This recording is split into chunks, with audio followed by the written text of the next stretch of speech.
Good evening, friends. Hope you've had a wonderful, wonderful day. No surprise, we're playing Monster Hunter 2. Big update came out yesterday. We had a great time playing it, and we're going to play more.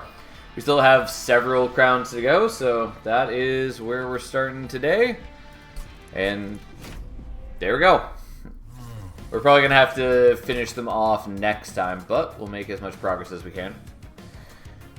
So, we only have one crown on each clan left. I did fail with Phoenix last night, sadly. We got all the way to the Titans and then didn't quite make it.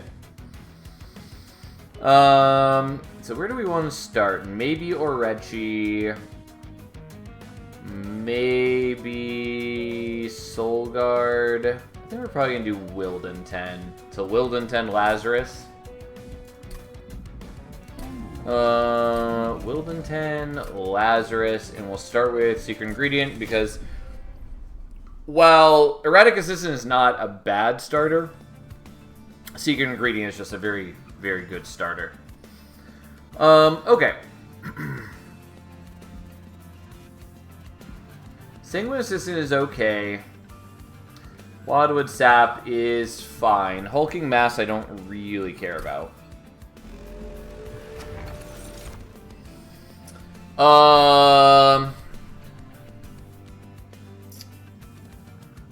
Both of these are sort of interesting. I mean, like, Shadow Sheath is... like, it's very strong to see right at the beginning with either of these clans. Because it works particularly well with, like, a sweep unit. And so we could just take that and try to do a sweep focus thing. Kind of want to avoid that, but that is a legitimately strong option. Advanced Growth, on the other hand, is kind of weird. It's clearly designed to work with graft units, and like we do have some graft units. They're just not the ones that I care most about. But if we got like Twisted Assistant, so we could get the trample equipment, that would be very good, or dual armed bearer or whatever it's called. Likewise, could be strong with multi-strike.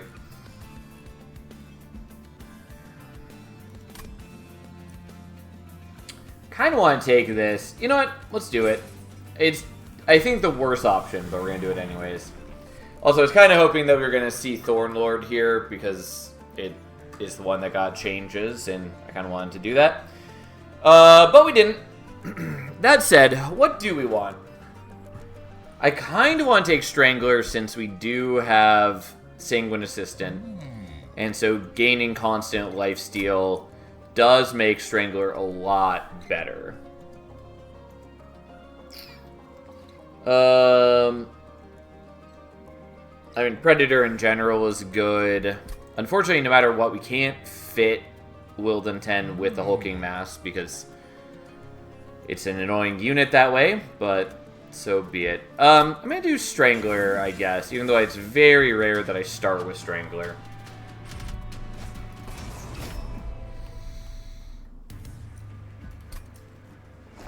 Okay. Well, Wilden 10's going to go up on top floor, even though that wasn't what I was originally planning to do. But that's the only way that I am guaranteed not to leak anything. It was entirely possible that we would have hit a blue infusion, but we didn't know. We didn't know for sure. Yeah, I'll just grab a red infusion for now. Although, like, green infusion for the Hulking Mass is also solid, but my level of concern is relatively low. And so we did already get both our graft units. And so that is not unwelcome. Because it means that we have gotten their bonus already.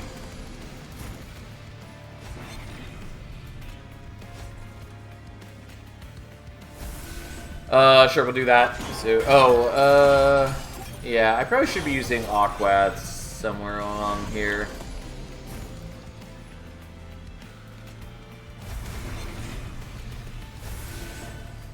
That's not enough to get the kill. Yeah, I mean, there's no way I'm getting the kill there.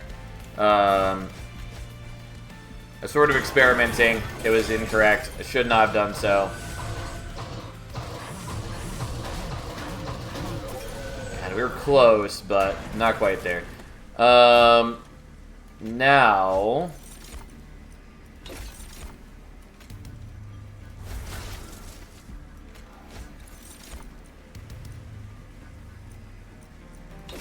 I guess I'll take that, and I guess I'll give you a buddy. Okay. But yeah, like, we should be in good shape, because Wilden 10 has just been chilling with the regen this whole time. Not the regen, the lifesteal.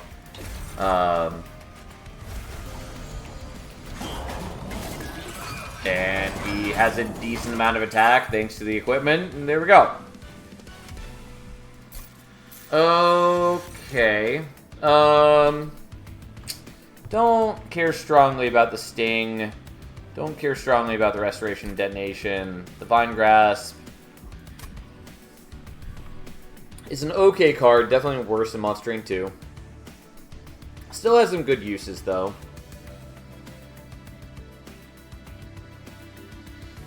Do I care about the Sting? I guess I will take a Sting for once. Unusual though that is for me. Kind of want the Overworked Assistant, but I don't think we really want it.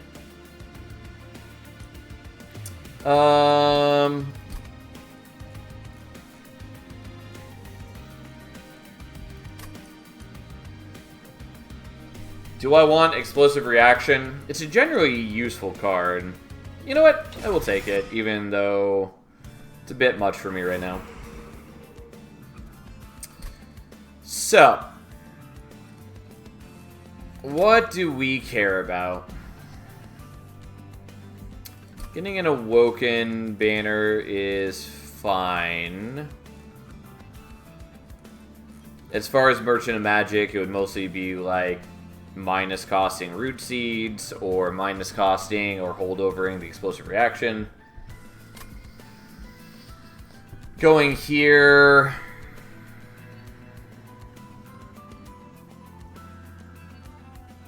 Yeah, don't know what we would want. Like, Plague Doctor could be decent. I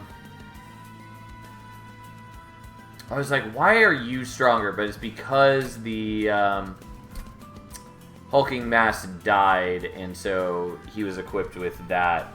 And so it did actually end up getting a second proc, which is cute. I totally forgot about that. Yeah, obviously, like, Test Subject Alpha could also be okay. I'm not sure that's what we really need right now. I think I actually kind of just want to go here. Although we don't get another Merchant of Magic for a while, or Merchant of Steel for a while.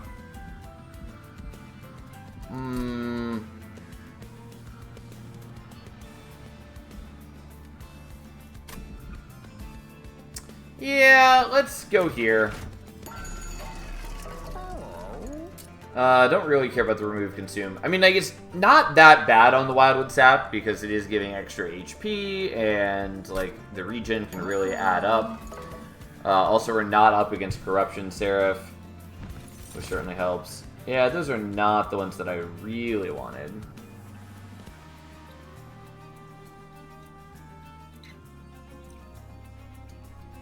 Take the Husk Hermit for now.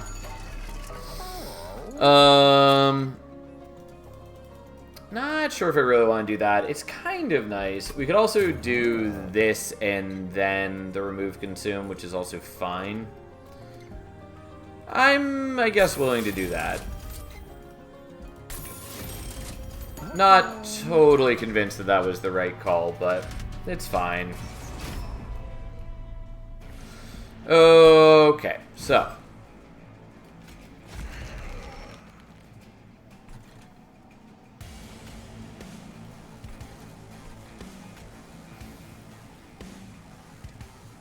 I'm gonna do... Actually, I'm not gonna do it like that. Because I need space for my graft units to die. Okay.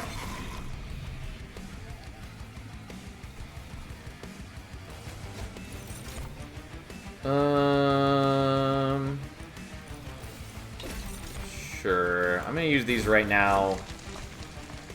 Even though it's not that exciting. Sure. Fine.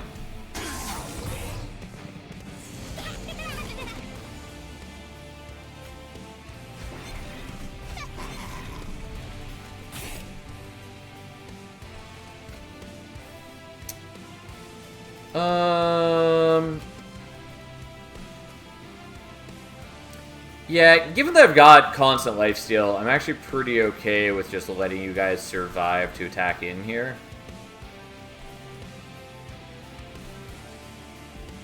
Because it does just power him up further at no expense, really.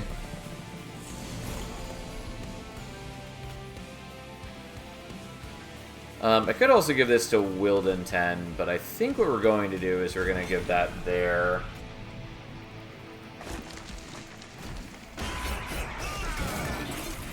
It's not particularly good on the hulking mass, mind you, but I figured I would do it anyway. Yeah, I forgot that I should have saved Aquats for the Calcified Ember. Oh well. That's fine. Let's give you more max HP, and let's give you more melee weakness.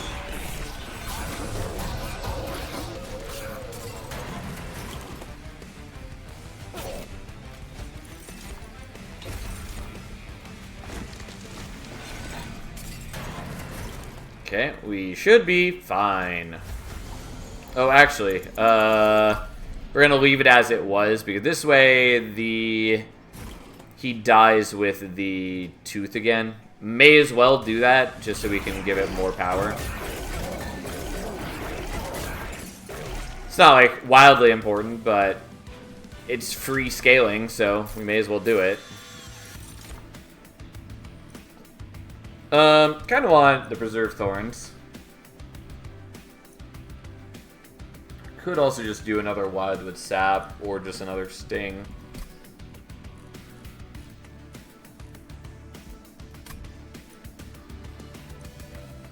I'll take the Preserved Thorns, even though that gives me another Calcified Ember. Don't really care about these. These are not the things that I wanted. Pseudoscience could be okay, but we'll skip that as well.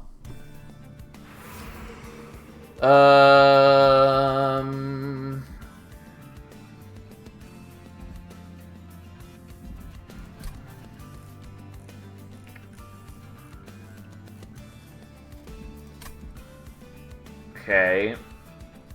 What do I want?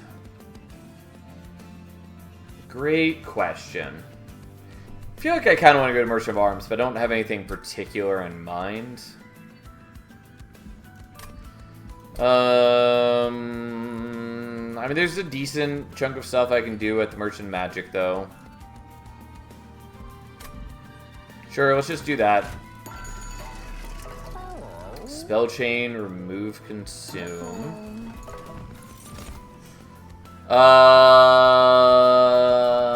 Yeah.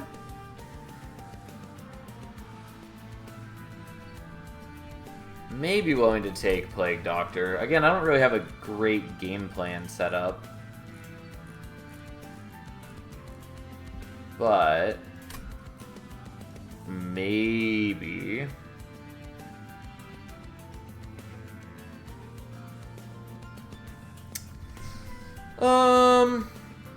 Sure. I'll take that for the future, maybe.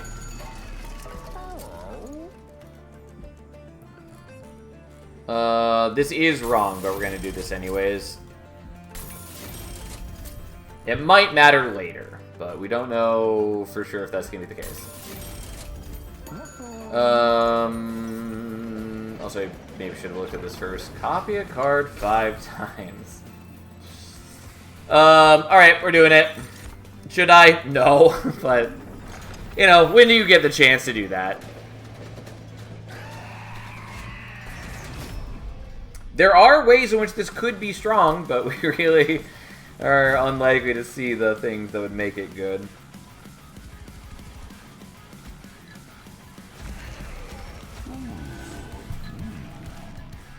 I guess we'll play you and you. You need to roll the artifacts, in other words. Or I need to roll... well, specifically, I need to roll Thornlord Wildenton so he can get Incant. And I would like to roll Vine Mother. Although Vine Mother only going to be sort of helpful because it's going to actually take a while for me to roll back into any of the same stings. Because new Vine Mother is cool, but it's not quite as useful as I would like.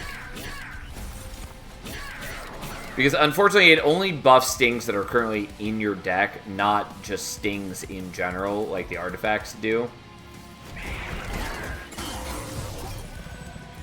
And so, stings that are created later don't actually help.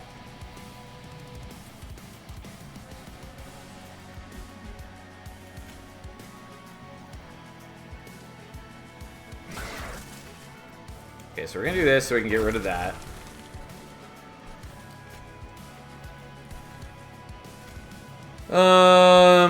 Alright, take some damage, I guess. Maybe could do better things in better ways. Oh well. We got the equipment on the Husk Hermit, which is the real big thing.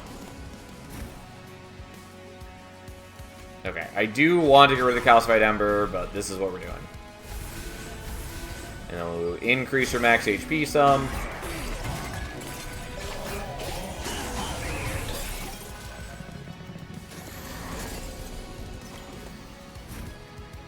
Okay,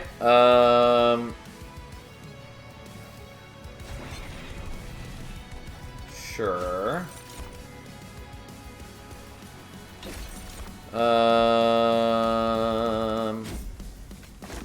Whatever, we'll just do it like this.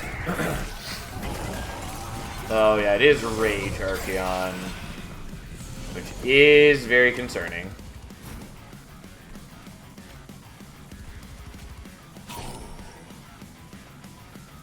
Well, unfortunately what I would really like is more infusions. Because I really would like to build up some damage shield. Well, unsurprisingly, you're about to die. Who would have guessed? I am going to agree to do that, even though I just talked about my desire for infusions. I do have so much attack right now. It's very, very bad.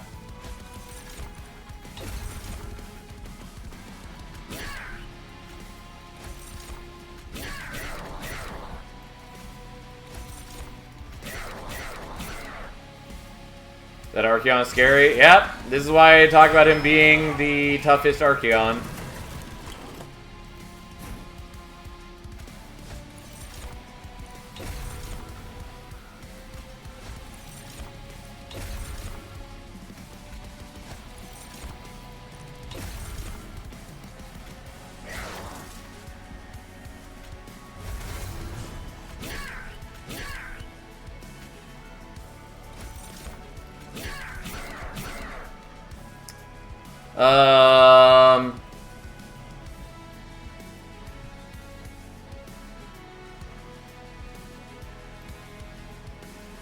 So you'll lose like 6 rage.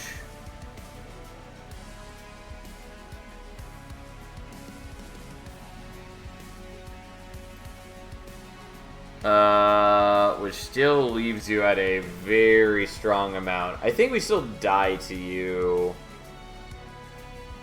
at that rate. Okay, let's not do that.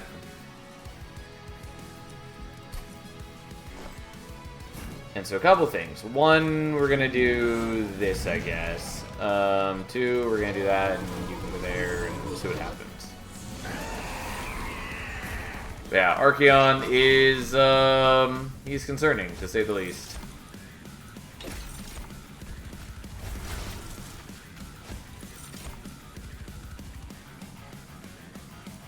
Not what I was hoping for, but fine.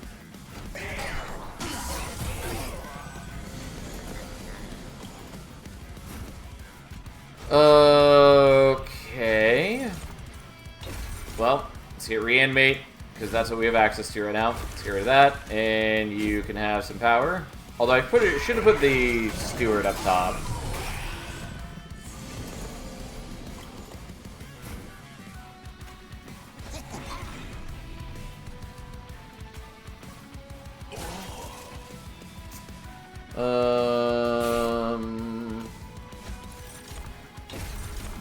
Admittedly, I could, like, tank with you to reduce his rage over time.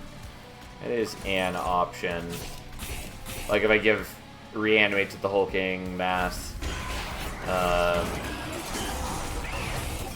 Maybe still not enough, just because of how strong he can get. I mean, it really depends on how strong he ends up being.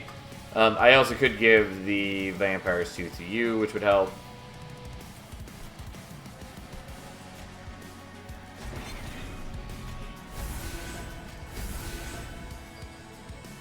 Well, here we are.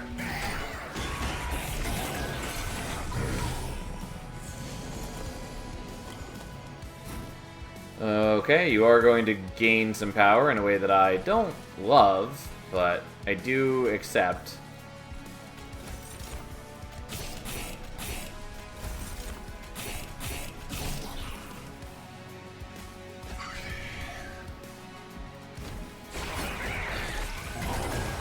Yeah, he's not nearly as strong in this way, but he is still beefy.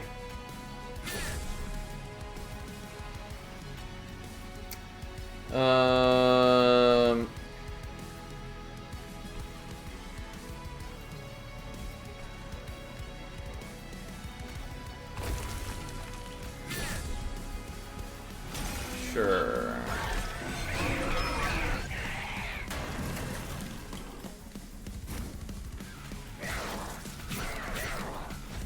Alright, we should be fine. Because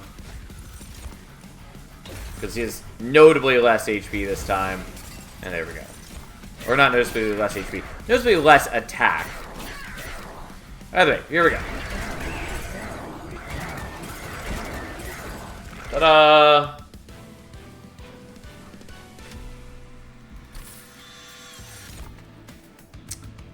Don't really need Electricity Chamber.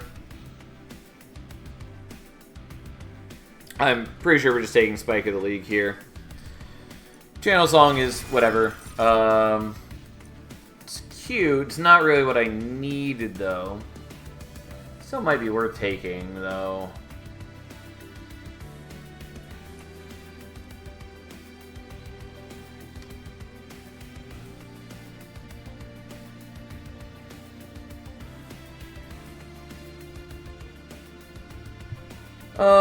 Maybe.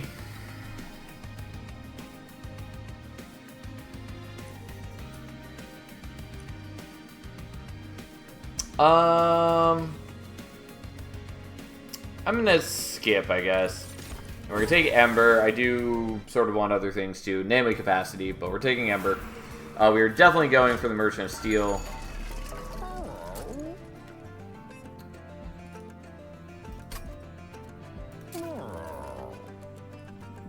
Not really what I want.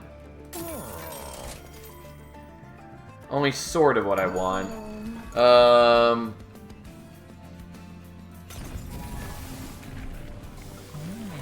Okay, we are going to take Thornlord, which does have a new ability. So now, instead of creating stings on summon, he has an ability to create stings every 3 turns. And yeah, we'll do that.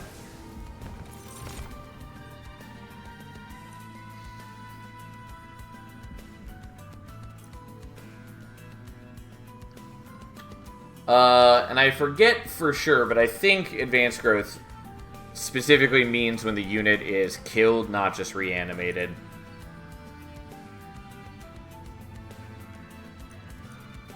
Which is to say, I don't think we can, like, farm stats with reanimate. But Organ Harvester is maybe a good pickup for us here. Yeah, we'll take that. I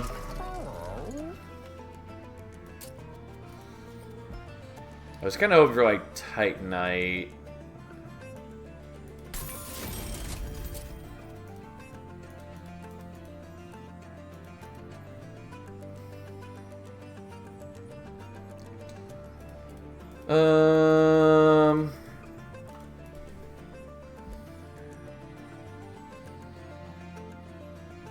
Sure, I'll do that. It's going to let us down eventually, but for the time being, it's good enough. Alright, the marker invasion is a concern, but I also... Like, it's fine. We'll be able to manage now that I have more Ember. Because we're going to put you and you there, which is definitely enough to take care of it. I just don't want to let the bottom floor go unutilized, because I need to be killing the Scourge dudes when they come in. Okay, so we'll save that for later.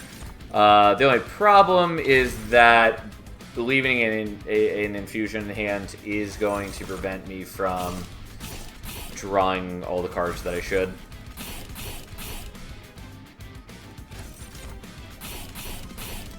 But that's okay.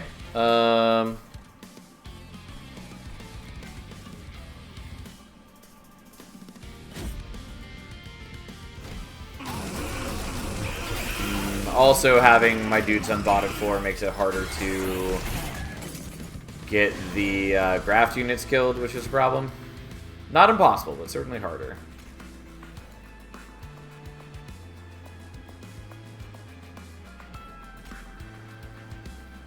Hello, Glacier. How you doing, friend?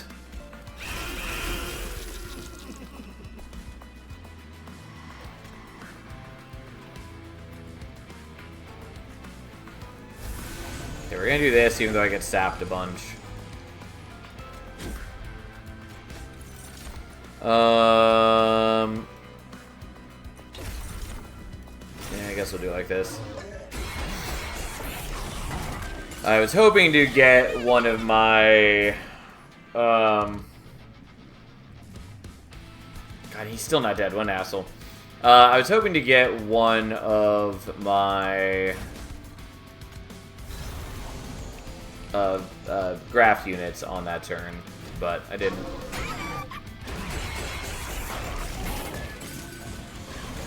I need you to not die. Well, I guess you're getting the Organ Harvester. I don't want to get sapped, unfortunately.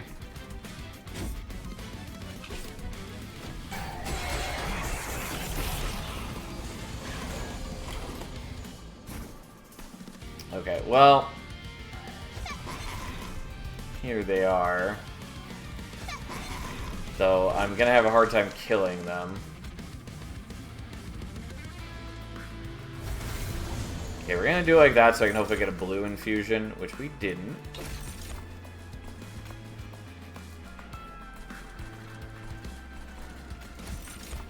Well, Willington's not getting a lot of his power, but oh well.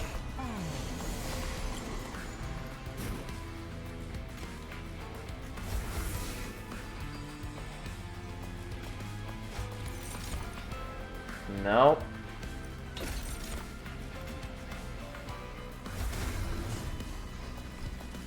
God damn it. I just wanted to be able to kill my own dudes. So that's so much to ask. Well, we'll leave it as is.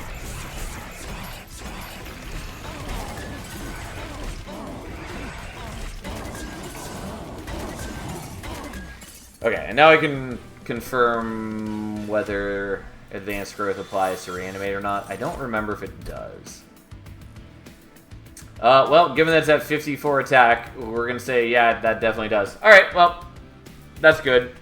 Then we're definitely going to be utilizing our Organ Harvester. Restoring Retreat is nice. It doesn't let me overstack the floor. I don't know how much that matters right now, though. What happened? So, we built up some Reanimate with Organ Harvester. And we have Advanced Growth, which is when an equipped unit dies, permanently add +4 attack to their equipment. And so the Organ Harvester got a bunch of extra permanent attack. That's what happened. I just couldn't remember if it applied to Reanimate or not, because I don't end up in this situation often. But yeah, that does make that generally a lot better for us now than utilizing these. Better scaling than new learning limb. Yep. Alright, do we want to use Restoring Retreat? Kind of.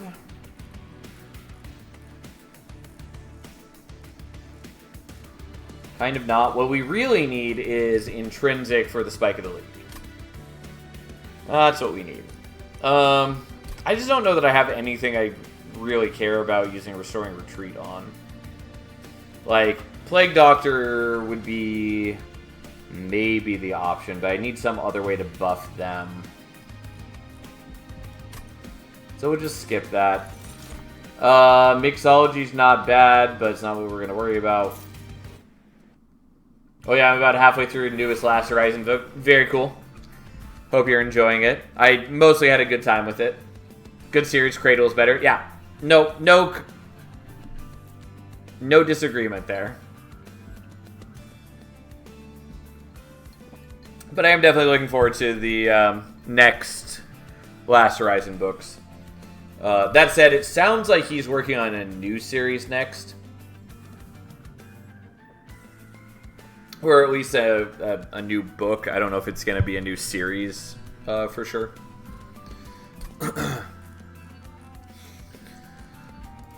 I kind of want to go here.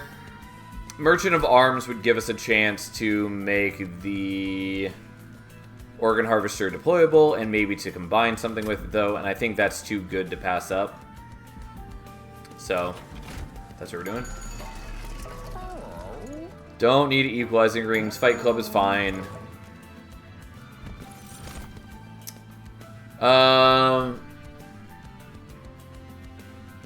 Yeah, I mean, Weapons Cache is probably worth taking here. Because it does save me Ember. Yeah, that's what we're going to do. Sure. So first off, let's reroll. So you get another Organ Harvester and or an Old Growth.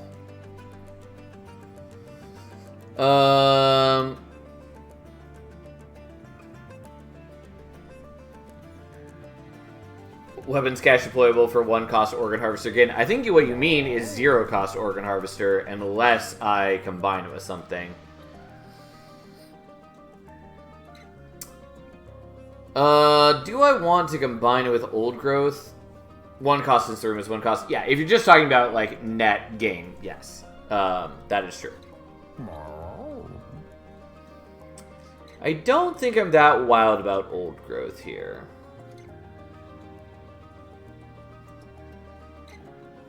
Because I just don't really have sources of healing, kind of. Like, I was healing via Lifesteal, but I can't have the Graft equipment on at the same time as Old Growth. And my only other healing is Wildwood Sap or doing, like, a Green Infusion. And the Green Infusion, like, fine, but I think we're good to just skip on that. We will definitely do this without forgetting about it. Equalizing with the Old Growth would have been cute. Yep. So, I could dupe the Organ Harvester right now. Which is not bad. What we're going to do is we're going to dupe Spike of the League, though. And then we're going to get rid of some things.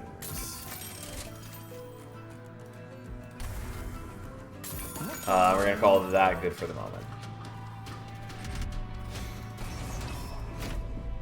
Okay, minus Ember per turn should still be fine.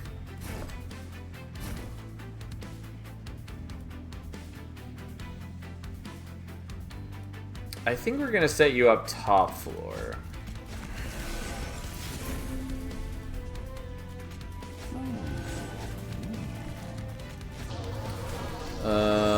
Yeah.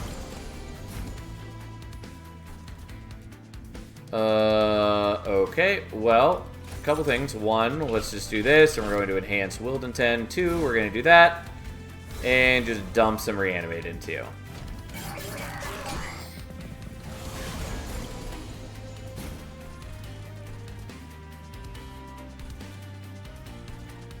Just for good measure, we'll get you killed, even though it doesn't, like, matter.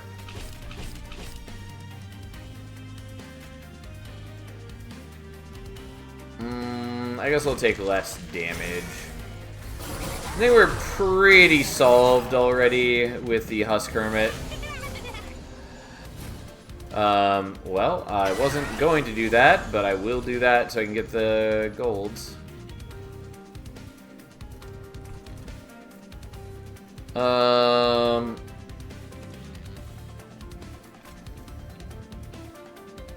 Yeah, you know what? I'll do that.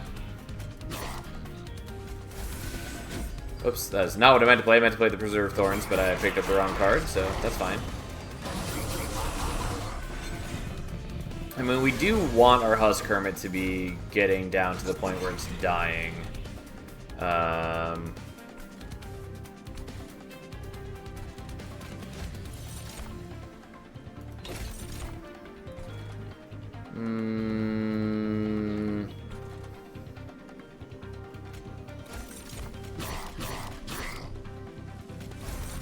Whatever, we'll just do those.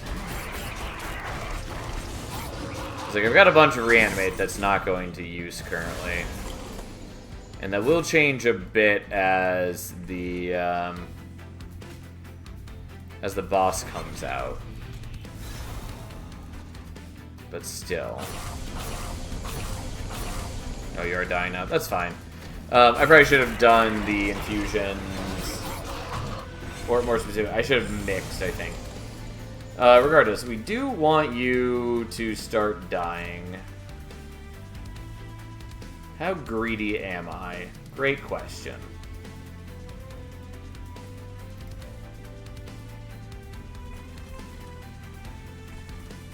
I don't think greedy enough.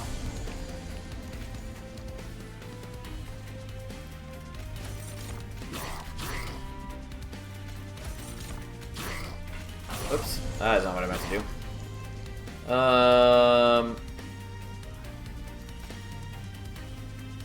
It's gonna look silly, but we're gonna do that. I guess I didn't need to. I didn't understand why you were taking less damage, but it's because you have one regen on still that I'm just blind to. Which is fine.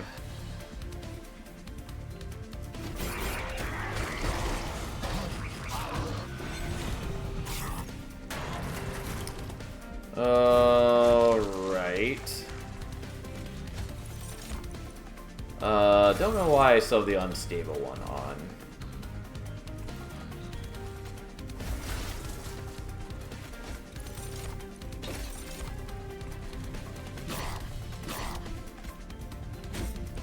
Yeah, whatever. We're getting greedy to a heavy degree, but that's fine. Okay, unsurprisingly, we have the kill here. I kind of wanted to do something cheeky, like put unstable on my own dude, but this is good enough. I just didn't know how much we were actually going to need since this guy has 20 reanimate. I did forget, though, that since it's a slay trigger, I'm gaining more reanimate every time I get through his reanimate. So I really could have gone through way more of my reanimate. So that was a mistake on my part. But that's fine. We still got it to 118. Like, it's very strong already. Don't need the old growth. Don't need the engrafts. Don't need that. I will take a Horrify, I guess. It's barely gonna matter for how like thick my deck is, unless I put intrinsic holdover on it. We definitely want to go here, both because I already have upgrades on my Husk Hermit, and because I really want intrinsic.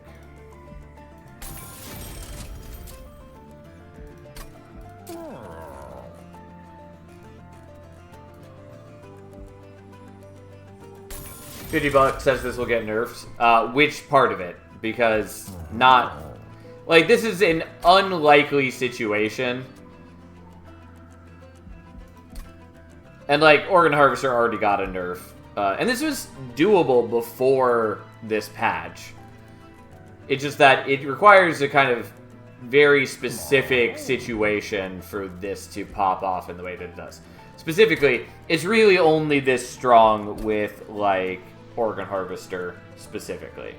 It's okay elsewhere, but Organ Harvester is really where it gets out of control. I'm just gonna minus cost this, I guess. Okay, so there's the intrinsic I wanted. I was hoping for intrinsic and double stack, but that's fine. I don't know that I need remove consume on it. And by that I mean I don't, so I'm not going to worry about it.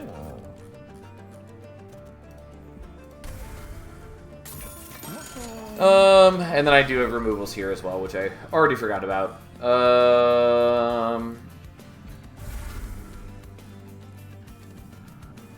I mean, I could probably get rid of the Plague Doctor too. But we're just going to get rid of Root Seeds. I don't need them for the extra draw. I don't need most of my deck. It's a bit of a shame that I'm not really utilizing all the stings that I generated. But it's a cute idea. Just in actual practice is utterly worthless for us.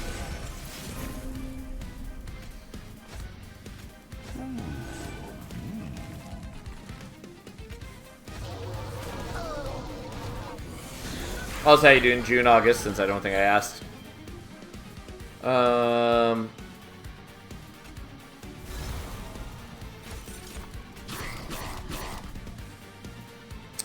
Could keep the Horrify around. I don't think that's necessary. Oh, I was supposed to use Aquas with the Spike, though.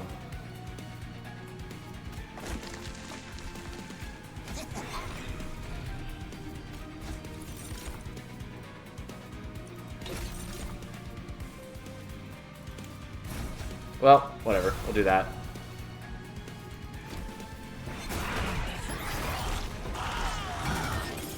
Well, we're up to 18 reanimate already. As one does. May as well just build up in case we need it. Which I strongly suspect we won't.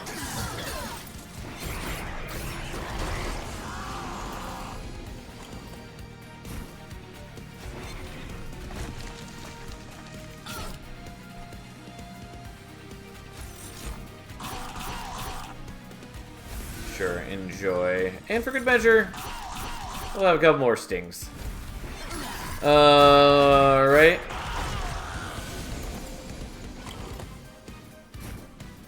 I could swap on a different equipment right now to power that up instead, but I don't think that's a worthwhile endeavor, so we're not going to do that. I guess I'll give that to you, though it doesn't matter. Again, all that really matters is our ever-evolving Husk Kermit Organ Harvester situation.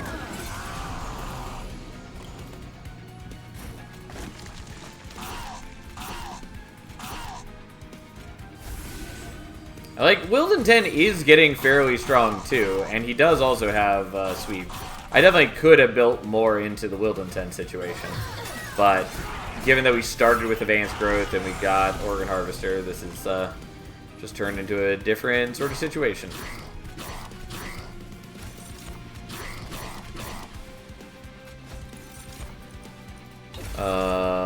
Yeah, so I could dump a whole lot of melee weakness into Kale here, but I'm not going to.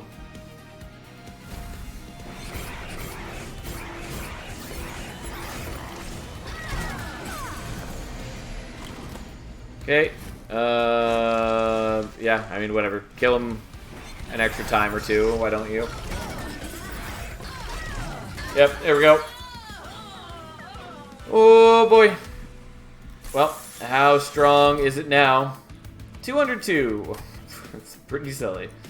I'll take another. We don't really need it, but I'll do it. And then we're just going to take Ember. Nothing else matters for us. We get 10 draw every turn, other than the first. So there's no downside. Could take the Stasis Crystal. I might do that at the very least just to master it.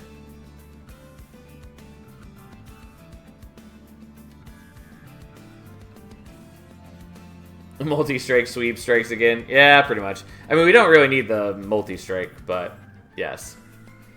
Yeah, it's a thing. Yeah, I don't know. I'll take it just for the taking.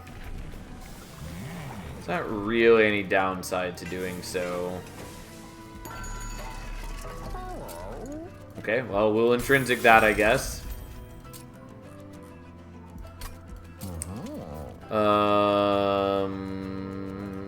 Yep, you can get Permafrost.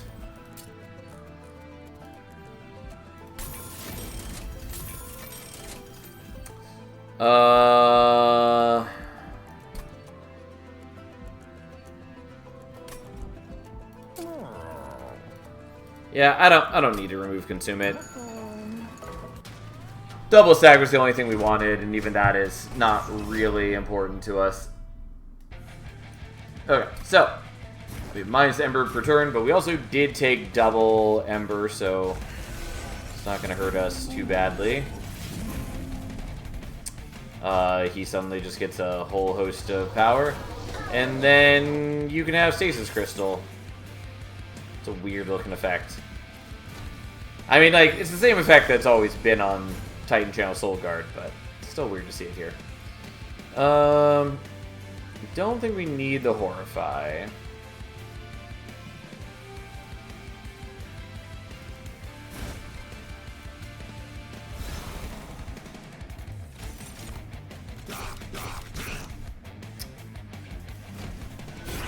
They're not going to escape because we do have Thornlord or Strangler Wildenton.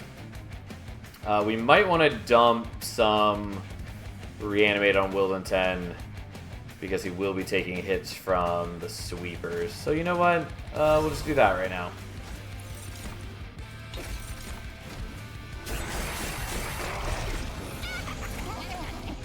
Okay, so you're still able to kill that guy for us.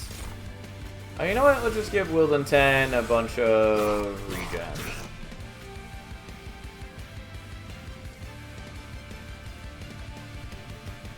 So I had this wild run earlier today. Did you know that Manifold Mirror works with new Siren Song? I did know that, and I do think it's a bug, but I don't think the devs have said either way.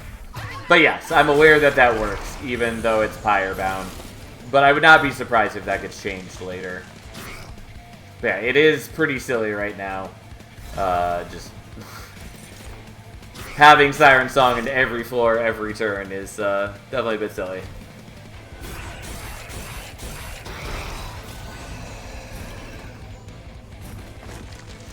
Well, we just kind of chill here and let things attack into our dude. That's what we do.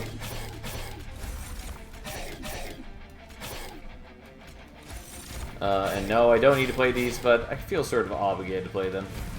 And meanwhile, our Plague Doctor up there just chilling in stasis, gaining stats every turn.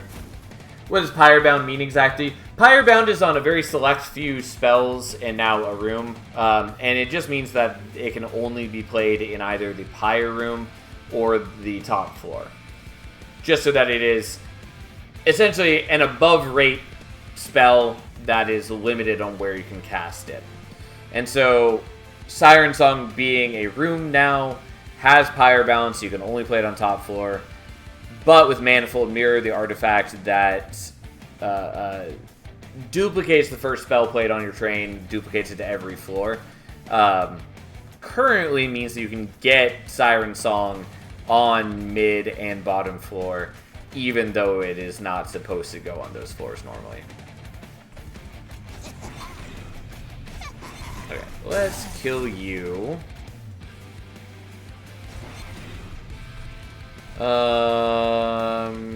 Guess what? Let's do this so that I can maybe kill you. Yeah. Doesn't matter at this point. Like, we're not using We're not using the Vampire Tooth anymore, but still feels right to power it up when we can. Oh no, it's Rax. How will we handle such a fate?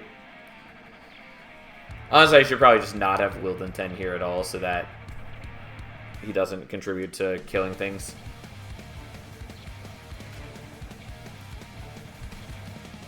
I love the look of the unit's reflection in the Stasis Shell. So cool. Yeah, it kind of weirds me out in the way that it distorts things, but yeah, it is really cool that it reflects the unit in front. Anyways, we'll just leave this, I guess.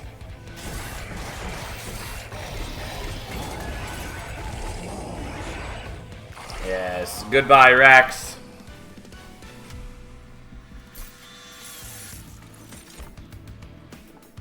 Old growth is good, doesn't matter. Restoring retreat, also good, also doesn't matter.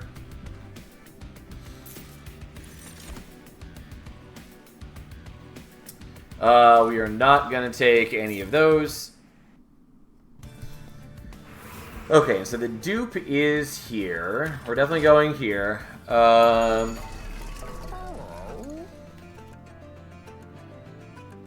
Don't need Crown of the Eternal. Might take Versatile Ember Staff, even though it's not really going to matter to us. Don't want Combustion Suit. Actively do not want.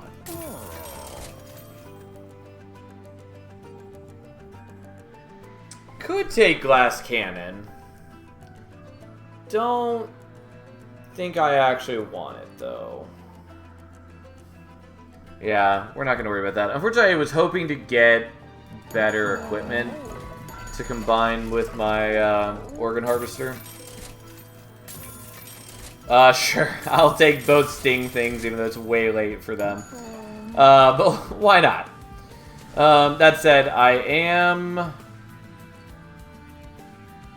I was going to dupe the Organ Harvester, but I already forgot that I have the Stasis Crystal. And so without a way... actually, I could just make you deployable. You know what? We'll do that. And then we're going to dupe the Organ Harvester. So that will get drawn for sure. I have a bunch of just useless garbage in my deck. That's fine. We'll get rid of some Root Seeds. Honestly, should get rid of, like, the Sanguine Assistant. None of it matters at this point.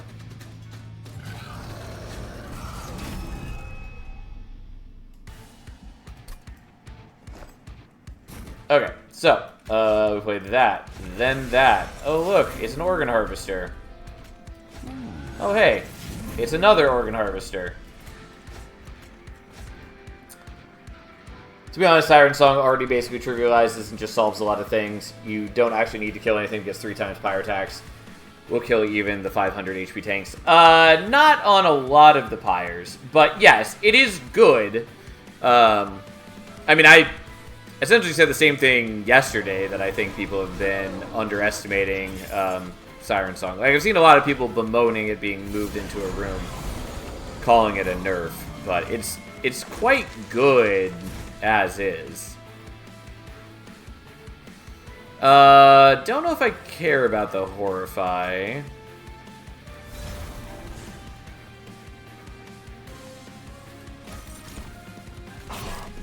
Oh, whoops. I don't actually want to kill him. Already forgot that my stings have piercing.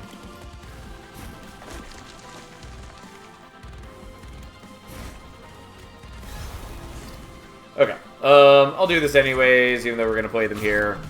And just do 42 damage per sting. Whatever. Take that as well. Who cares?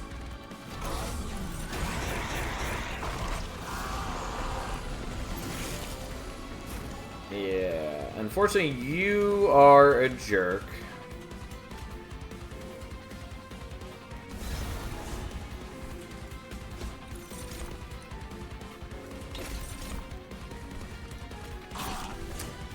Wait, how are people calling a nerf? You set and forget instead of needing to spend resources, make it reusable. Calling a nerf is wild. So, a couple things. One, it was definitely a, like, snap reaction for people just... I mean, also in general, people are going to have a lot of bad takes just on the internet. just in general, if that happens. But also, and this is a little fair, but the main thing people complain about is that it's non-boss now, so you can't use it on like flying bosses with Intrinsic. Also, it can't get double stacks. You can't do day 6 anymore. But it's very good because, like you say, it can be given deployable without... Like, Intrinsic was good, but deployable is not something you have to, like, hope for. You are guaranteed to get deployable if you go to a Merchant of Arms. And so, like, having the reliability of that is very strong. Like you say, not having to search for a holdover and just having it be, like, a guaranteed thing every turn is very good. There's still plenty of, like, team compositions that really want Siren Song. Yeah, like, it's good. It's a little different in function right now, but it's still very useful.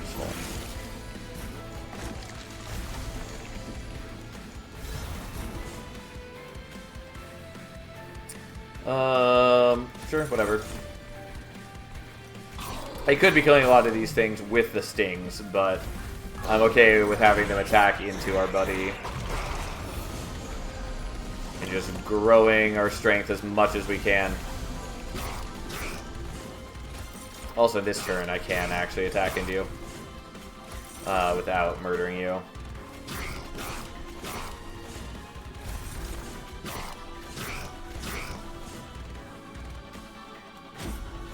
Okay.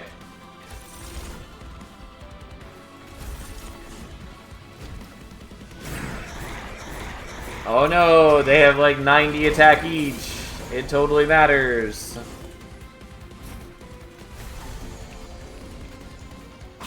Yeah, unfortunately the silence is a bit annoying, but realistically none of this matters. I mean, like, I'm so ahead at this point that I really just have been farming. Not even using my Horrify as well. So lower seeing, but more consistent. I don't know, always stay consistency over win more. Yeah, the not affecting bosses, I guess, means you can't abuse it to trivialize flying bosses. Yes, and so, like, that is the part people are mostly complaining about. And again, I think that's a little fair, but they're missing... They're just missing a lot of the point.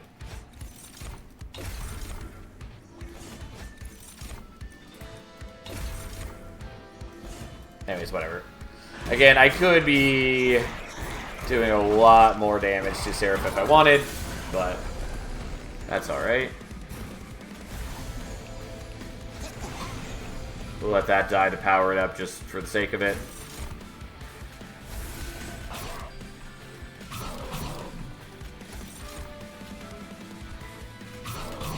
I don't need to play any of these, but I feel like with how much I invested into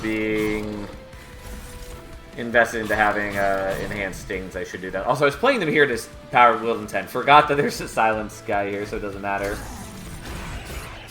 Question, what is your favorite addition with this patch? That's a great question. Let me think about that for a moment. I would say, in general, probably a lot of the changes to Awoken. Maybe. That's actually maybe not true. In general, my favorite addition with the patch, or change with the patch, is probably changing Lady of the House and Husk Hermit to be non-vanilla creatures. Because that's something that I have been very passionate about for a long time. I do wish it went further, and they had touched like Shadow Siege as well. But for a long time, I've been pushing to try to get essentially every unit and card to have reasons to pick it over others. Like, they don't necessarily have to all be like universally strong in every situation. I'm perfectly happy to have a bunch of things that are like niche use cases, like very strong in certain situations, kind of irrelevant in others. But we had some units like Husk Hermit was just worse than basically every other sweeper, especially compared to something like Test Subject Alpha. And so I'm glad to have those units actually have a purpose. And Lady of the House in particular is actually like pretty strong now. And I had a lot of fun using her last night, for instance. But also, I mean, just there's a lot of other quality of life things that I'm very happy about. Changing the several of the Monster Train 1 paths to use abilities is very good. It makes them more fun to use, have more different use cases, and just interacts with Monster Train 2 in a lot better ways. So yeah. Anyways, there's just a lot to like about the patch. Anyways, you go there. God, so I'm at 454 now. Yeah, it's been a little crazy.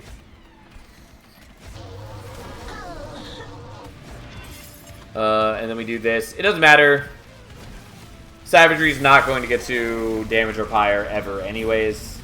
Though if it did try to damage our Pyre, the stasis would prevent it from working on that floor.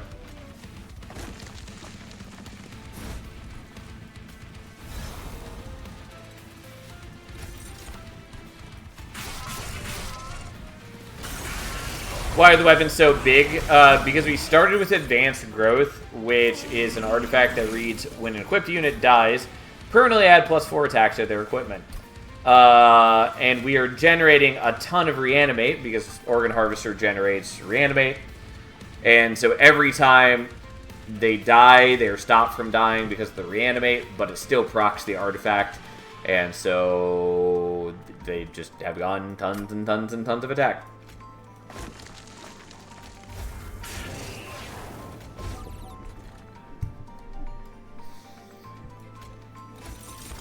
Okay, we'll just do some damage to you.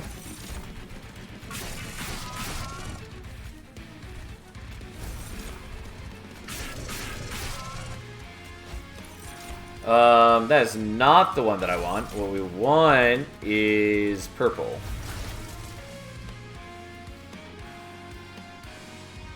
Honestly, I'll just give that to you right now. Yeah, so we built up one strong Organ Harvester, and then at the last shop we duped it, so we'd have 2 of them. Again, fully unnecessary. The one is strong enough to win it for us, but they did it anyways. So I'm actually going to not daze you this turn, and I'll daze you so I take less Pyre damage.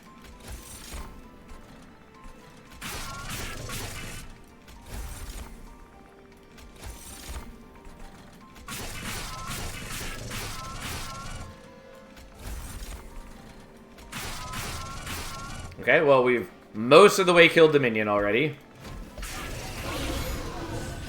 We don't take the Pyre damage from Savagery because of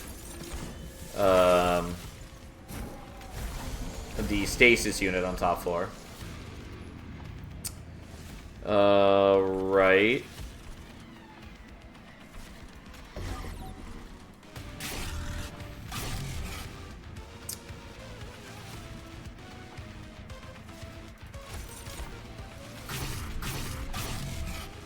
So if I play you, I draw from that, which honestly not a bad thing to draw.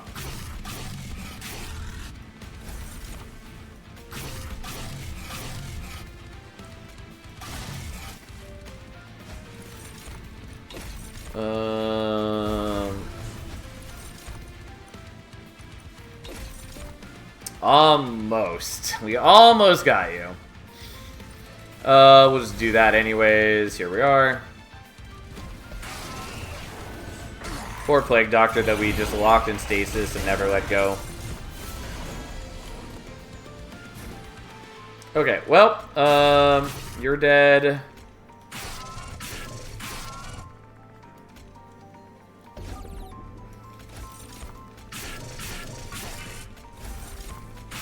And you're also dead.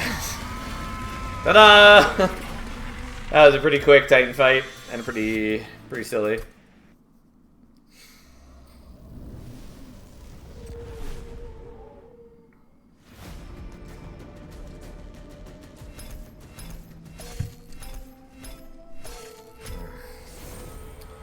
And we mastered Stasis Crystal It was totally a meaningful part of our deck, and not at all just a pickup for the sake of it. Okay, well that was a easy and honestly pretty fun Wilton run. I mean, the advanced growth really did it for us. Given that our Organ Harvester ended at 514 attack. Plus, we were also getting the revenge scaling. Not that that made up anywhere close to a majority of its strength, but it was pertinent earlier. But yeah, that was quite something. Even the Sanguine Assistant ended at 63 attack, which is not bad. Just nowhere near Organ Harvester. Anyways, that was the thing that exists. So, which one are we playing next? Also, what clanless card do I still need to master? Just out of curiosity. That's not the other one. Exiles Diadem. I knew it was one of the new things, and I just could not think of what I was missing. Anyways, I didn't mean to close the logbook because we still need to actually make a decision here. And that's right, we haven't seen the new Stygian, or Umbra, or Pyroborn, or Banish cards. We did see the Under Legion one, but we didn't take it.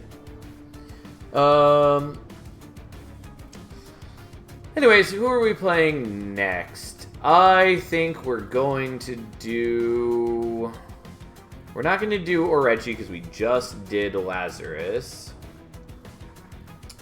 I guess we're probably going to do Soulguard next.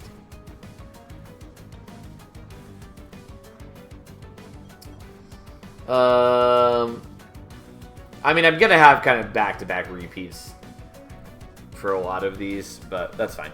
We'll do Soulguard. It is Soulguard Remnant, which is not my favorite, but apparently that's what I left for myself. Just double check. That was the right one? Yes. Okay. Primitive Molds, for sure, because we very much don't want a unit-based starter for Soulguard.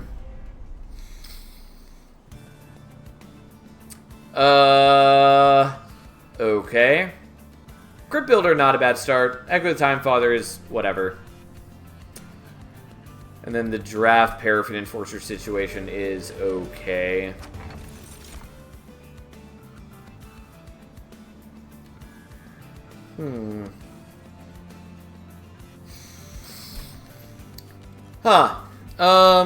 What do I feel about this?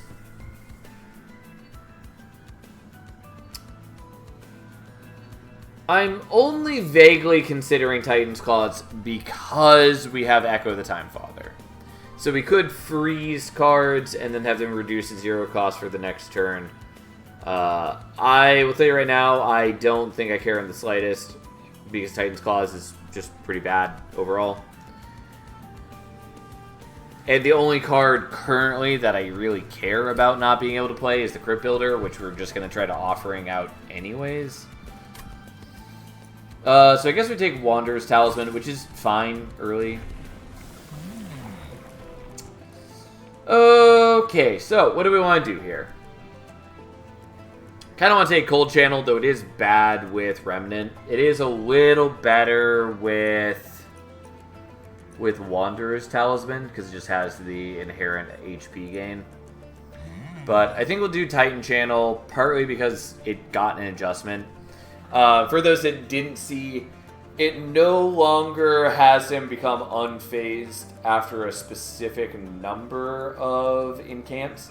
And instead, he has an ability that has 99 cooldown, so essentially you just don't use it multiple times in the fight. Also, I guess it removes the ability on use. I forgot that it says that on there too. But anyway, so you build up shards, and then you can click it to remove him from stasis and gain stats equal to the shards. So, we're going to do that.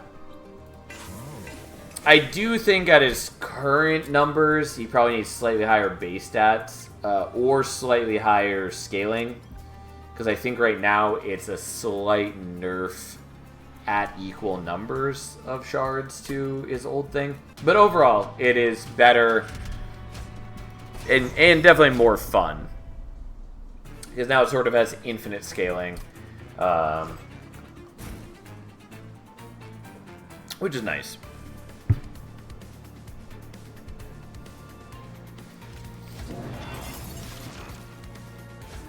Okay, whatever. We'll play like that and that. More tactical decisions, a good thing. Yeah. Agreed. Well, we're going to do that. It's not exactly what we wanted, but that's fine. Okay, I'm glad that we can get that.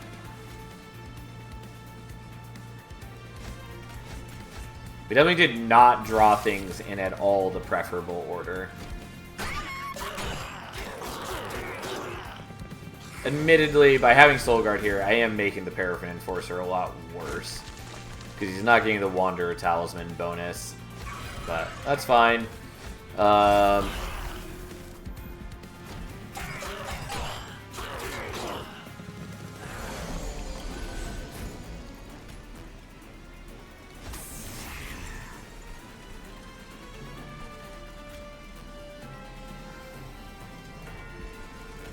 Oh, didn't discard the one that I wanted. Either way, that's fine. He comes out of stasis, and then we're ready to roll. Especially because he does protect the very barely alive Paraffin Enforcer. He doesn't do like a ton of damage, but he still does 15 damage per turn, which helps. Anyways, there we go.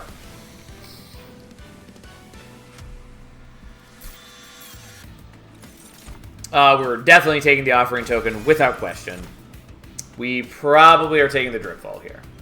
Purifying Cleanse is good if we want to utilize the Paraffin Enforcer. Not sure that we do. I mean, Paraffin Enforcer is quite strong, don't get me wrong. Also, we're up against Savagery. I didn't actually evaluate what we're facing. Pretty confident we want the Dripfall. And then I think we're going here looking for, like, a Siren. Intrinsic Spell Chain. It's not the right Siren, but it is a Siren.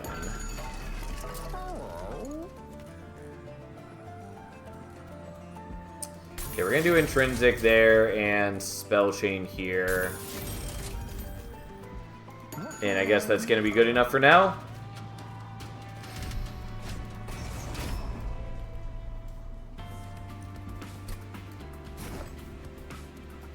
Okay. So I think I need to do it like this, probably. Because you are not the Siren who gets defense, which is unfortunate. Well, can't play you this turn, so be it.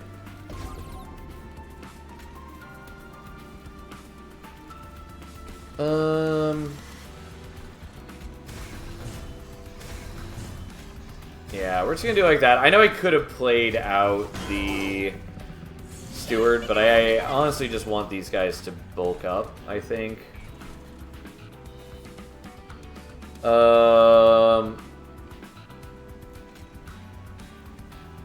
Yeah, unfortunately I'm not getting the Collector. I don't really have a way to get the Collector.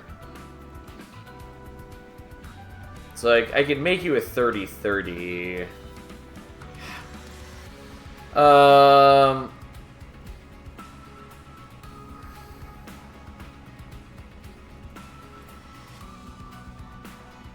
So I could give you...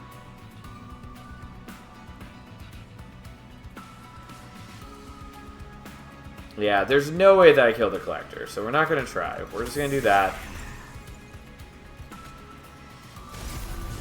We'll take some Pyre damage, who cares. I'm just going to freeze them for the sake of it. Although, probably not the best choice.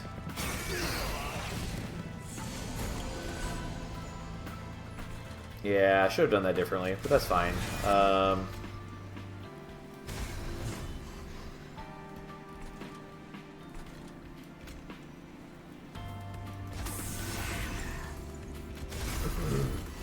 Ah, it cooperated.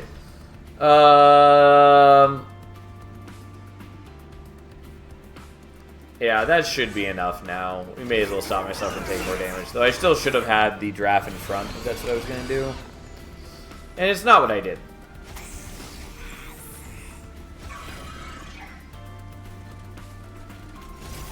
Unfortunate. Oh well.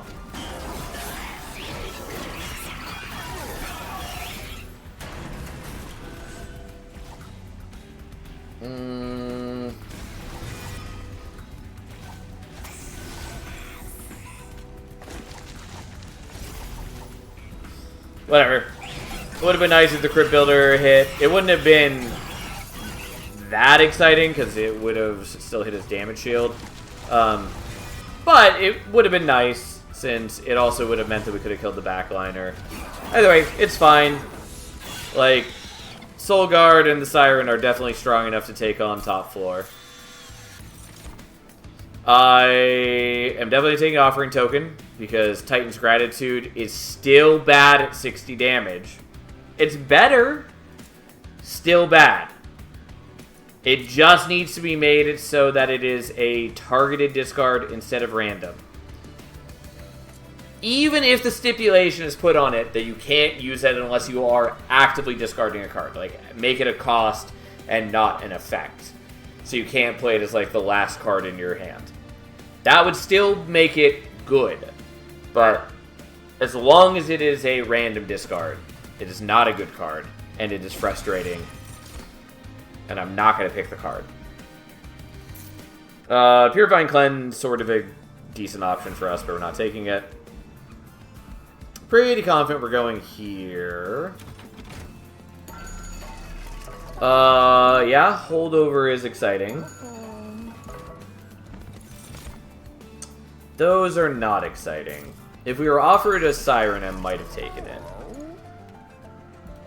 Okay, so we have two good major options. Option number one is the Dripfall. Option number two is the Offering Token. And I lean towards the Offering Token. And by that I mean that's what I'm going to do.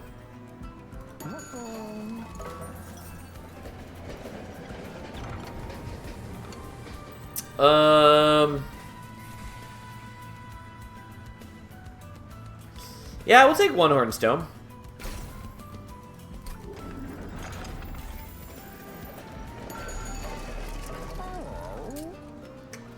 And I will do this. I don't really need to spend the money on it, but on the other hand, it's kind of cute since I've got the Holdover Offering Token. I'll be discarding it fairly often, which does still proc the Holy Stone. Okay, so I really need to visit a Merchant of Steel so I can give her, like, Incant Armor. Oh, and I do have Dripfall on Intrinsic, so I can at least protect her right here.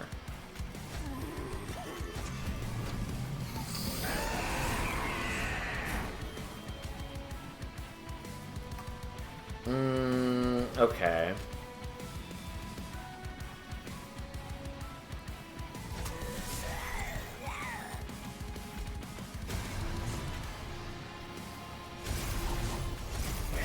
No, that's not gonna work. I should probably just let that happen for my own hubris, but I was trying to be cheeky and hold on to the Dripfall until I had hit him with the Crypt Builder, which I still could do. But anyways, there we go. I missed out on some damage, not a big deal.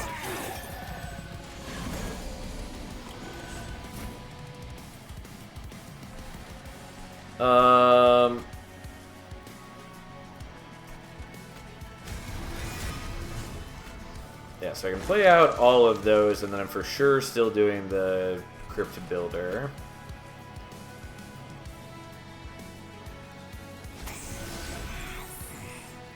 I'll do this here,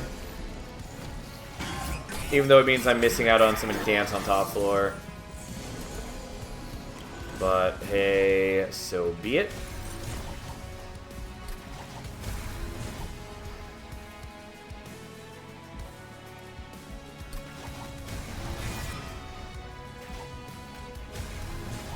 No, Unfortunately, I'm not playing out the Calcified Ember. Yeah, we'll do it like this.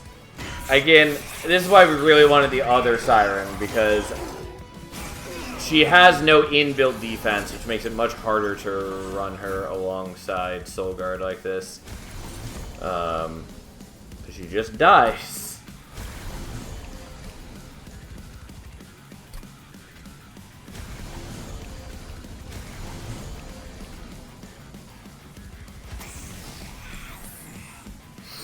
But that's fine. I could probably have revealed Soul Guard by now, but I was trying to wait as long as I could.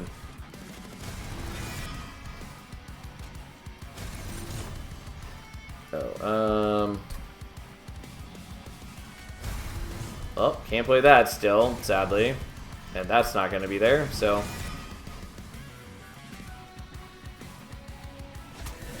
Okay, so that gets us the kill. You... I guess we'll just block, and then we do this. I mean, again, I'm definitely, like, min-maxing in a way that does not matter. And I probably should have just let Soul Guard come out earlier so that we get a better situation rolling.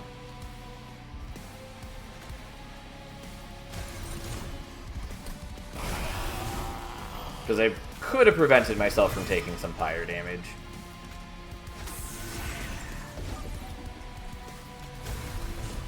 Well, that doesn't help.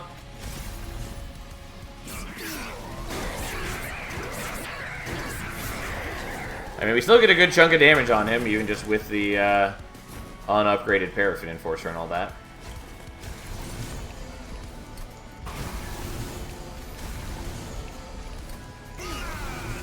Well, we'll get a little bit of sap, but who cares?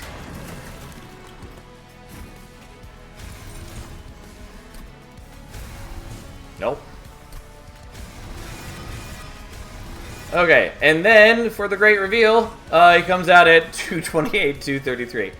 It's like, yeah, he can still come out at quite strong stats, although admittedly, we waited the entire battle to do this. But he probably needs a little bit higher base stats, just so you don't have to...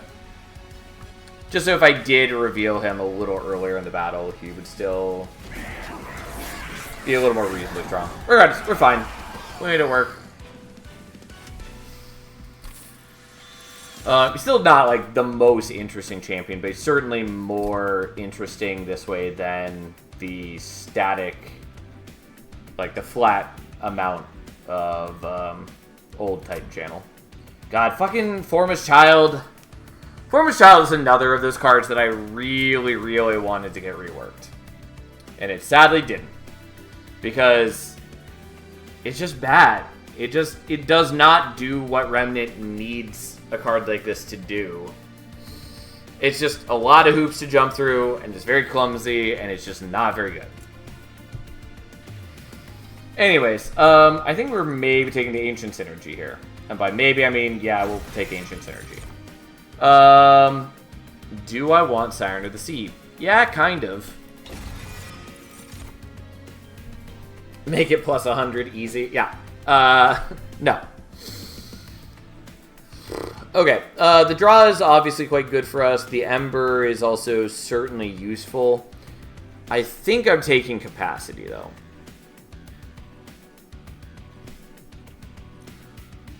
Like, we might hit Smidgestone, in which case it would matter a lot less. But we're doing this. I also very much want to visit more Merchants of Magic. But alas, here we are. It'd also be very pleasing if we got Kinstone Totem, the artifact that gives us extra Ember on upon discarding a card. But I'm not going to go for the Merchant of Trinkets, partly because I don't have a lot of gold to spend anyways.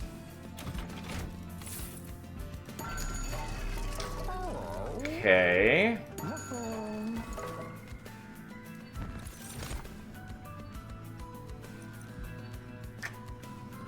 I mean, the Boiler Room is kind of helpful for me right now. Enchanted Chamber is probably worth taking, given that I'm using the Crypt Builders and the Ancient Synergy. Like, they're the only spells that matter, but honestly, it's probably worth taking, even though I skip this all the time. Why not? Titan Channel 2, so now it is +10 instead of +6. Okay, so we're gonna do that and that, I think. I'd very much like multi-strike and dualism. But this is what we got. Here's what we got. Heaven Seal is a concern, but hey.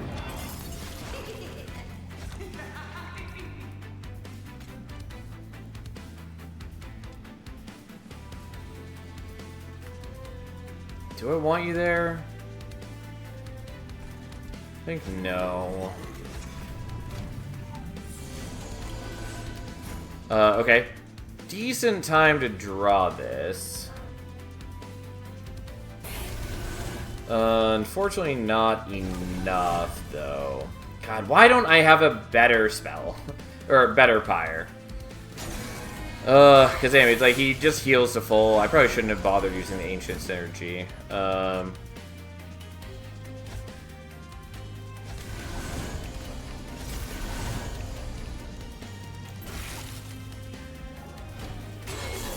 Yeah, I should have done that differently, but hey.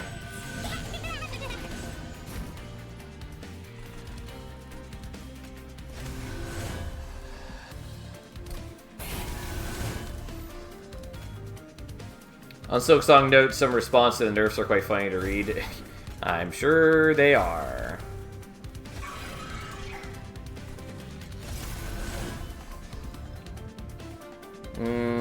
Yeah, this ain't going so great. I mean, it's about what I expected, unfortunately, just because my deck is slow to start, and Heaven Seal does really fuck me. But we just need to get past this, basically, and we'll adapt. Oh god, we're still not killing you guys.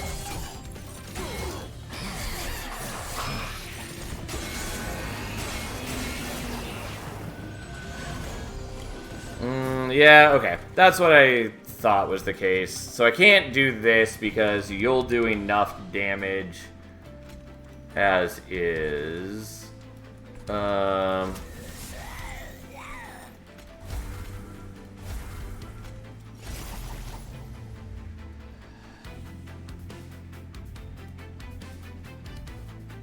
Yeah. Okay, well, let's try again. Unfortunately, not killing the Scourge dudes on bottom floor is just really fucking bad for us. But hey.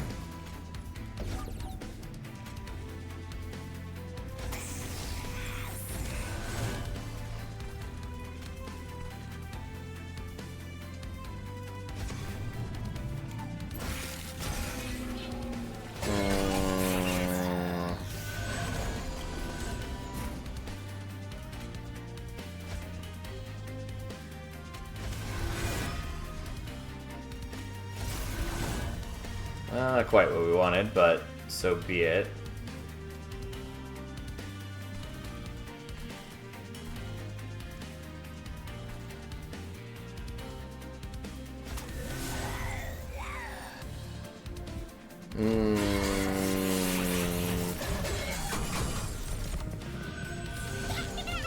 And we can't get you, no surprise.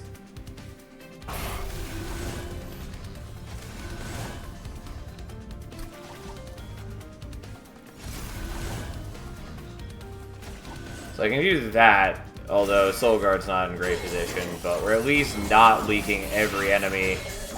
We are still getting Scourged to death, which is very bad for an Incant deck. That's why this battle sucks so much. Yeah, we're still not doing enough. Yeah, I don't know that we can handle this. I do think that the Heaven Seal might be the death of us.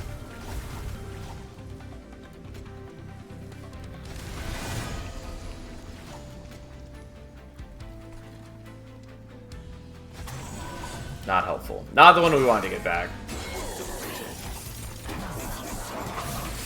Also, I may actually have just died because I didn't really think about it.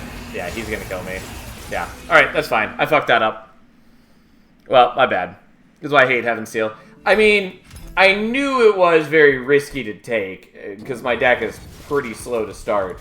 And that battle in particular is very bad for an Encamp deck. Because the Scourge Dudes are just way oppressive. I think that battle is manageable, but I really do dislike that it is just constantly 2 Scourge Dudes in every wave. I think that's a bit much, because Monster Train 2 definitely is like encouraging you to be... It is encouraging you to play bottom floor, and that's fine and that's good. And having some Scourge Dudes definitely helps with that.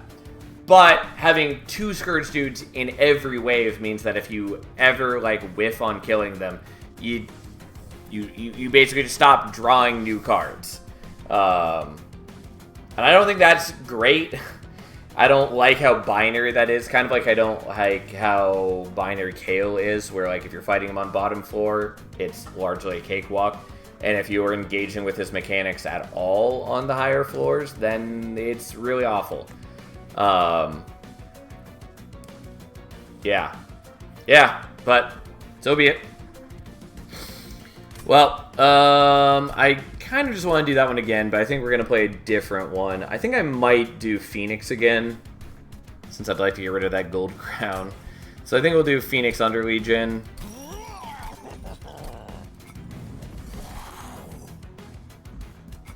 And we are going to take the Eager Conscript. Heart of the Pact got a bit more HP, by the way. I don't remember if that puts it at its pre-nerf state or if it's higher than that, but it definitely deserved the extra HP. It's not... Like, it wasn't as bad as people made it out to be previously, because people do put too much of an emphasis on Pyre stats. But, like, its effect is okay. It's not, like, incredibly strong. It didn't need to have, like, the lowest HP around. Well, this is an interesting option.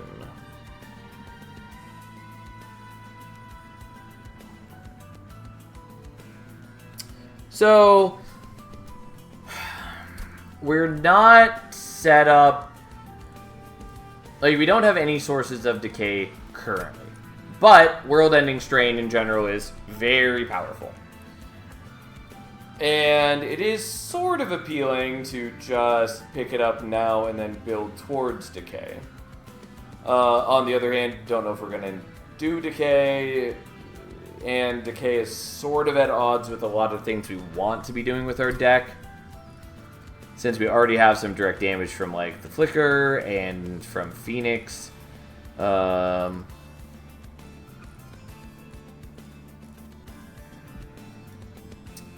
We could, if we're offered Pyre Maniac, maybe just, like, build towards Pyre Gel build-up and then decay via, like, Spore Launcher or something.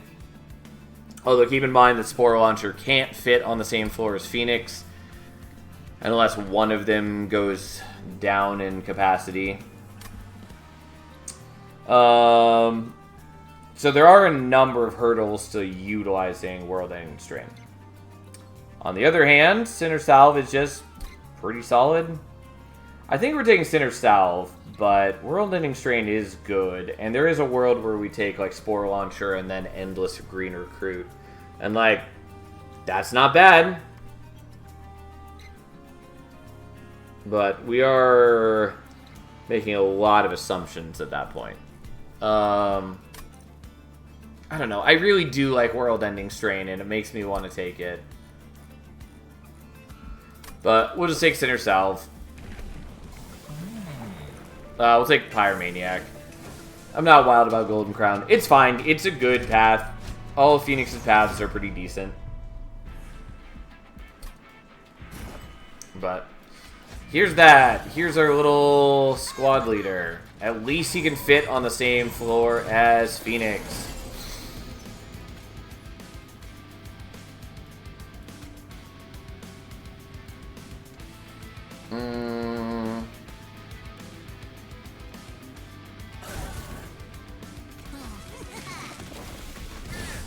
Okay, just trying to make it so I'm taking less damage from the spikes, although probably not worth my choices.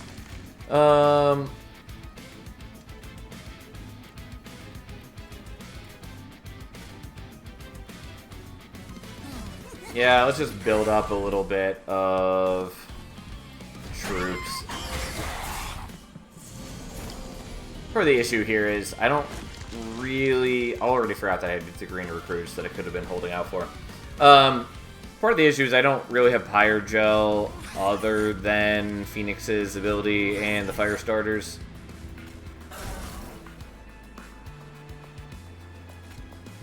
But that's fine.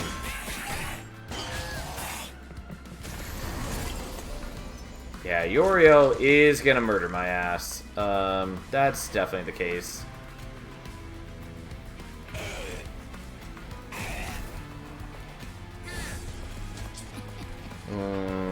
Alright, yeah. Uriel's not a great matchup for what I'm doing. But, so be it. There we go. Yeah, we have enough fungi to just kind of stall him.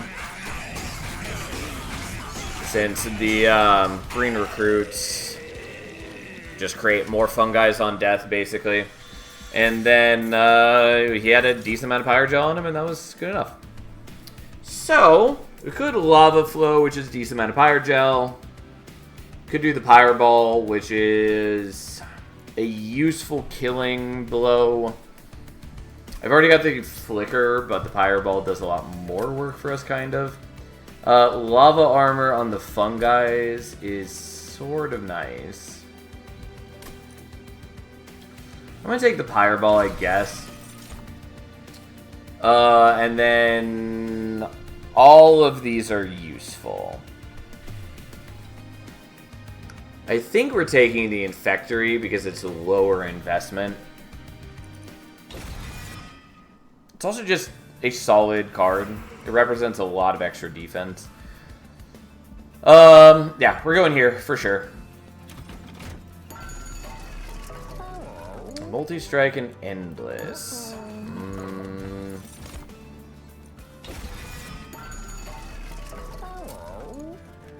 Kind of want to do Endless here. We're definitely not doing Endless there.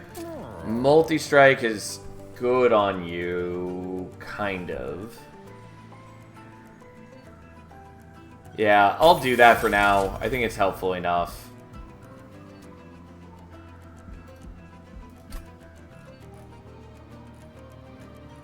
I mean, it's basically everything we need. I think I'm just gonna reroll for HP. Alright, have a nice night and a nice weekend, Fury.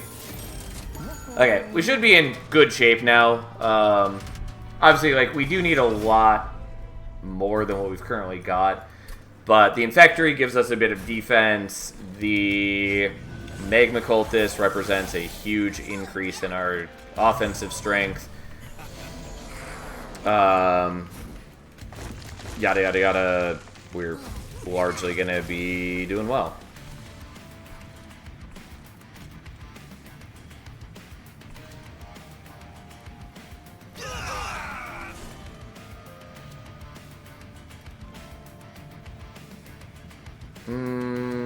Yeah, I guess we'll leave that as is. Yeah, at this point I really need to like hold over Flicker or hold over Pyre Ball or things like that. Also, specifically at this moment, really want the Infectory.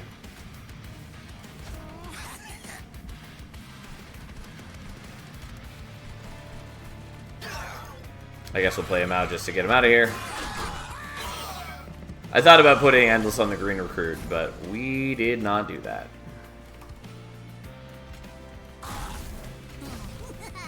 Wrong ordering, but that's okay. I'm just trying to kill things before they can attack so we can hold on to some of our fungi.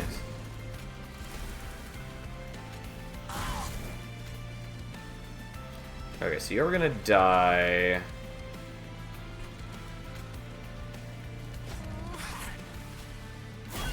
In this case, let's do that there. I could have killed some of the other guys here, but I kind of wanted to leave them to die on the infectory floor. That's maybe greed, though. And by maybe, I mean that's definitely clearly greed. But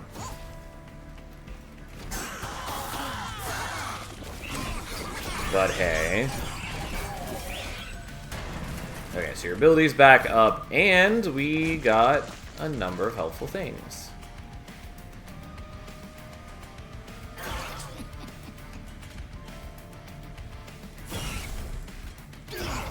And there we go. And just for good measure, we'll give you even more Pyrogel.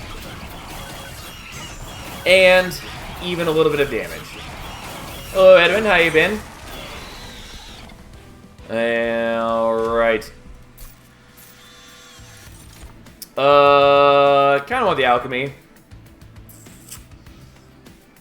Yeah, sure, I'll take the alchemy. Glow up is not bad. Spawning pods is okay. Loam coat is cute, but oh, I did forget already that this would be 0 cost from the Center South. It's been a day. That's about all I got. I feel ya. Relatable for sure.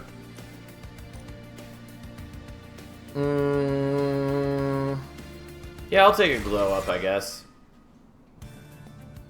Absolutely, we're going here. Merchant of Arms, still good for us, but I badly want things here.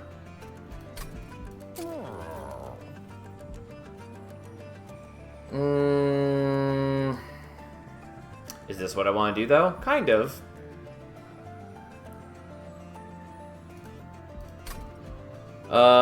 But I also really want to get, like, Holdover or Spell Chain.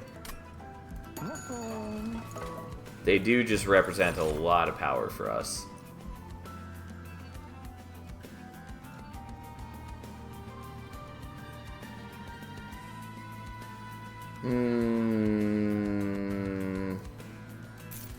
Maybe we should take those, but we're gonna skip. I mean, I kind of want to do this. I don't think with the size of our deck, it's really gonna be all that helpful, but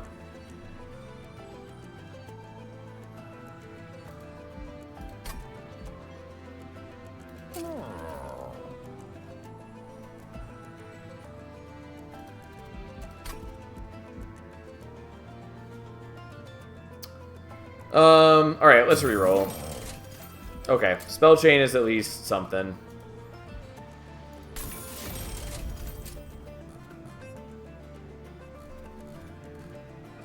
Do I want to -2 the Pyreball? Yeah, I think I do.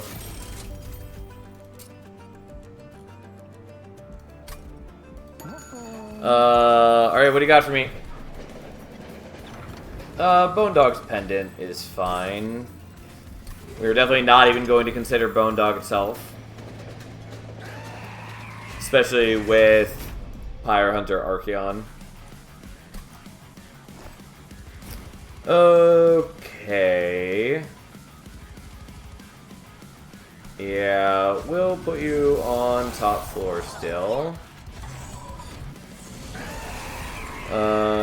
Yeah, that's not what we were hoping for, but about what we expected. It's not even, like, clan cards, so I can't even proc the Heart of the Pack for the extra draw later.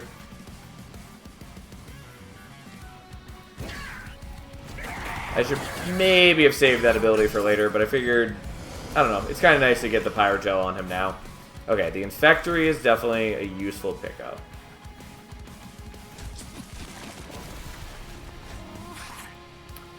And that prevents the... that prevents us from being Pyre Hunted, which is a minor concern, but still nice to avoid. Okay, so now that kills the backliners in a single blow. I think we're just going to build that up. And then you can have a buddy again, I guess. It would be nice to play them on top floor, but I can't. I could have if I didn't play the squad leader there, but the squad leader is still, like, vaguely helpful for me.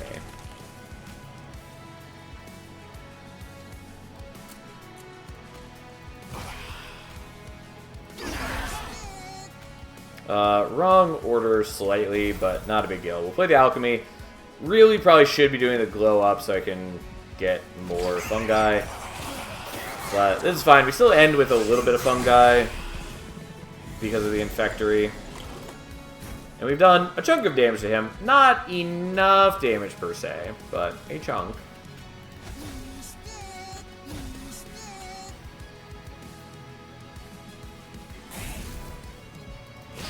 Alright, well, we take some pyre damage, but fine.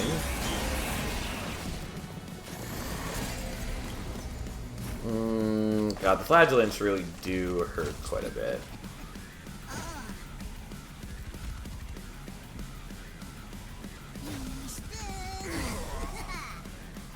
Okay. But they die. Still need to kill Archaon, which is not looking great since he does rip through my defenses in a rather unpleasing way.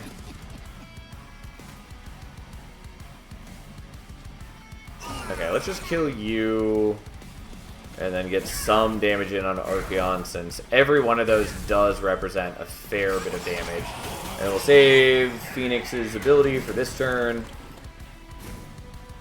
Okay. Yeah, definitely the wrong ordering, but that's fine. We get there, and that's what matters. And after this, we do get quite a bit stronger.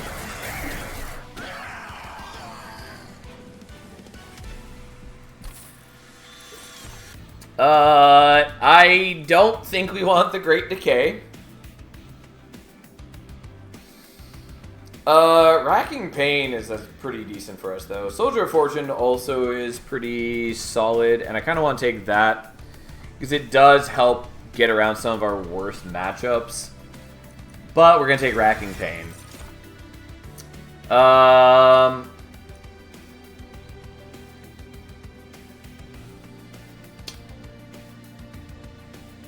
Yeah, I'll take a Puffball for now, and we're going to take Ember, though I also really want Draw. Unfortunately, that's all the Horde we got, but we knew that was going to be the case when we didn't remove Consume on the Horde. Or on the Alchemy. I do want to go here because the healing is nice, and there's a number of trinkets we could get. I am going here, though. Pyromaniac 2 it is. Okay. Yeah, you can have a large stone.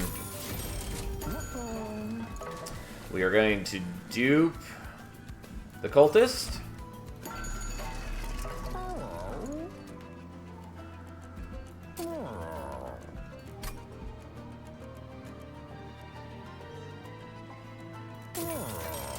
Okay. I will take Endless. I was debating whether I wanted this, but I'm willing to do that.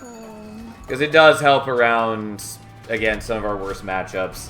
Ajax definitely is on that list. But that's fine.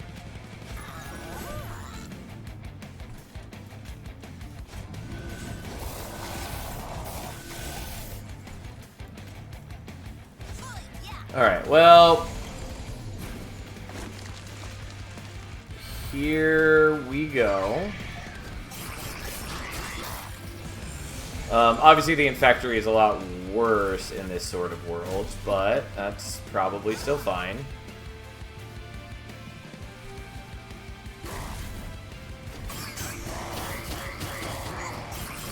Also, the world-ending strain would have been relevant now, but, you know, whatever.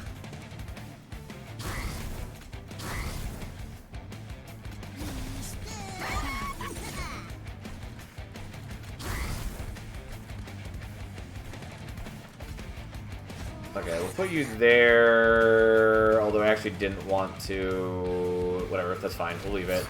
It was a mistake, but not in a way that I care about fixing right now.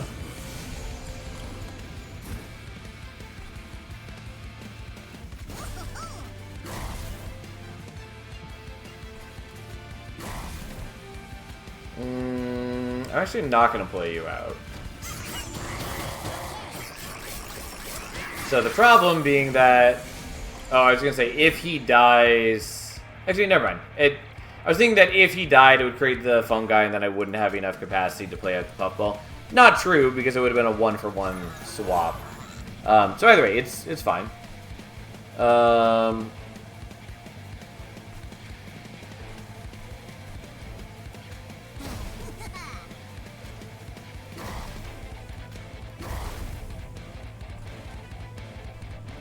Whatever. I identify the value in this path, but I'm greedy. Understandable. Drew this on the wrong turn. Really wanted that next turn. I mean, I could just kill him with the Phoenix Flame, but I'm not going to.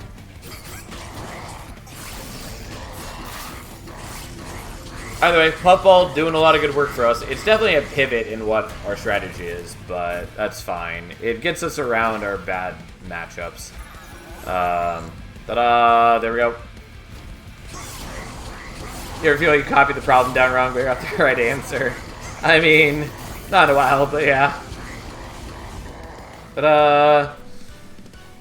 Okay. Stuck Up Whelp is cute, but not useful for us. I will take Fanning the Flame, even though it is gonna let me down.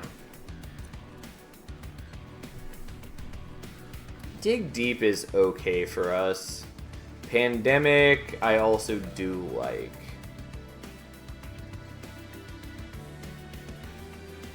But Pandemic would also need a number of fixes.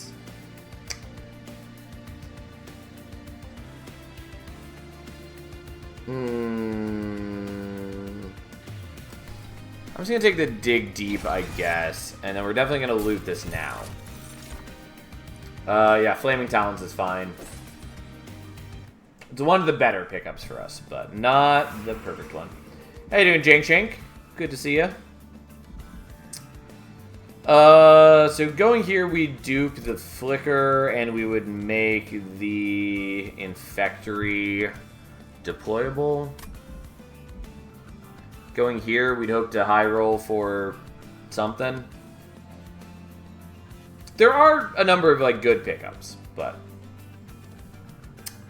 mostly I think this is better for us.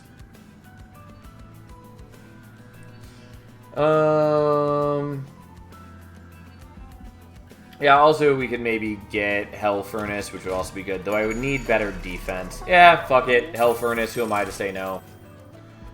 And we currently have 6 Deployment Ember. God, how greedy do I want to be? Finished Silks on a True Ending the other day, so I can finally go online again.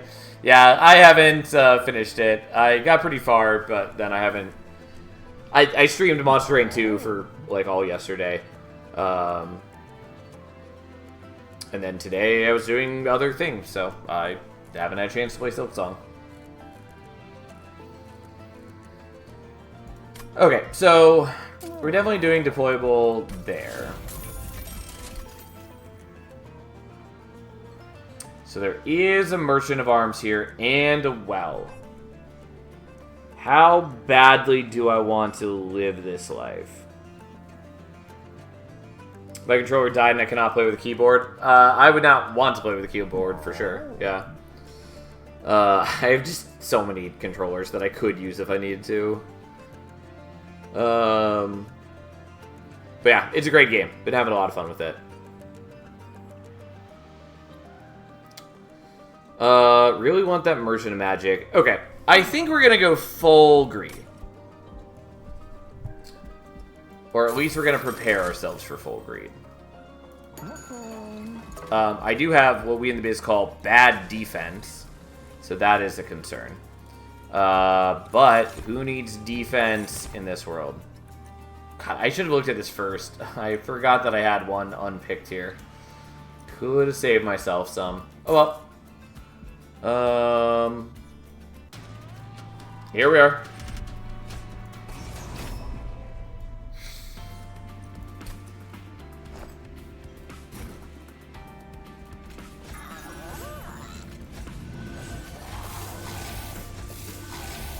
Okay. Shiny Shoe sure shows an interesting time to release their big patch. Oh, I already forgot that we had these guys. Definitely wasn't paying attention. I'm sorry, we need to be on top floor, because that's not helpful. I have a PS4 controller that the shoulder buttons finally gave out on. I'd probably tear it apart and clean it, but I think I'm going to upgrade finally. Understandable. So we're going to do this differently, where we play that on top floor. But yeah, to be fair, I don't think Shiny Shoe planned on releasing it around the time of Silk Song. But yeah. I really wanted to get into all the new things, but the Silks needs to be sung. Yeah, I mean, that's why I was playing it all weekend instead of Monster Train. Even though I did want to finish the crowns before the patch came out. But alas, yeah, the problem with doing this is I get sapped and then you ruin me.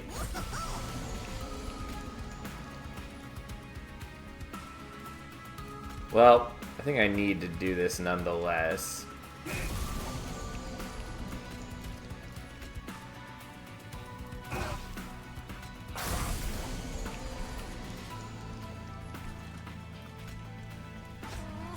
Yeah, the sap guys are unfortunate for us, but sort of manageable. It just means that these guys don't get to attack, which is a problem. Don't get me wrong. But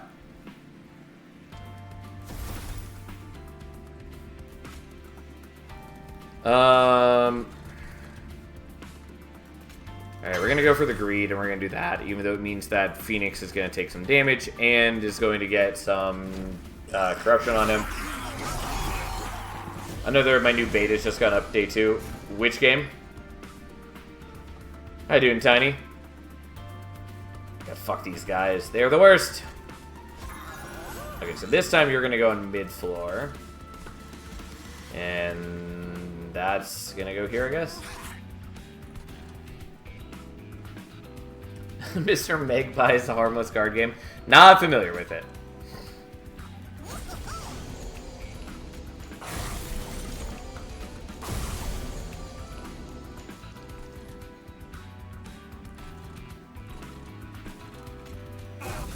Yeah, I don't know. The sap fills me with despair.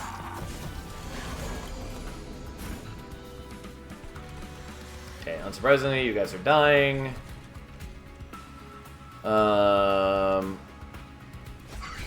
Should be fine to place you there.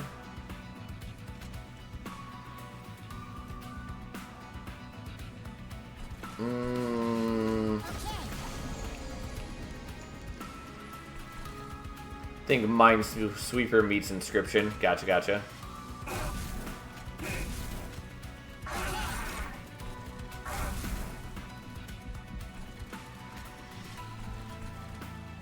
Sure, I will blow you up. It'll make sense in the long run. Oh, it's Quoto. Yeah, drew this at a unhelpful time. That's fine, we'll play that there.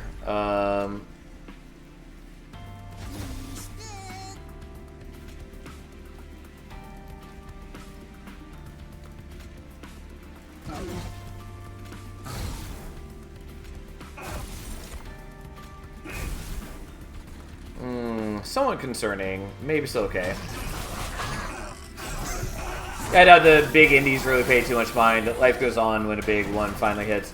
Do wonder if Megacrit had some info beforehand that pushed them into 2026. I think that's unrelated. For those who are unaware, Megacrit is Slay the Spire. Slay the Spire 2 in this instance. But yeah, no, I think that's probably unrelated. Okay, so we'll make that for next turn. We are going to be fine because we have Endless on the Puffball. So he'll just come back next turn and finish off Quoto. And also we can just do that and shoot him to death. Okay. I do like Dragon's Breath. Sacrificial Chamber is also nice. We'll take the Dragon's Breath, although I have too many expensive things. And I don't have good defense. But that's fine-ish.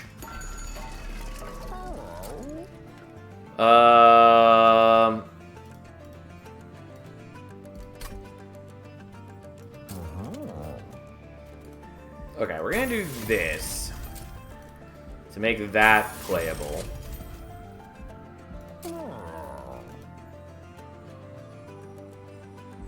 I'm gonna do that, I guess. I mean, I did want to do it on the alchemy, but, you know, I didn't for good reasons.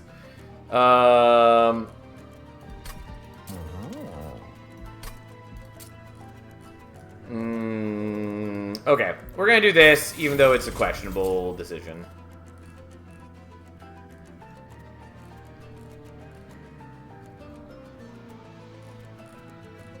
I just have too many expensive things. I'm fine with doing that, although... Yeah, that's fine. Now let's remove a couple things, maybe. I do have the removals here first, though.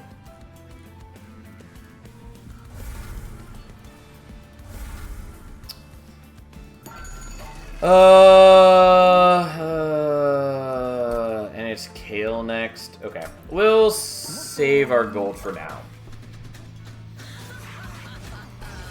I really need better defense. I really want, I don't know, like a lot of things, particularly the spawn at the start of each turn artifact I would really appreciate. Also, Artificial Pyrostone I would like, but for what I want it for, it's gonna be... I'm gonna have to make decisions around not seeing it. I did forget that there are corruption dudes here. But this does mitigate that concern.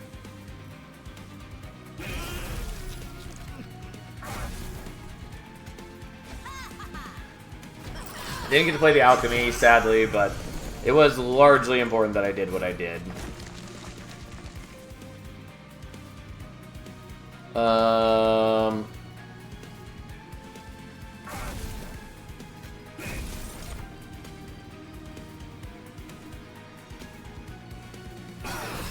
Yeah, good job actually getting a kill for once.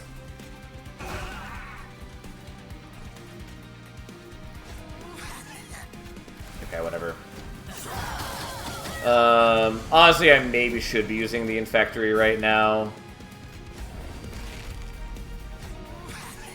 Just because, like, my defense without having Fungi to block is so bad.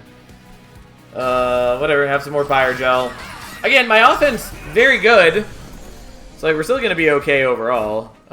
Since I am just going to Fire Gel you to death.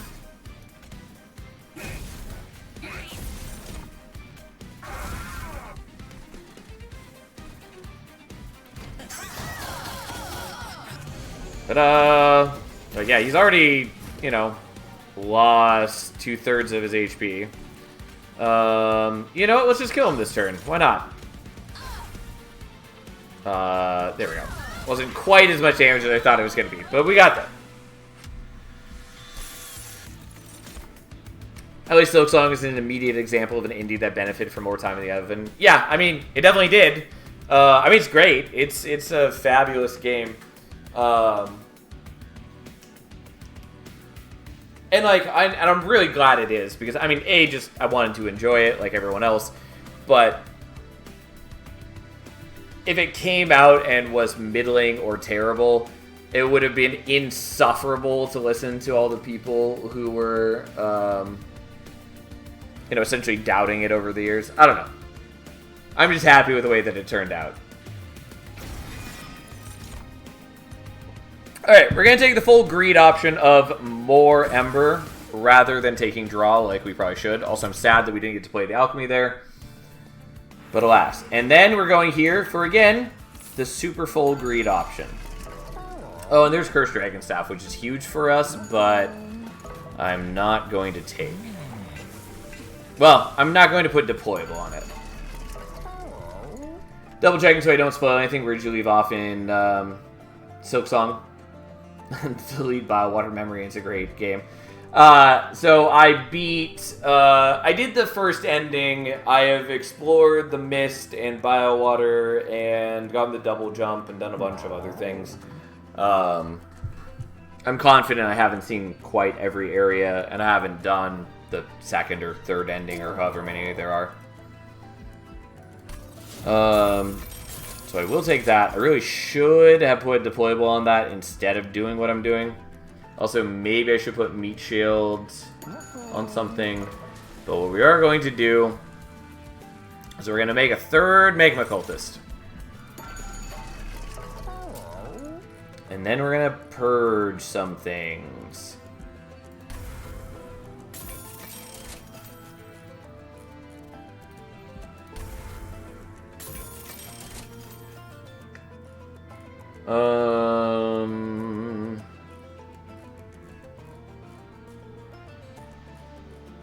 Yeah, I mean, the green recruits don't really matter, but they do get in my way.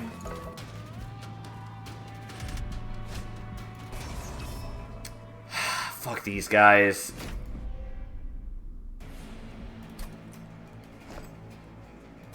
Truly the worst of all creatures. Alright, so we'll put you there.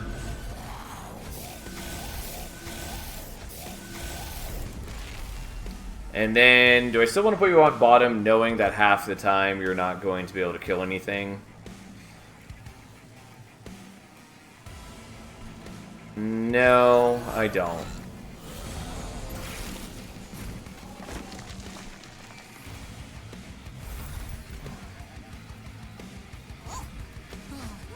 Okay, well, I was hoping for the ability to just kill him before anything, but that's fine.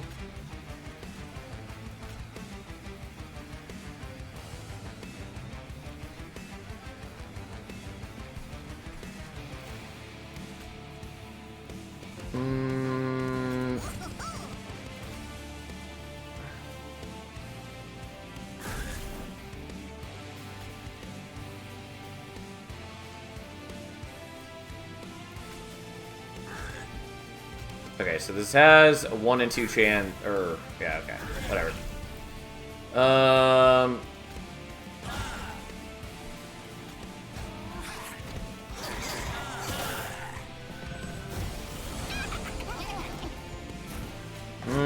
Okay, so, God, I don't have any... I don't have the things that I desire. Specifically, I don't have any fungi right now. I generate so much Pyre Shell. It's a lot. But again, this is the problem. And especially this fight does punish me for playing a bunch of spells. I think we're gonna swap to the Infectory just because I need better defense. Especially with them having the Reanimate and the Spell Shields. Like, that's a real big fucking problem for me. Also, wrong ordering, but that's fine. We have these galore. I will kill that just in case we don't get a Flicker next turn.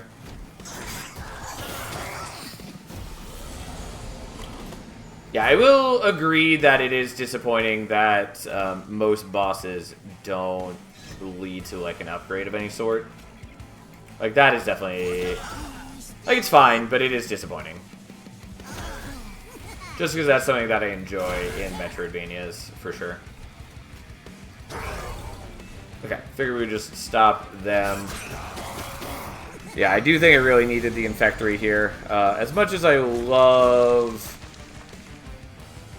What's its face? Hell Furnace.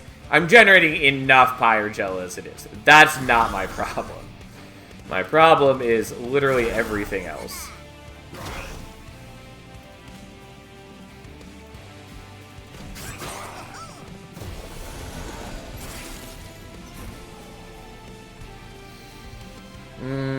Okay. So let's do that to kill the backliner. And now we can actually build up Pyrogel.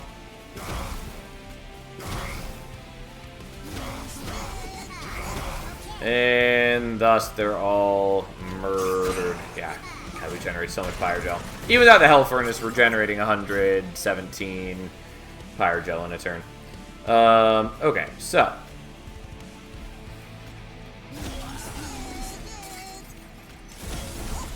Like, yes, we're gonna give them a bunch of spikes, but who cares?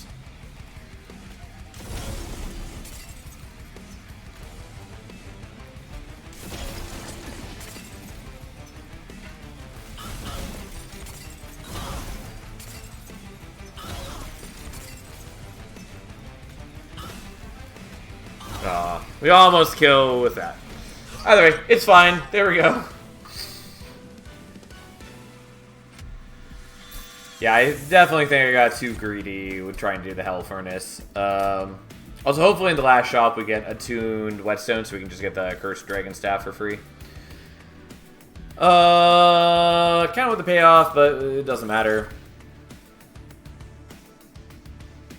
We don't really have consume cards, so I'm not gonna worry about that. I will definitely loot this.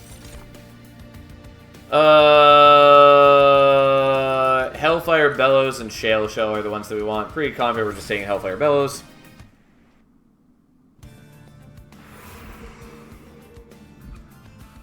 Yeah, we don't need to dupe things. We do want this. Also, the healing is helpful. Lightstone Casing is cute.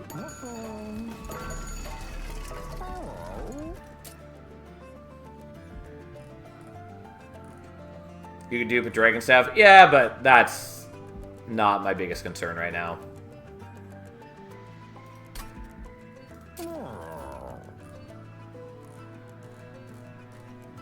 This might just go on Dig Deep so that I can get a bit of fungi to get started.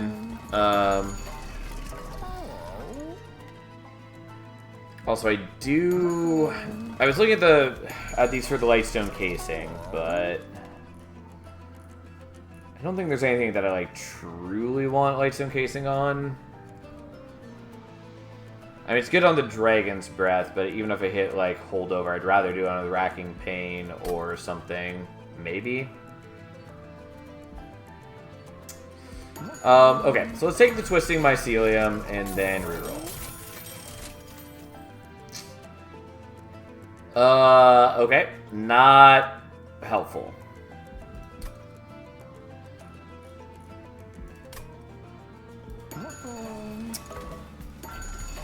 Not what I meant to click on. Okay, so we'll do that, I guess. We will do that. We'll do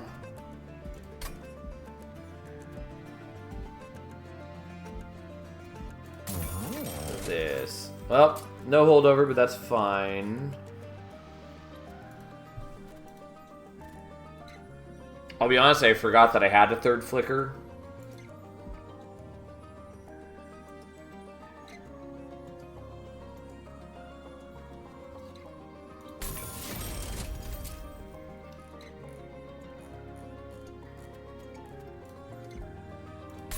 I'm just doing these for the minus costs.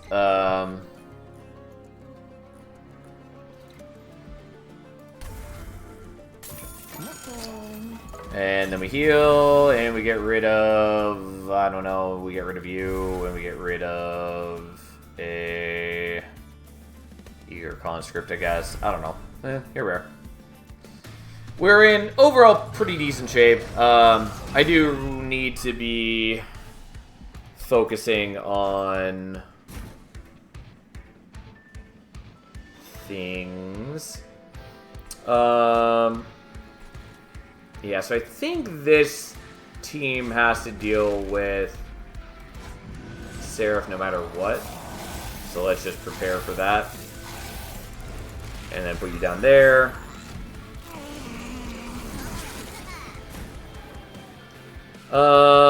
Yeah, not exactly what we were hoping for, but not bad either.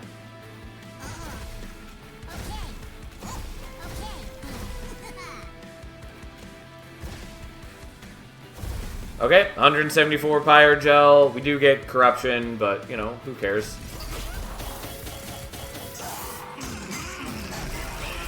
Oh, I did forget that we have the Twisting Mycelium does kind of fuck with him unless I had used the Glow Up. It's fine. It just means that it's harder for me to kill these guys, unfortunately, but that's alright.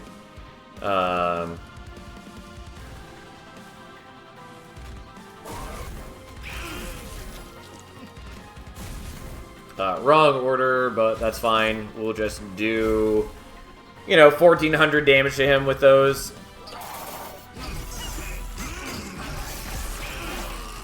Unfortunately, I do still get the Scourge cards. But whatever, at least they cost him nothing.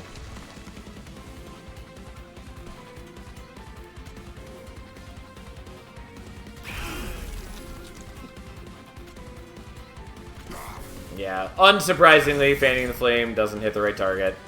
Oh well. I maybe could have killed the Scourge dude last turn, but that's fine. I mean, it's a lot less fine seeing this, but oh well.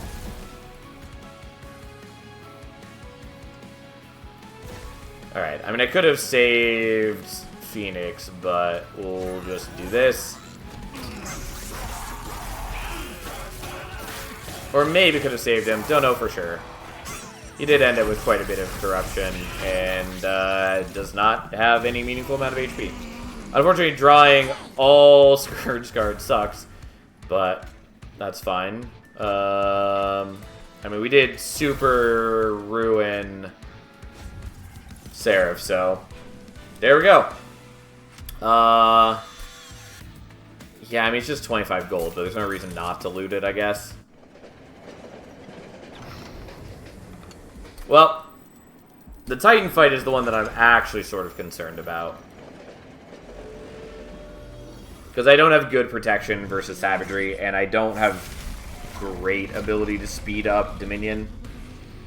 We'll still be okay, though.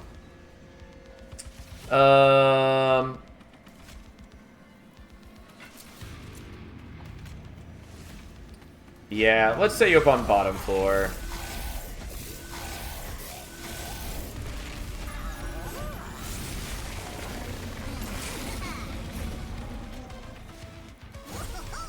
Okay.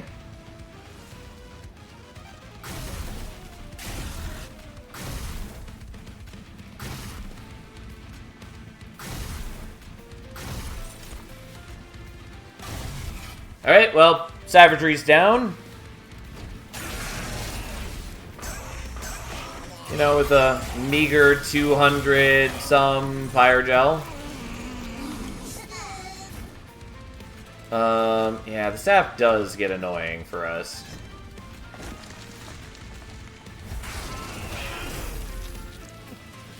I might just not worry about the sap.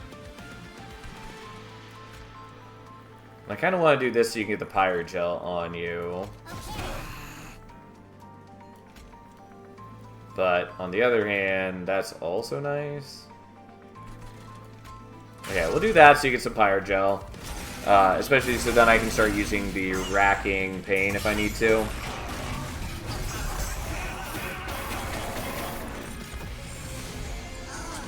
Okay, here we definitely want to kill some things, but on the other hand, we're also already easily going to do that.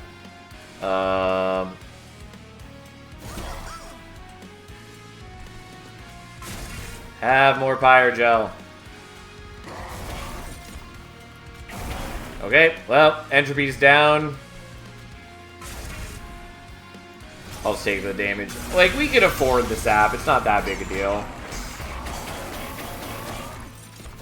But again, just like my offensive potential here is just a little too much.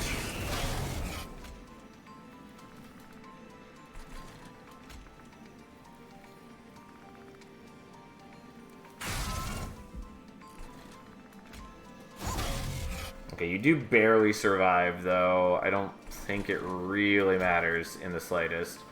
But we're gonna do this and just speed you up a little bit.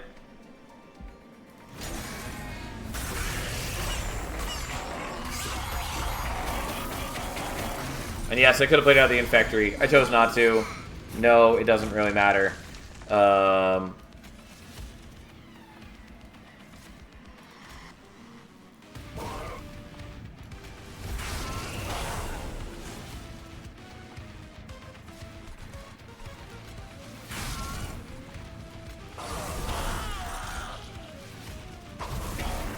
Okay, this way Phoenix survives, though, you know, what does that really matter?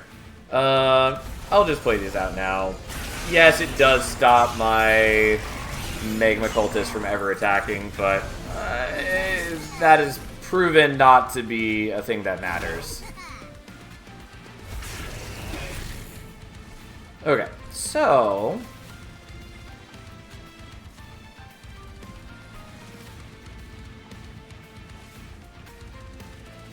just for good measure, we'll kill all you guys. We'll stop you from doing damage this turn, and we'll do this, because we couldn't have killed Dominion this turn, but we can do a lot of damage.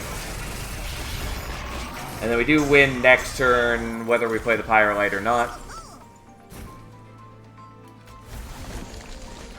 We can also give them a little bit of extra power. And there we go! Alright. That was a fun run. I was really worried about our defense, and we definitely did need to make some adjustments here and there. The Cursed Dragon Staff definitely helped quite a bit. But mostly, I was just way more powerful on the Pyrogel end than I needed to be. Given that I was putting out like 230 Pyrogel in an average turn. And yeah, that was the thing. Turns out Pyromaniac, even after the nerf a long time ago, still quite strong. Definitely needed the nerf, because, you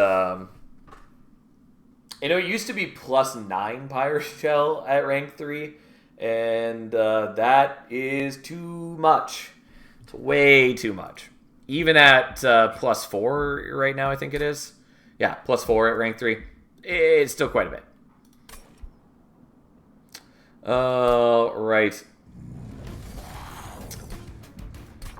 So, who are we picking next?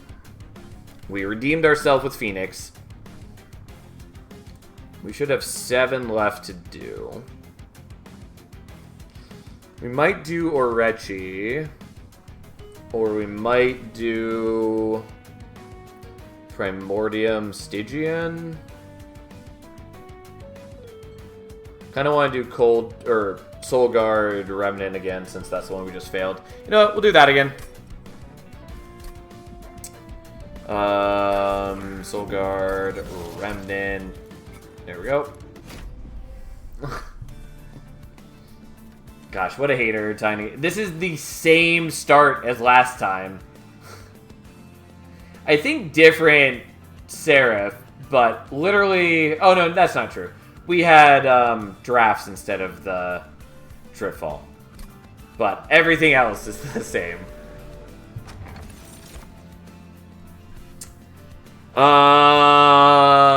Do we want to live a shattered Halo-shaped life?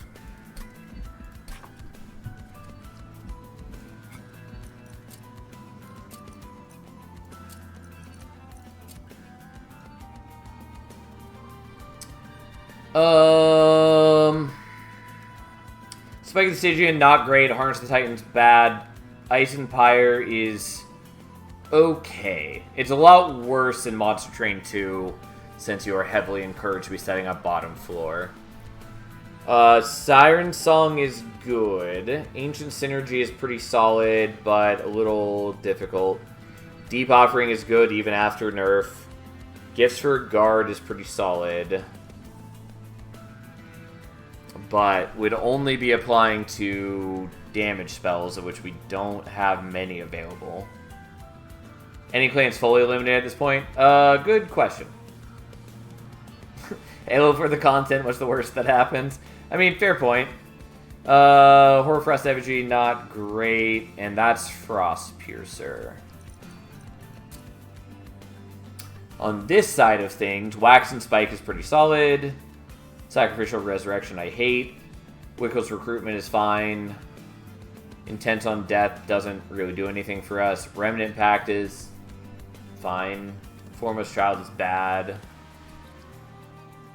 Resin Blades is not great for us, kind of. And Hallowed Halls is good.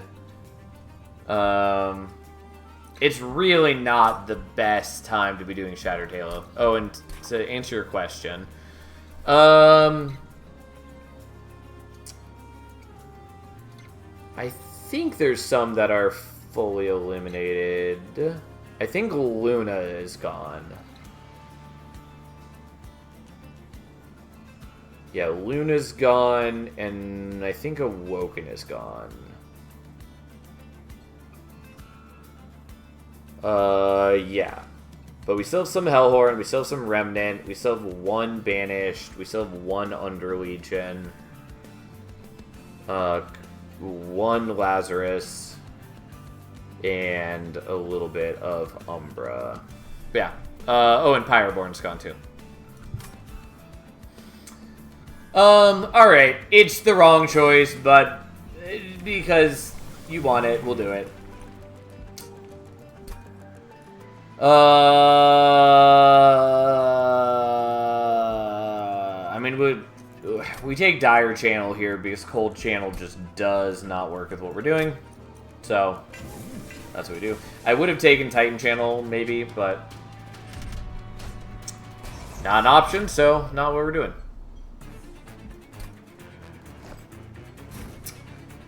Alright, you go there. I guess you go there. Is that true?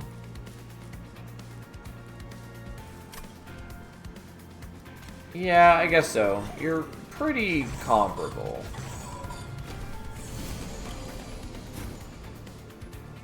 Okay, well, we just played these out, and then we can force that out, so be it.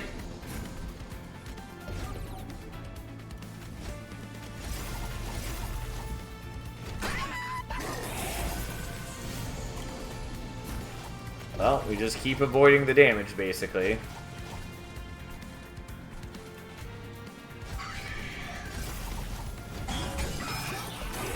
And here's the boss, which shouldn't be too bad. I mean, I don't need to do any of this, but we're doing it anyways. Ta-da! An easy fight if I've ever seen one.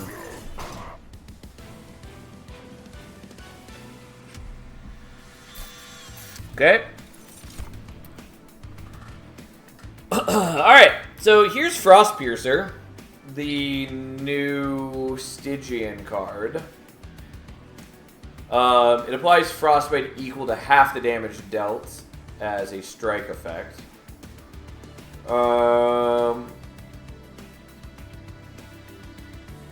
Which I kind of want to take for the sake of having, but is not good for us. We definitely want one of the other two. I think we want Ancient Synergy, but it is still fairly clumsy for us. But we'll take that. And then we make decisions about Hallowed Halls. And the answer is we probably take Hallowed Halls, because it's by far our best option, although it does make Soul Guard useless, and that makes me kind of want to not do it. You know what? for the sake of it, we're going to not take it. I will take Wickless Recruitment, even though it comes with a Ember.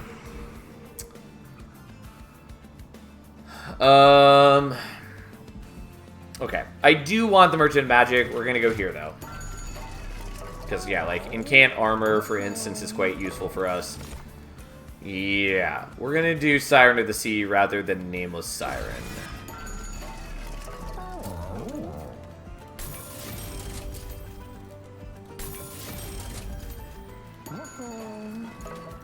Yeah, that's good enough for us. Okay, so you go there with your buddies, and then we'll do what we can.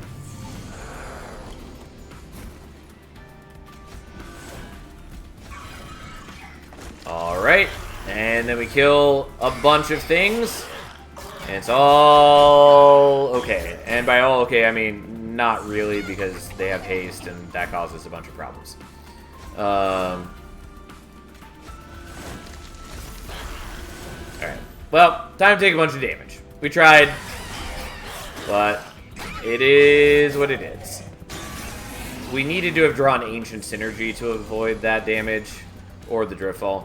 And we didn't, so here we are.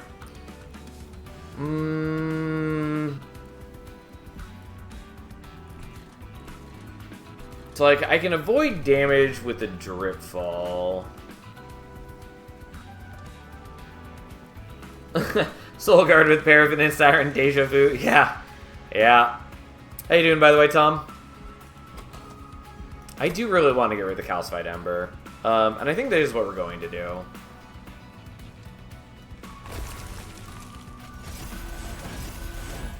The other option may be better for us because we do avoid 12 pyre damage and we avoid damage on the Siren.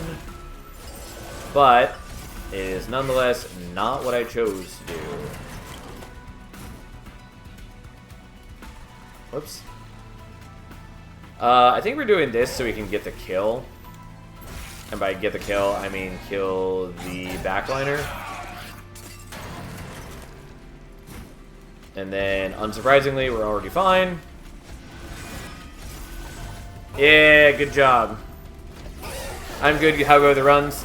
Pretty good. I lost with Phoenix right at the beginning, but then we made up for that by winning with Phoenix on the last run.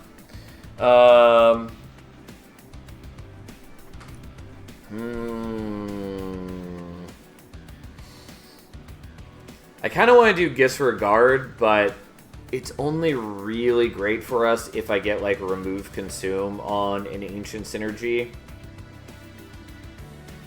Or if I hit Volatile Gauge, like, Ancient Synergy would also be great. I can't remember the last time I was offered Volatile Gauge, though.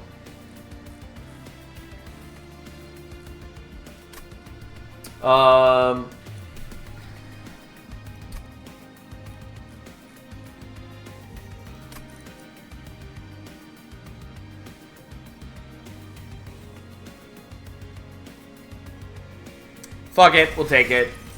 We are not taking Resin Blades, I don't think.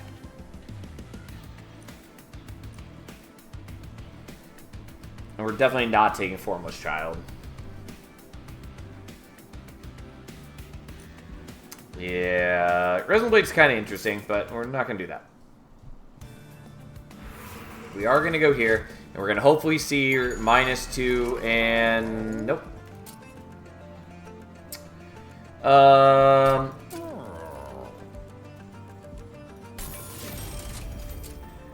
Well, that's good enough for now, I guess.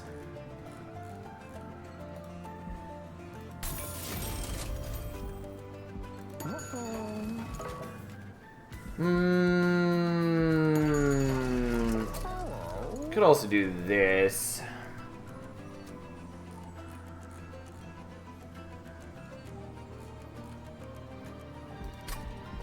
I don't know. Sure, I'll swap you in. You don't say. Well, fuck me.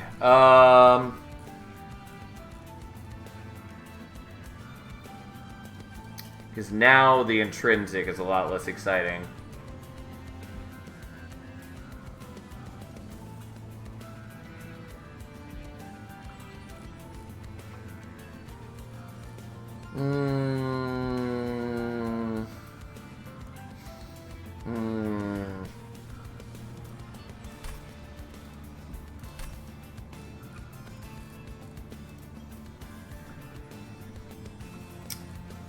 Do I really want to do that, or do I just want to do something like leave that? I think we probably want to leave this. I think the intrinsic is just too useful for me. But we could do something like that.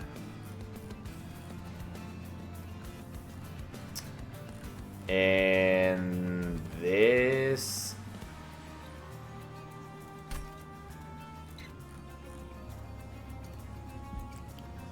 I don't know. It's the wrong choice. We're doing it anyways. We'll see what happens. Okay. Again, taking Shattered Halo, not ideal by any means. It is certainly going to be awkward for us, but so be it.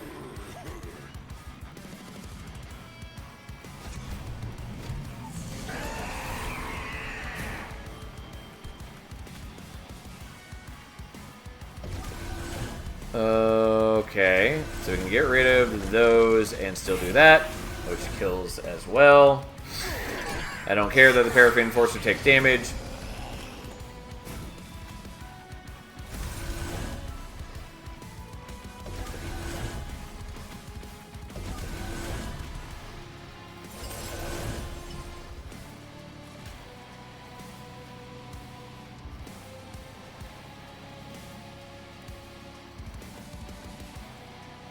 Alright, fine.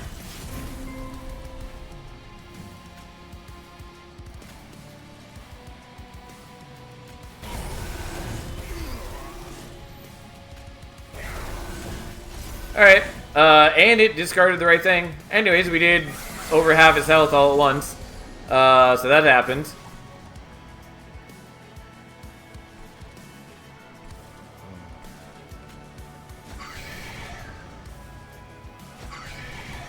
Now, I think we just want to do that to you.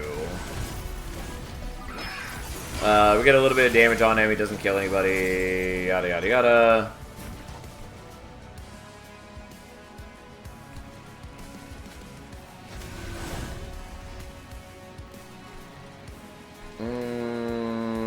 I think it's fine for you to kill the Paraffin Enforcer.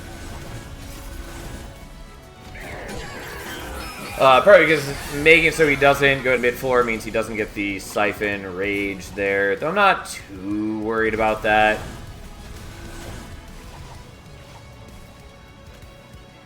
Kind of just need to do...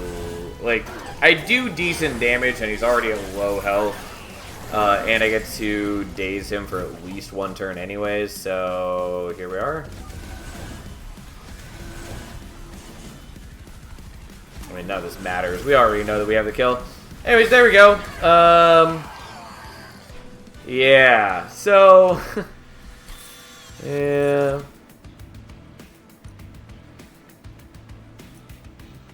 I don't really want Spike of the Stygian. I will skip that. I will skip here.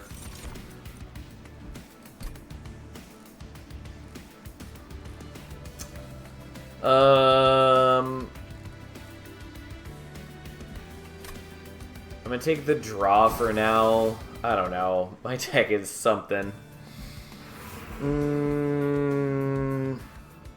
So I could go here looking for like Dualism and Multi-Strike or Smidge Stone and Multi-Strike. Going here, I don't know. Emote Tome would be good. Don't know what else I would want. I guess we'll just go here.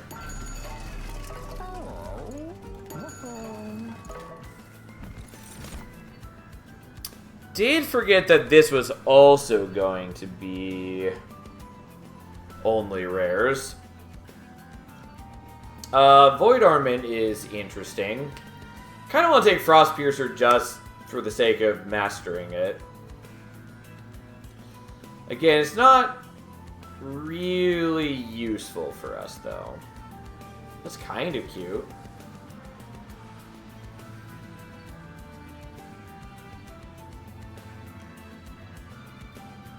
Spell Sanctum is not bad, although it is expensive. You know what? Fine. We'll take Frost Piercer. I think we're taking Dire Channel 2, though I'm vaguely intrigued by the thought of taking Titan Channel here.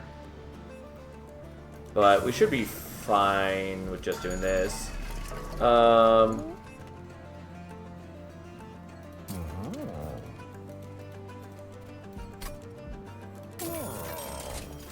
Sure. Except that I can't afford both. Should have taken that into account. Either way, I want the multi-strike. And I do want rid of you. What I really want is more Merchant of Magicking, and I want a very particular set of upgrades. Unfortunately, Soulguard doesn't have a lot of HP, and Kel is an asshole. Neither does the Nameless Siren have HP. But we'll do what we can do. We'll just try to build up so that we can kill him real quick at the beginning.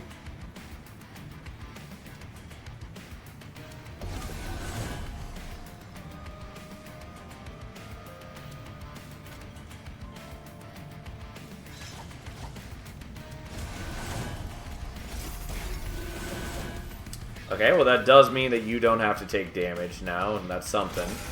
I don't have these guys sorted. I mean, he's dead, and I could Dripfall you, I guess. You know what? I guess that's what we're going to do, although I didn't really evaluate whether that helps me in any way, shape, or form.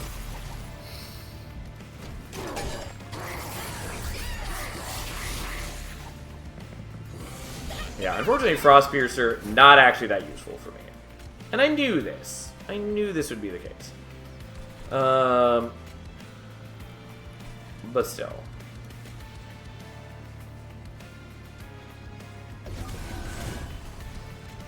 Alright, the greed is too strong within me.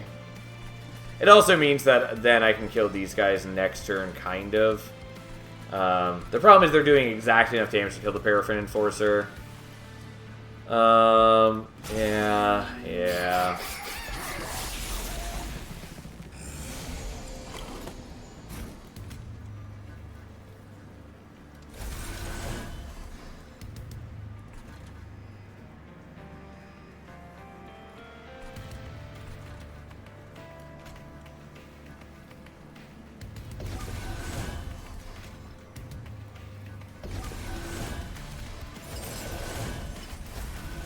Oh, I did do this wrong.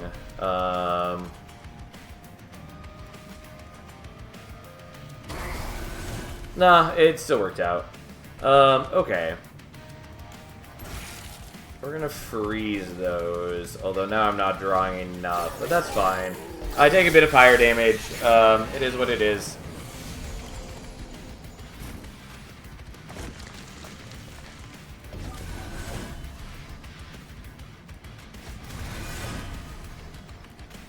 You come out, and now I can get the kill on both of you.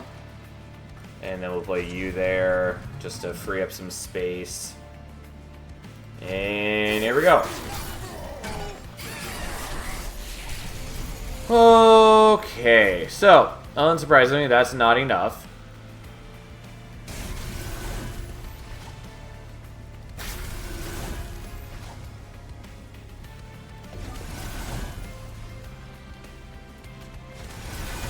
But that is... Alright.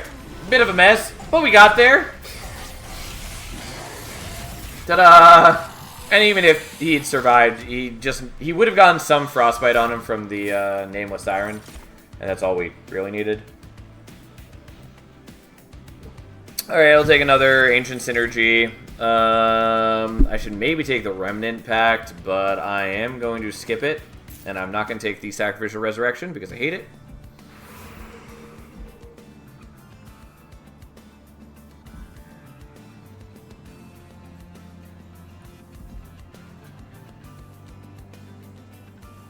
I'm going to go here.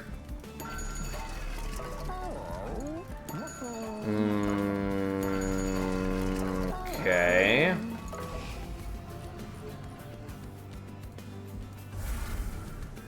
Boo, imagine hating good cards. How dare you, Tom? How dare you? God, my deck is a fucking mess. Is there a rework which would make you like it more? Yeah, the rework that would make me like Sacrificial Resurrection, which we're going to pull up on screen for those who are unaware of what the card is. There it is.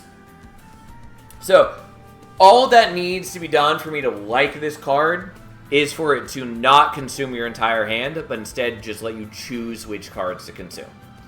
Instantly goes from being a frustrating, awkward, dumb card to being a good card. Or, alternatively, or in conjunction, make it so the draft that's generated also gains burnout equal to the number of cards consumed. Either of those makes it a card that I would appreciate. Because currently, it's very frustrating that, like, the sort of intended use case for it is to sacrifice, you know, middling or unhelpful cards in your hand to make a powerful draft that then you get to use. But the draft only lasts for one turn, except in very specific situations. And even if you have a card in hand to, like, give extra burnout to the draft, it dies because your burnout card got eaten by the Sacrificial Resurrection. There is no way to save your card from the Sacrificial Resurrection. And so, yeah, it's if it let you choose which cards to consume, then it would be more meaningful because you could save whatever cards you want to save, and you could actually use the Sacrificial Resurrection to just get rid of, you know, bad cards in your deck or cards you no longer need. It's bad design, you mean? I don't know in which part you were responding to, but yeah. Step one, put your hands in a box. Yeah. But anyways, it just annoys me in that, like, if they just wanted this card to be something to consume cards from your hand and just get rid of them, fine. But it doesn't need to make a draft if that's the case. If they want it to be a card where you get to use the draft that's created, then it needs to be something where the draft that's created is useful. And it currently isn't. So, yeah. It's just a weird mishmash of a card, and I want it to go... I want it to be better in at least one direction. So, that's all. Like, it has some weird, kind of interesting use cases, but mostly just frustrating. Yeah, I think that's fair. Yeah. Like, I do appreciate the kind of, like, unusual use cases for it. Like, allowing you to consume a unit from your hand to get it into the reform pile without ever actually playing the unit. Yada, yada, yada. There are some interesting things you can do, but it's mostly just frustrating. Okay, anyways, here we are. We have a second Dripfall now, specifically a second holdover intrinsic Dripfall, so our defense gets a lot better.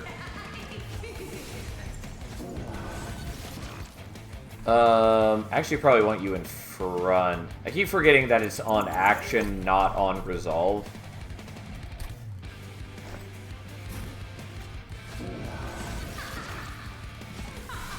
Okay, you'll just chill out up there.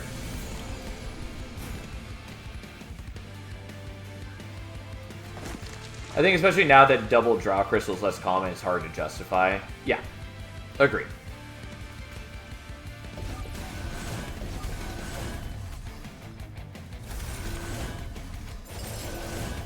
Okay. Can't play the Gifts for a Guard at the moment, which is fine.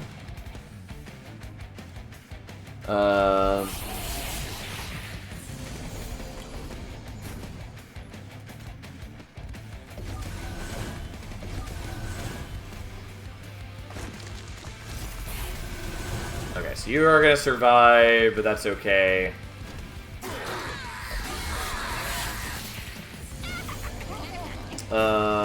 That is less good, but manageable. Okay, let's just do it like that so you can kill, even though you're now giving Titan Skin to this guy. That doesn't really bother me.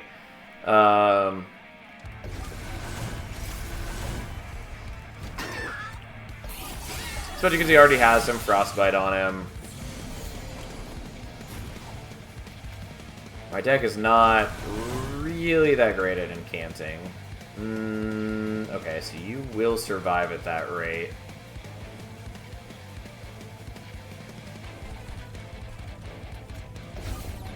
Okay, we'll do like that and like that. I just need to stall long enough, basically. Yeah, this is fine. We'll do that in prep for the boss.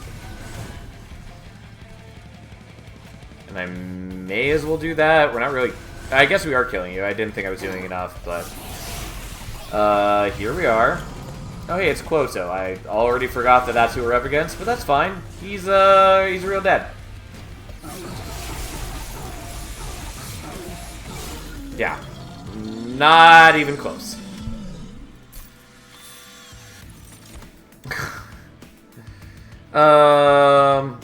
Could take Harness the Titan. It's bad, but it technically is vaguely useful for me, although I still have to minus cost it.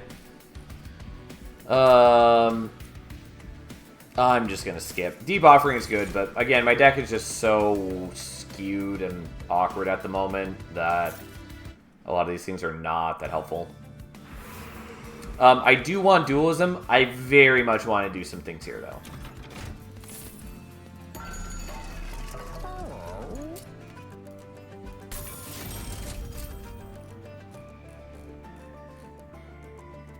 Holdover, not that helpful for me.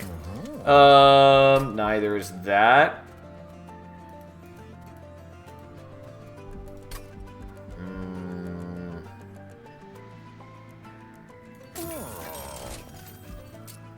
Yes, give me that sweet remove consume.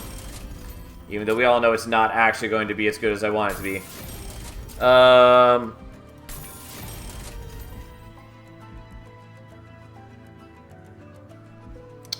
That's fine overall.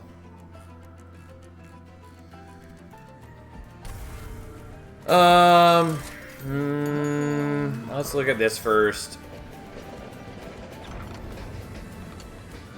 I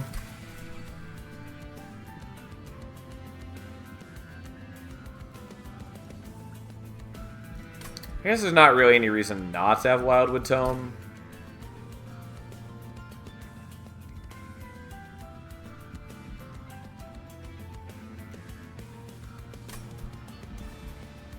Sure, fine, whatever. We are going to take Ember after this, I think. Sadly, I can't get Remove Consume on the Gifts for a Guard because it's in the box, but that's fine.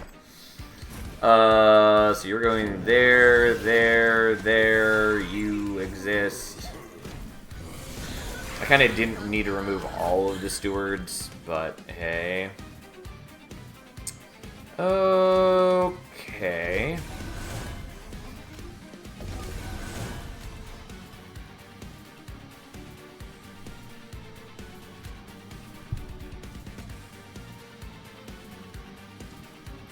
I just want to play the Frost Piercer, but I do think other options are stronger for me. Because I could do this. Yeah. It only draws 2 because I've only got 2 in the deck, but one of them is much stronger now. I mean, they're both stronger, but we'll just do that. That's fine. The Ancient Synergy got the extra damage, but doesn't actually get removed because it had removed Consume. So it can't have Consume re-added to it, and that would just cost 0. I thought about doing this without doing the -2, but with the plus 25 in Consume. But I didn't, and here we are. Okay, we'll give you the quick, and then we're just going to daze the stronger dudes, and then we cast all of our spells, even though half of them are not that great for us.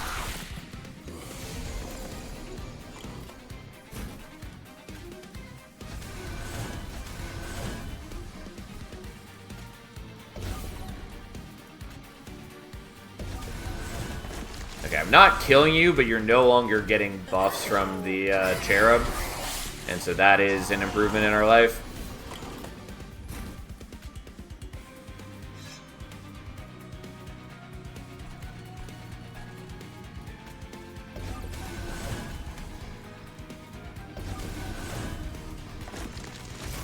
Okay.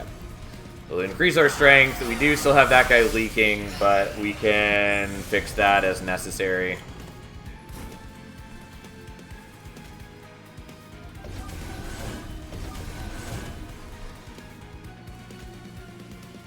Sure.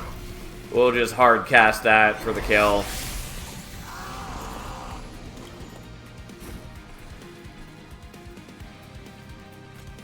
Yeah, that doesn't kill anything, but fine. We'll just reduce how much damage is incoming. We can kill with that, and then we do that. How exciting.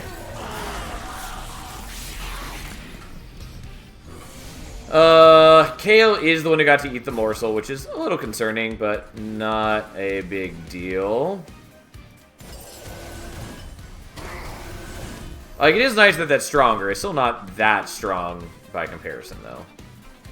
Okay, we're just going to prepare for next turn, wherein we're just going to daze the shit out of you for 3 turns. And then kill that just for the sake of it. Ta-da! Oh no, so spooky when he's dazed for forever. Also, we'll just add more daze onto that, and we killed his minions. And here we go. We do fairly high damage, especially because half of our Siren damage is also Frostbite.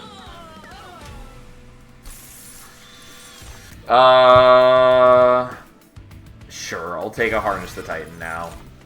And I'm going to take the Ember, though I do want draw. But I did this. We are definitely going here. We're hopefully getting Dualism. Could also maybe take the quick. But I think we're fine without that. Yeah, we'll take the Dualism.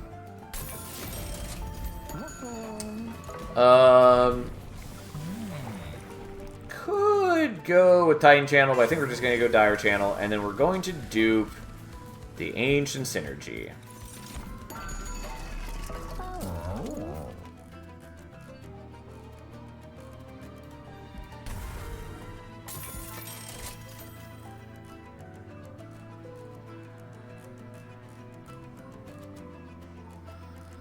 We'll hold on to the rest of that for now.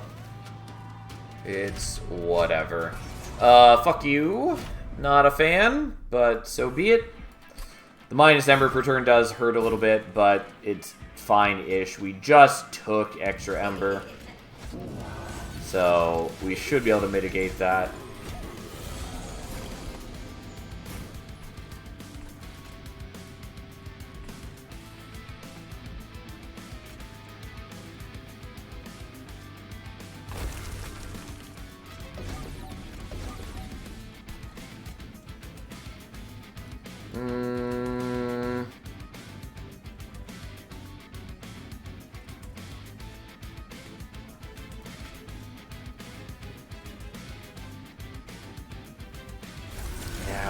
I don't know. Not happy about these choices. But we got at least a little bit of stuff rolling for here.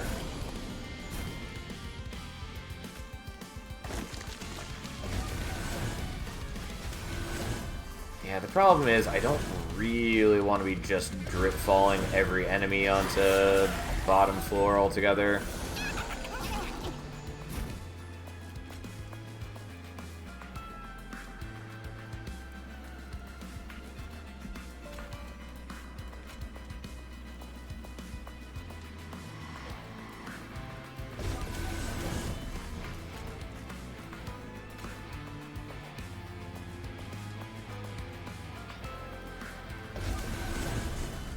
Yeah, and then that just buffs them, which I also don't love.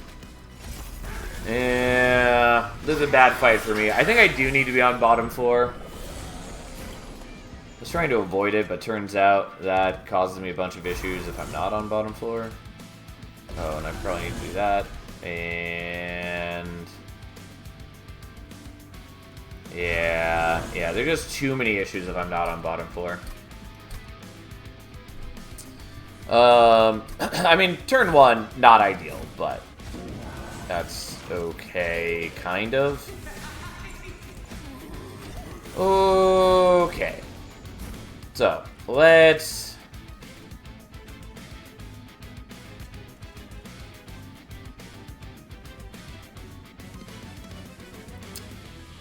yeah, unfortunately...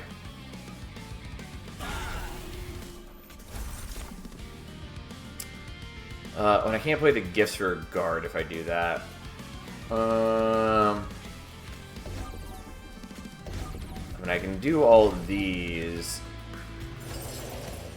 but...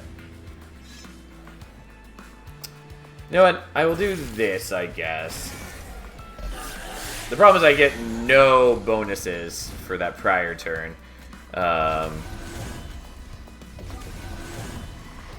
Which does suck, but that's okay. But at least these cost nothing now. Also wrong order, but I can at least do that. And then I don't take any damage. It's just that I should have dazed one of the back ones.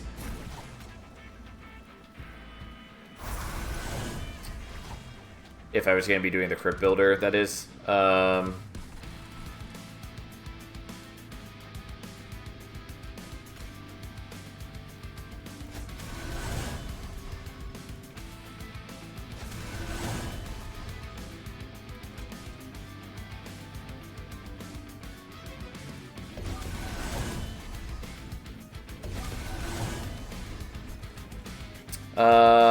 Alright, let's just kill that, even though I would like to do things here, but hey.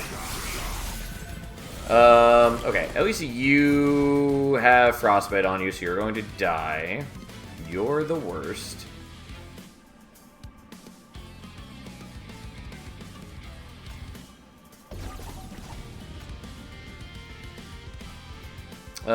And I didn't give you... no, you do have Quick, so you're gonna die first, so we just daze you guys. And then, unfortunately, none of this helps me in any meaningful capacity.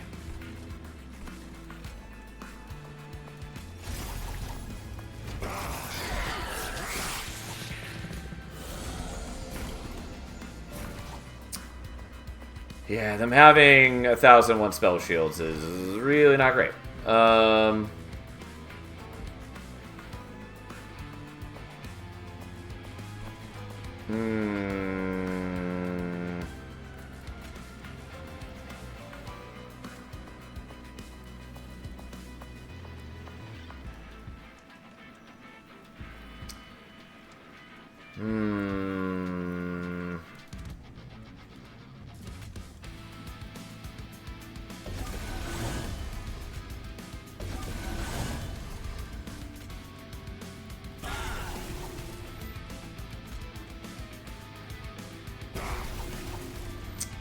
This ain't great. But I'm not totally dead yet, just most of the way dead yet. There's only one wave remaining. Yeah, fuck. God, why do you have silence, you piece of shit?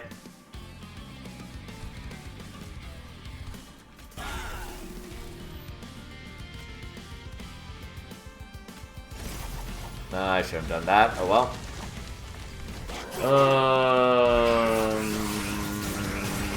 Okay, we take a bit of damage, fine. Yeah, and then you're gonna ruin my shit, aren't you?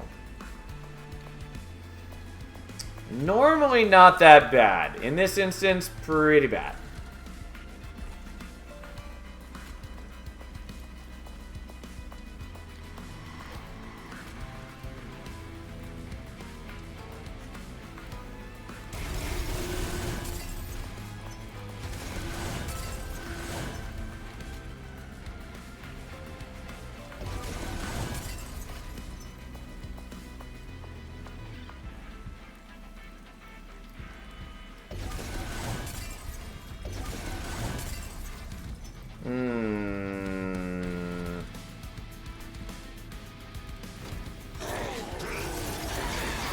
Yeah, this is a terrible fight for me. I mean, my deck is not good, per se.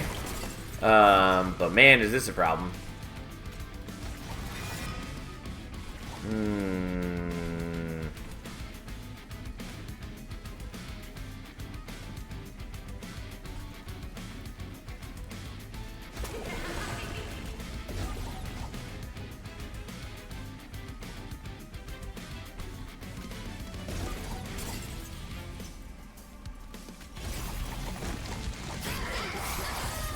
Yeah, I don't think I can beat a thing like this. Turns out pretty bad.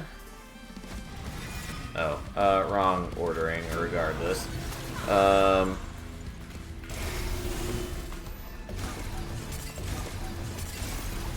the fact that she makes the things in front of her each time, and that Soul Guard resets the shards is really bad.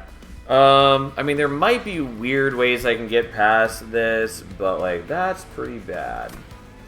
It's really just that she has the 1,000, you know, so many of her spell shield high damage protectors that spawn in front of her.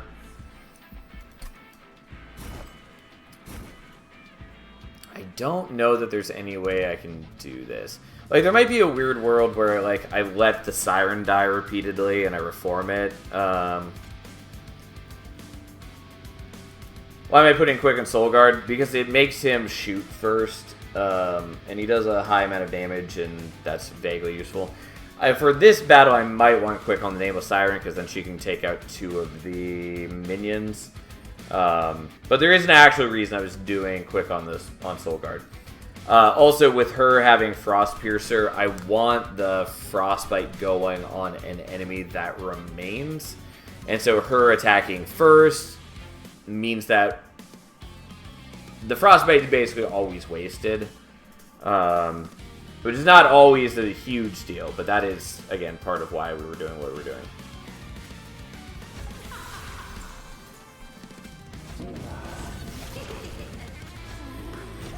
Alright, let's try this, even though I suspect it leads to death.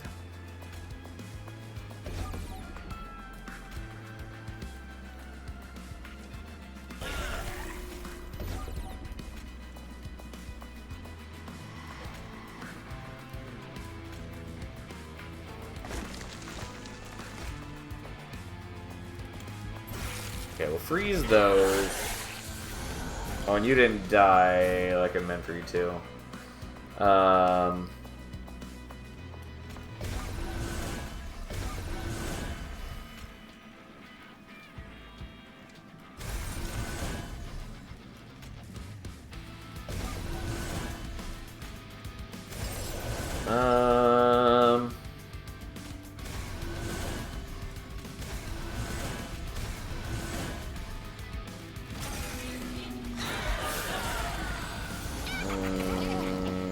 Okay.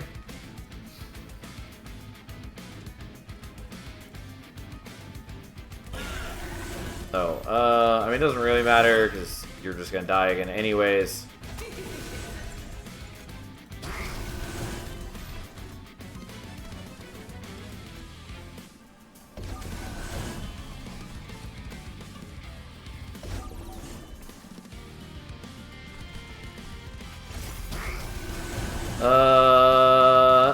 vaguely helpful, but fine. Yeah, you suck. Everyone hates you. You're the worst.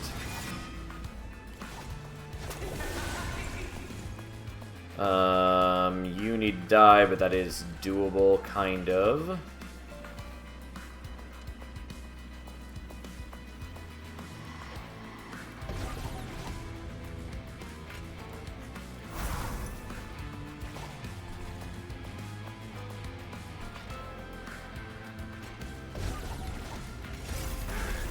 Okay.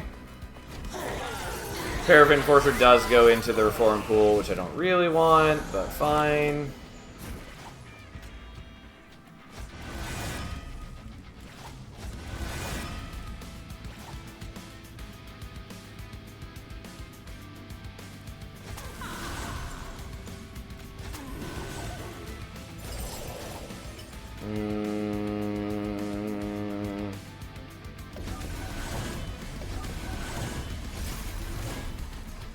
Yeah, this is a fucking mess, though.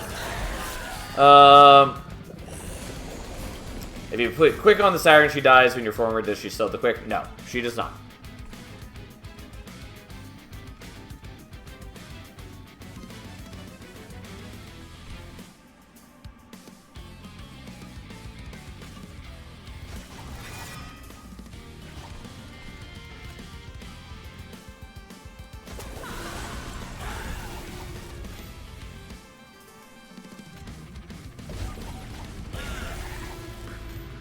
Yeah, not actually that helpful. Should have done this differently.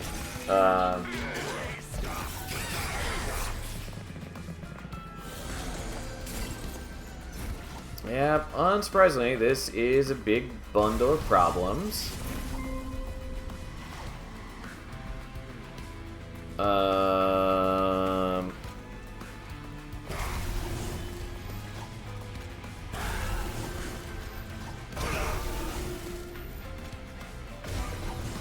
Yeah, this doesn't work. That's fine. I'll just let it die. It's fine. I don't know that I have a good way through this fight regardless. Like, I need to do something... Even with the Siren being reformed, I need it to be, like, building up stats. And it's not building up enough stats. Like, this fight just really ruins my team. No great surprise. I had a bad deck. Like, we took the Shattered Halo knowing that it was going to lead to something like this. Okay. That's it. I'll be back in one moment before we begin the next run. And we'll go from there. So, 1 second.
Alright, I'm back. And what are we going to play this time? Obviously, I could do Soul Guard again. But we could also do other things. Could do Queen. Might just do Primordium. I do kind of want to get one of the Remnant ones out of the way, since we do have a lot of Remnant remaining. We'll just do Soul Guard again. And, you know, not lose with him again tonight. Purifying Cleanse with Lady of the House is not a bad start. Flash Freeze is okay.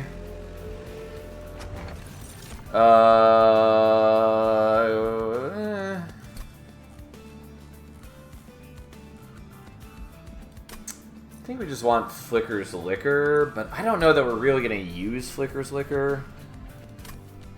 I think we're more likely to use it than Deep Wood Oil, though, so we'll take Flicker's Liquor. Yeah, unfortunately, Cold Channel is of dubious value in this clan combo. If he retained the shards on death, it would be fine, but he doesn't, which makes it much harder to utilize, because there's almost no healing in this clan combo. There's no max HP increase other than Reform. There's very little armor, yada yada yada. We'll take Dire Channel. And here we go. Oh boy. You get Meat Shield? Yes, and I've considered that. But also, that's not enough. Not with how much damage enemies do late game. And yes, I'm aware that you are not being serious. Okay, so he's basically dead. The backliner. No. No. Why? Why do they not give it to us?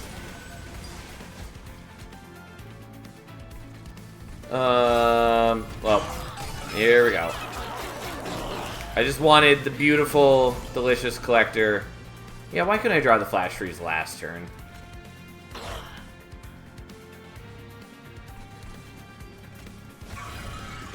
Well, that at least gets played out for free. Though I suppose I should have played these first, just to make sure. Anyways, it works out. Lady of the House is low on HP, but hopefully we get to heal her, or... Well, we almost get there. And we can reform her. She's not going to be quite as strong, but she'll still be pretty strong. The problem being that I've already filled up all the slots. So... doesn't matter. I'll take filling those slots is bad in case you need to reform Lady of the House. Yeah. I was aware that this was an upcoming problem, but we were prepared for it regardless. I do like these. We're taking an offering token, though. Pretty confident we're just going to take Molten Encasement.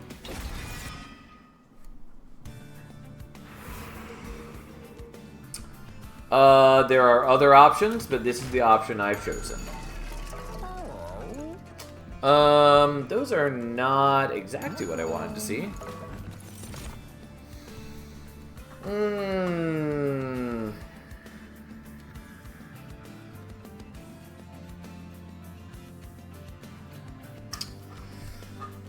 Well, there are things I could do.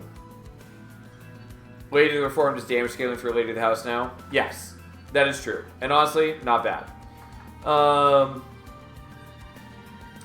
And I am considering taking her for that exact reason. The problem is it locks me out of using Stealth, which I just picked up the Molten Encasement for. Kind of. There's technically ways I can still use it. But largely locks me out of Stealth. It locks me out of... to a degree, it locks me out of Daze.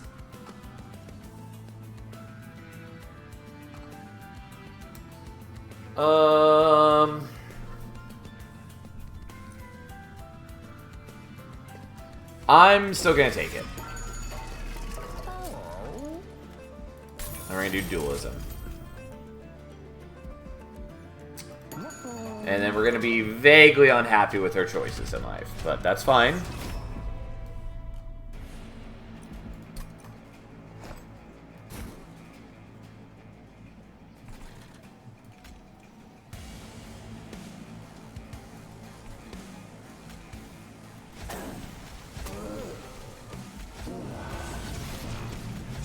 Okay, see what we can do.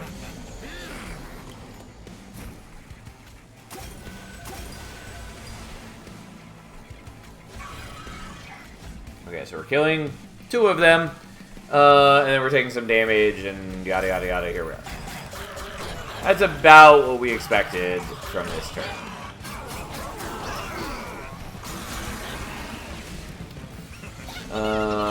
Okay. Well, I can do that at least.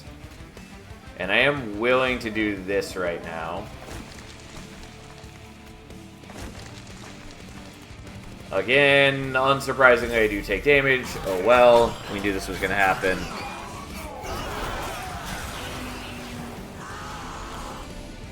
But we're more or less where we want to be. More or less.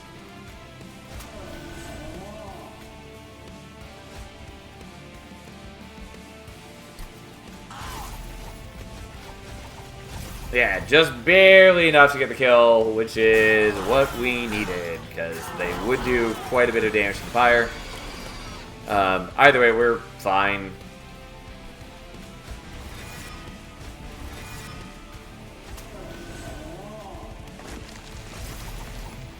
And then we murder them. Because we got a little bit of stealth, we got plenty of burnout. Even though with the burnout, you know, lowering, we are kind of degrading our damage on the Lady of the House every turn. But that's fine. I will take another offering token, but I kind of want the flash freeze for very specific reasons. I do feel a little bad that with Primitive Mold, I basically never draft Molded, because it just doesn't matter. The healing is kind of nice. Resin Blades I would enjoy. But we're definitely going here for a lot of reasons.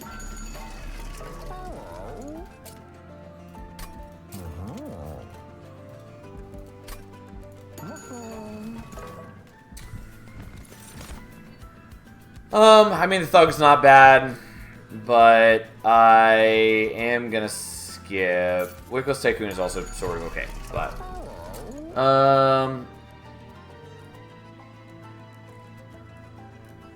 so that is sort of nice, but do I actually care? I think the answer is no.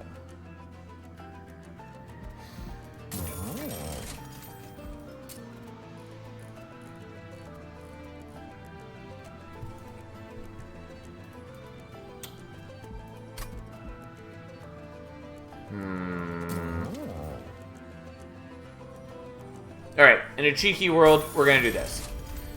It will make sense in the long term. We're also going to do maybe this.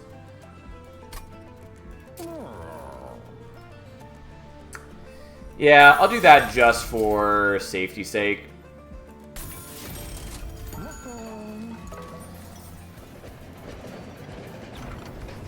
Fine, we'll take Bone Dog's Pendant. We might have been able to get away with actual Bone Dog, but I don't care. Okay, now, time for some choices that may look questionable.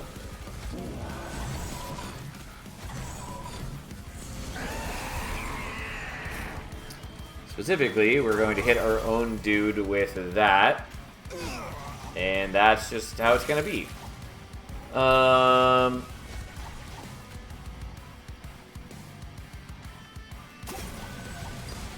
then you can have a bit of frostbite and a little bit of damage. How wonderful.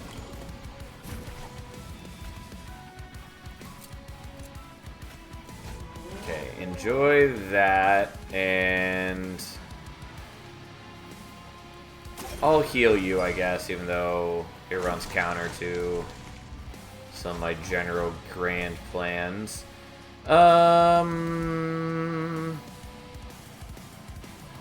Yeah, I'll just leave that unplayed for now, I guess.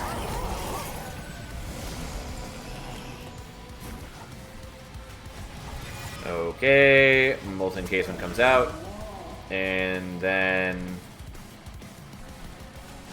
we just make Soul Guard a little bit better. Unfortunately, the foregone powers don't really work well together.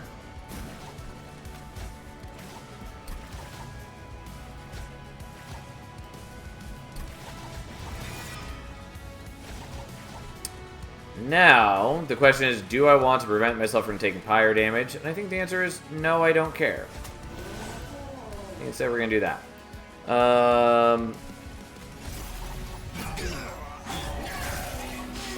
Because I could have played the Molten Case on mid-floor, in which case they would have been stealth, would have been prevented from taking damage. But also, who cares? Okay, we'll do that so that people don't die. We'll do that. And that.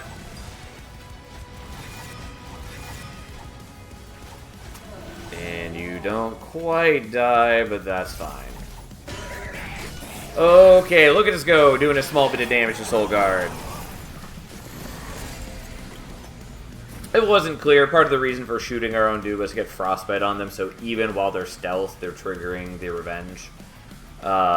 It is not that helpful right now. But in a world I can imagine, there's a grand and glorious future ahead of us. And then Archaon dies. I think Archaon's a pretty good Ring 3 boss, but I do really look forward to them eventually making more Ring 3 and Ring 6 bosses. We're gonna take the Intent on Death, I think. And by that I mean, yeah, we've done it. Paraffin Enforcer, not bad for us, but we're still going to not do that. I mean, honestly, I probably should take it for, like, what I'm doing, but that's fine. We're gonna take Capacity.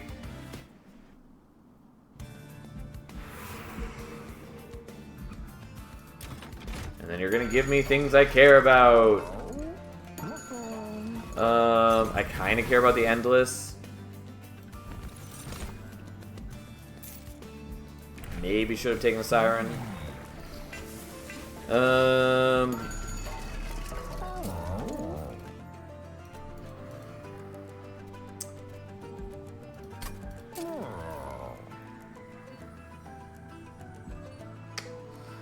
I'm gonna do that. I can't afford the multi-strike, which is my own fault.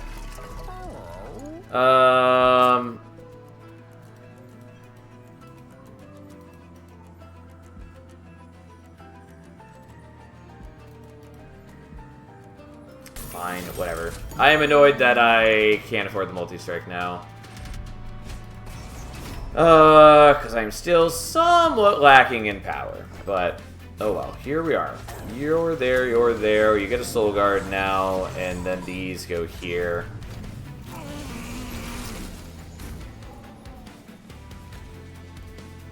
Okay, I am just gonna kill you. The Corruption is gonna get to us to some degree, but we'll do what we can.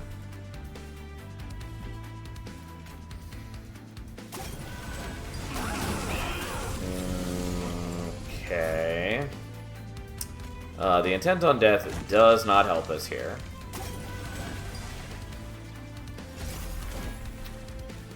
Unfortunately, none of that helps us. I will just play this now for the sake of the incanting.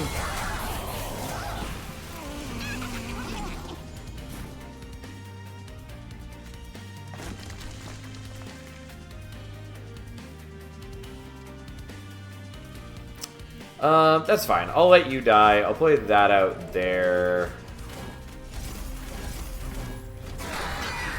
Because when she dies, she'll get rid of all the corruption built up on her, and that seems vaguely useful to do. Because it is getting to an untenable degree. Like, she's not in danger when she comes back. Like, she'll do perfectly good work for us.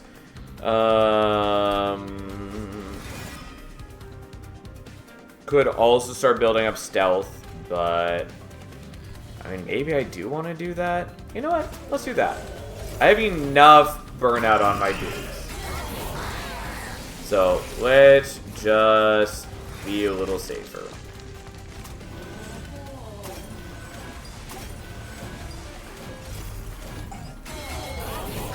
Again, though, I don't have great wave clear in the general sense of the problem. I do some damage, but like that multi-strike would have really helped, especially because what I really want to do is I want to dupe the Lady of the House. And yeah, it's a lot worse in this instance. Frenzied Swarm is pretty solid for me. I will take that. Memorial for the Melted is not terrible. Subsuming Blade I kind of want, though I'm not totally convinced by it. I will take it, even though it's probably not going to be that helpful.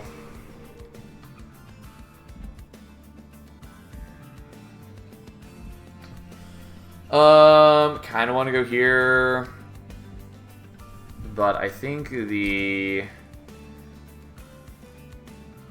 Merchant of Arms is likely better for me. Nonetheless, I'm gonna go here, looking for like one thing in particular.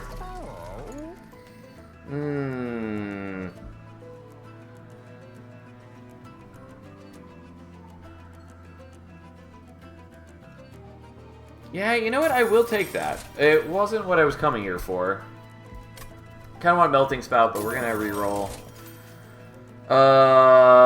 Honestly, pretty okay with Jackstrips too. Dante's Footstool is also interesting. Doesn't do anything for me currently. But I don't know, like getting Zone of Silence or something would be really nice. I'm just gonna save my money though.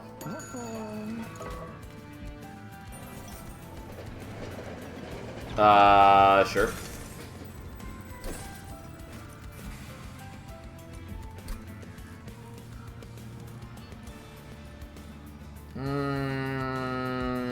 No, I'm just gonna eat that. I will take that. It doesn't really help me right now, but I will take the Looming Dark Shard, even if I mostly just spent a ton of HP for that alone. Offering Monument for extra draw. 7 more to go. Yep, we're making progress. We'll eventually get there. Yeah, I mean, at the moment, this is worth taking. Okay, whatever.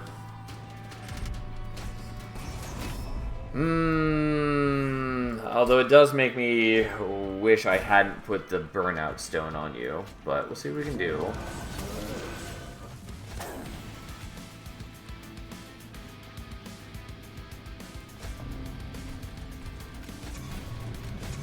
Did you leave some good ones for the end, or is all that scrap that is left?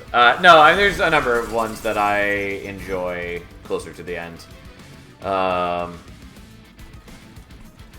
the sap is not great.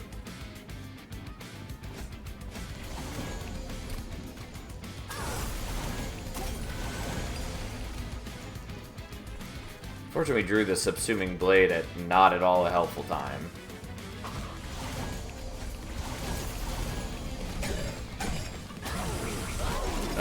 Yeah, the problem is I think I need to not be on bottom floor because I can't really deal with these guys. Didn't really evaluate this at all. Wasn't thinking about which enemies I was up against and the fact that we have the Penitent Prayer Stone. So, let's do this in a much more reasonable way where we set up like this. And then we're just not going to play the Shield Stewards at all.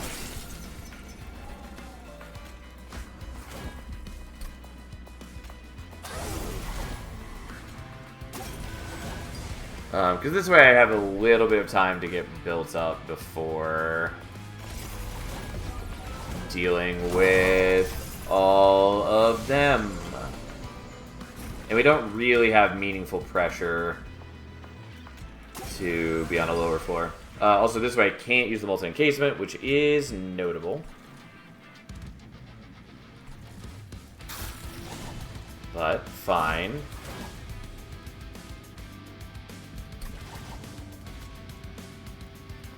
I guess I'm gonna get rid of that, even though I'm not totally convinced.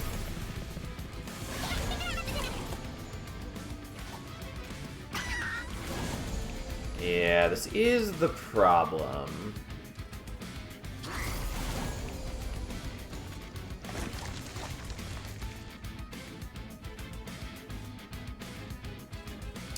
So you're gonna take 88, you go down to 90 something. Not 90. Is that 69?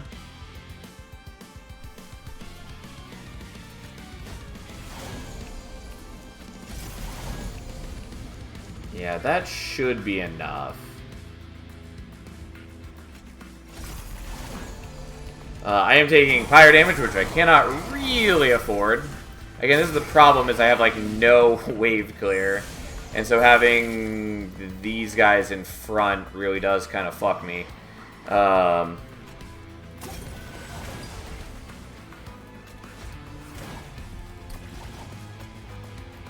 At least Soul Guard gets better over time, but it's not good.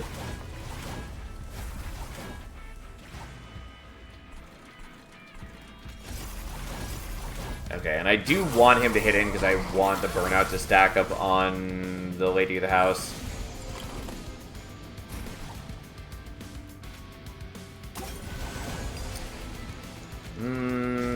Okay.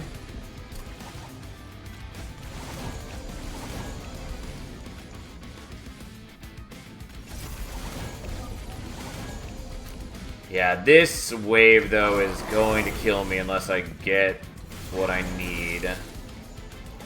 Okay, that helps. Yeah, that's exactly what we needed. Unfortunately, I need to repeat it next turn, which is unlikely.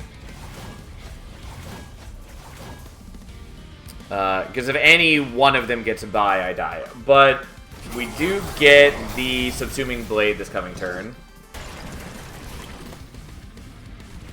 Okay, and that's all I need to get through.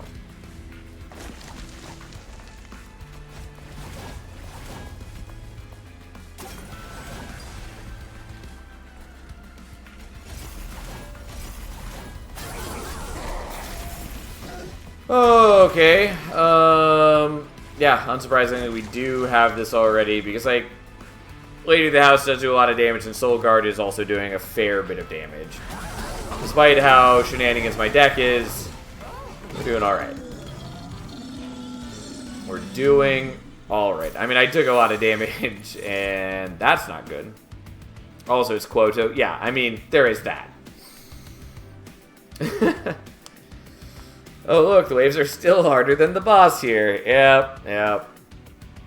I mean, I guess we'll take Unnamed Tome. I don't want to remove all Burnout. I mean, it doesn't matter that much. And removing the debuff effects is useful. I'm still just gonna skip. And then we're gonna go here, and we're gonna heal, and we're going to get Multi-Strike, which does help.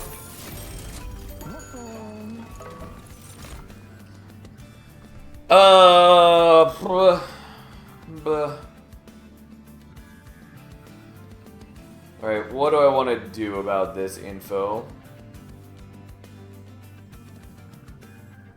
I mean, like, Inferno Room is pretty solid for me. Because I already have Artificial Pyre Stone. Also, already totally forgot that I had Exploding Candle because we didn't use it during that fight because I filled up my capacity, and so I couldn't use the multi-encasement. Either way, that's fine. It ended up not being helpful in the way that I wanted, but at least it's an option. Anyways, I think we're taking Inferno Room, but I unfortunately can't get it deployable until then. I don't necessarily need it to be deployable, though. But I kind of do really want it to be. Either way, I think we're going to take Capacity after Kale, and then we're going to dupe the Lady of the House, because that dramatically strengthens me.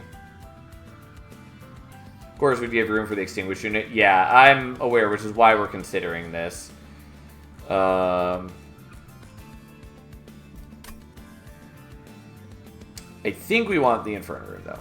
And by think, I mean yes, we want the Inferno Room.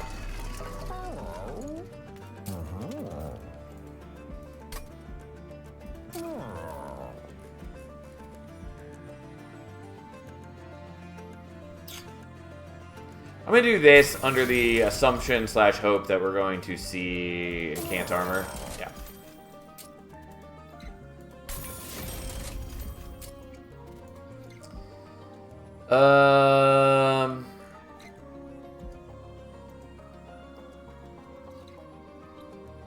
I'm going to do this even though I suspect I'm not actually going to use it. It technically sort of does some useful things for me, though. But who knows? Here we are.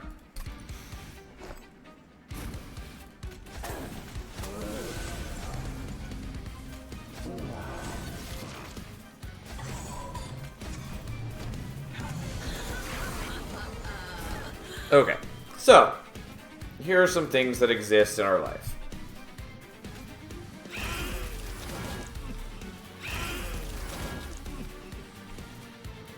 Sorry, guy, but we're doing that to you. And that's fine.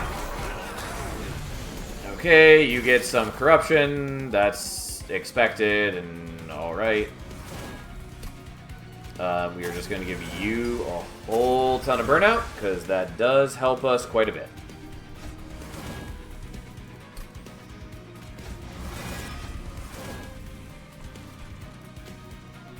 You can go there, who cares? And we're not going to worry about the multi-encasement. We are just going to do this. Although I could have used the multi-encasement to stealth the top floor. Maybe should have done that.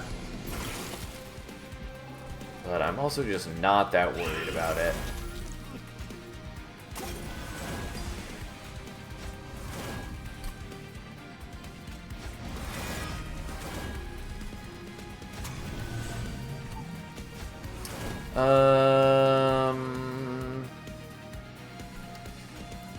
Yeah, this is only Mute 3 now after the nerf. Which, it totally did deserve that nerf, let's be clear. Okay, we'll do that, even though I don't really care. You're likely gonna die anyways. So, we're gonna do that just for the extra burnout. And I could play the Frenzied Swarm, but I do actually want them to attack in.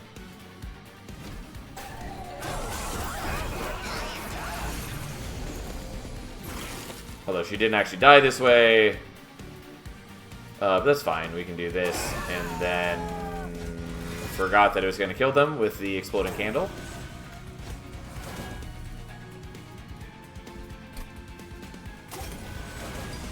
It is nice having 10 draw every turn.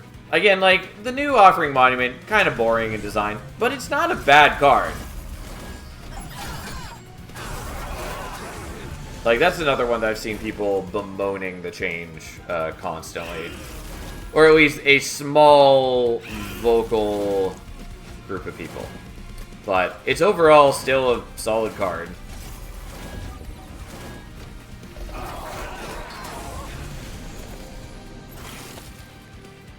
And in a lot of situations, it's just a much better card now than it was. I'll keep building up the Subsuming Blade, even though it's not that helpful. Yeah, you know what? We'll do that. You'll come back next turn. Who cares?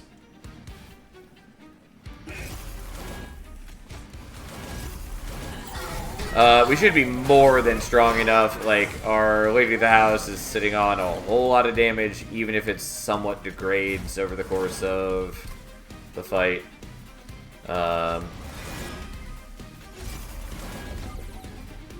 And Soul Guard also does a lot of damage now.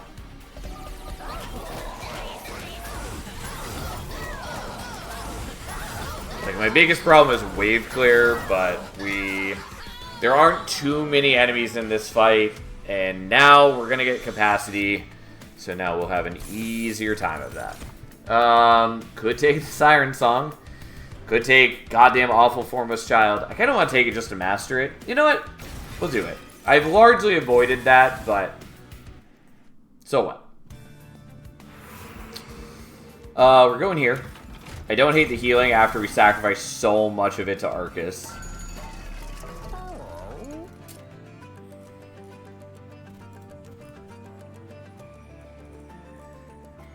Yeah, that's fine.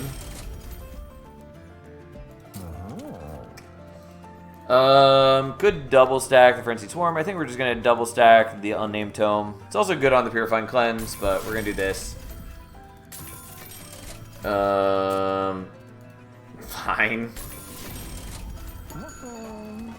It's not really necessary, but that's what we're doing, I guess.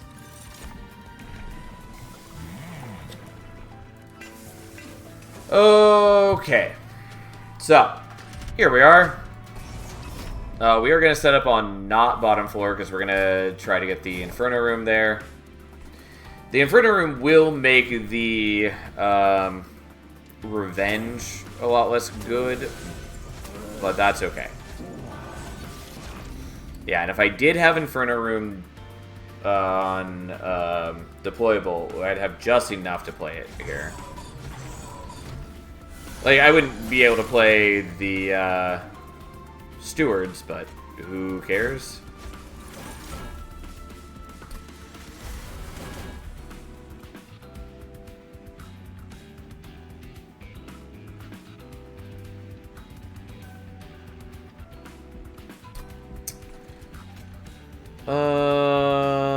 Yeah, you know what?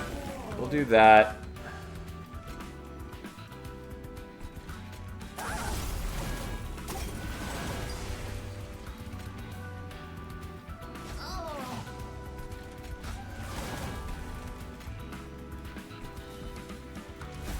We'll do that. I know I could use it on actual other things. Anyways, the Burning Candle means that we kill most of those things. This guy's still a jerk. Although now he's a dead jerk. We're going to do this even though we're giving you a fairly high bit of Frostbite. And then we're just going to build up Soul Guard and build up all that delicious armor that we've been working on. Alright, so I could try to get enough.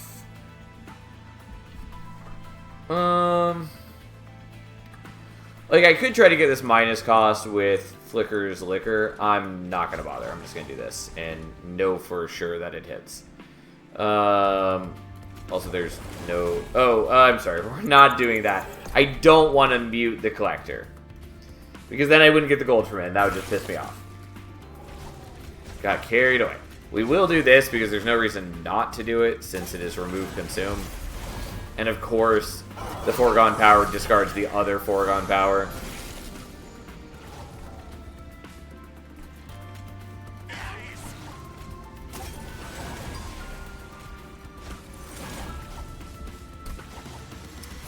Well, let's get rid of that.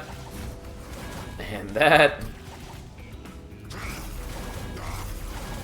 And then we just keep building up our power. Again, I am not getting nearly as much use out of the Revenge, but that's fine. Foregone discarding Foregone is a pro move. Others wish they could be that good. You're damn right, Tom. You know how it is.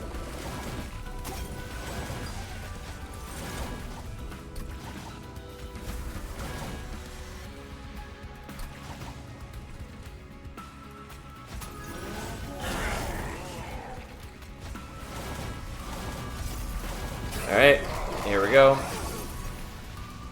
I don't know. I was gonna say I might end up putting the Inferno Room on a different floor in the future, but I don't think that's true. I think it's just too useful for me, even if I'm getting slightly less scaling. And like during the Titan fight, I'm gonna get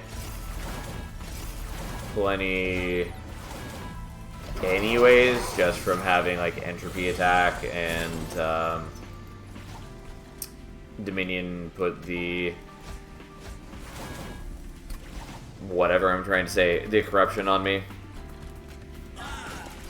Don't mind me, my mind is definitely not degrading. Sure, let's mute you. A little bit late, because I had already played a spell there. But alas, that's fine. I'm not terribly worried about Athane this time. This is not at all like last time. She doesn't even make a statue. That's how little she chooses to oppose us.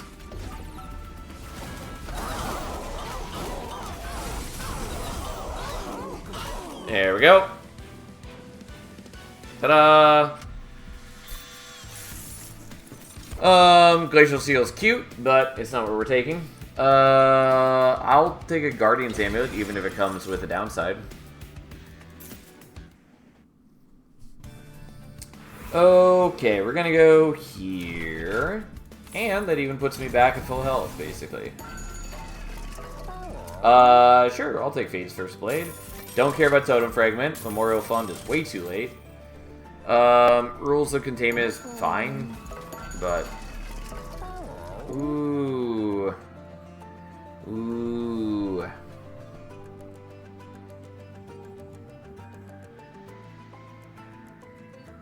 Yeah, I'll take Resin Blades.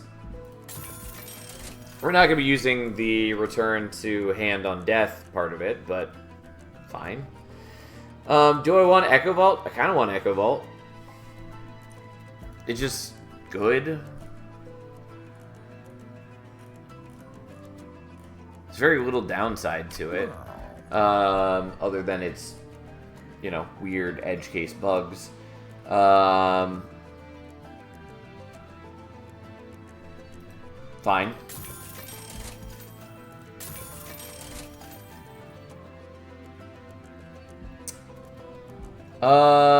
I could take Exile's Diadem, which also let me master it.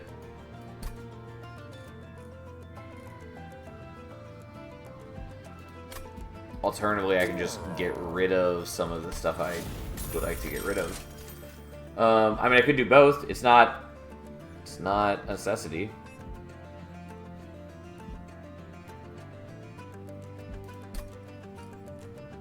Just the extra capacity, like, doesn't do anything for me, mostly. It lets me use the multi-encasement. That's what it lets me do. But I'm pretty okay with just not doing that.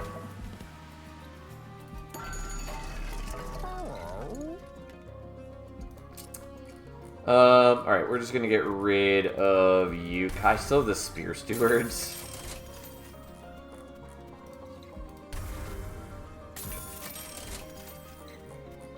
Well, I got a bunch of chaff in my deck, and now we have slightly less chaff. Unfortunately, I don't have intrinsic on the... What's its fucking face? On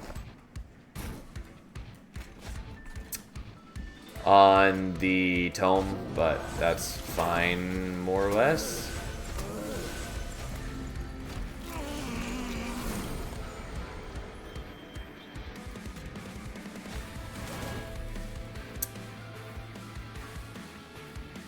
Okay.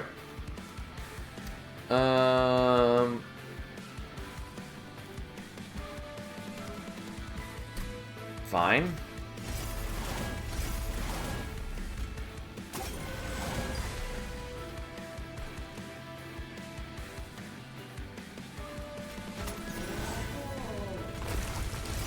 Well, couldn't avoid the corruption, but that's fine. It's not the worst. We're probably gonna be okay.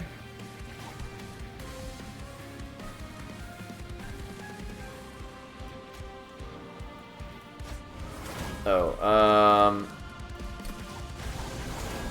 yeah, let's do this in slightly different order.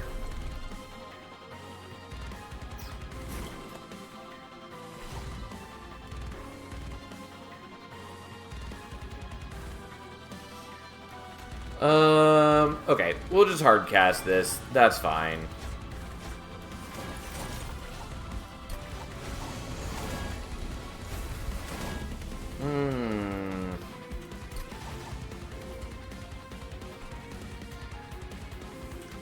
But I want my resin bleeds. But I also want to have this stack up.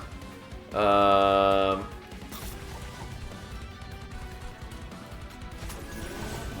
not the one I wanted, but it's the one we got. And then we'll just daze again. Okay. Well, we're going to do that. Should have done that in different order.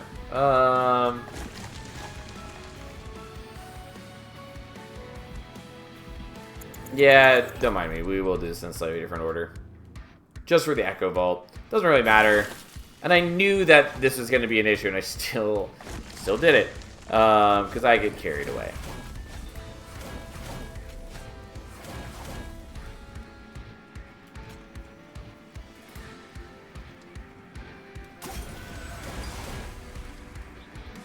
Once again, don't know why I left it when I could have been playing one more unit or one more spell. It's fine. We'll leave it.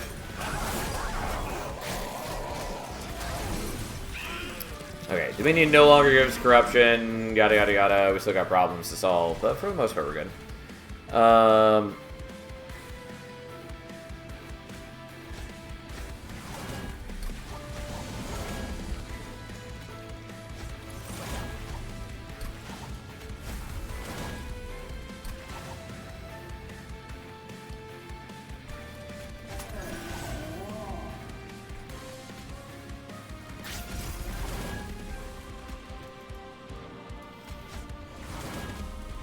Okay, you can get the extra multi-strike, I guess, and we'll do that, and leave that as the final one. Like, it's fine overall. Yeah, it turns out, Inferno Room real good. Jack Strips also would have been nice, but we ended up not doing that, so here we are.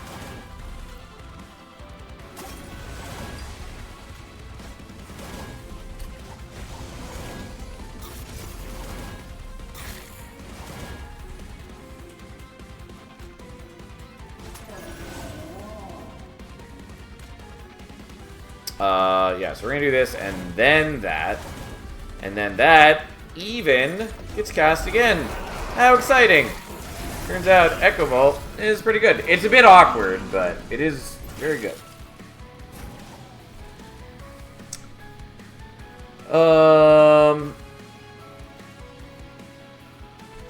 Sure, I'll just mute you for another 6 turns, even though that hardly matters. But who am I to deny my great wants and desires?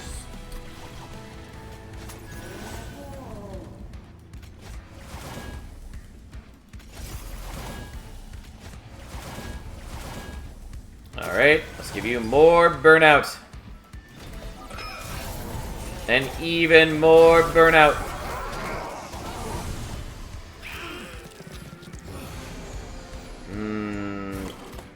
So many hits required in this fight, even with us Inferno Rooming everything.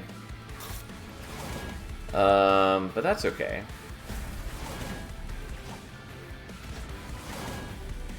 Well, we'll do that, even though we leave a lot of foregone powers unused. And we just barely get some damage in on Seraph, since it's so many enemies to chew through. Okay, either way, we're in good shape. Even with my dude slowly dying to corruption, we can't be stopped. We're just that powerful.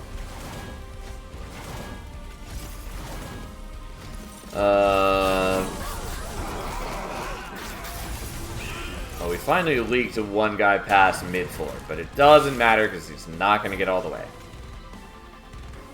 I mean, ignore the part where I do have multiple units dying here on this floor, but that's because of the corruption. And now it's not a problem. Also, we got this Subsuming Blade for one more power-up.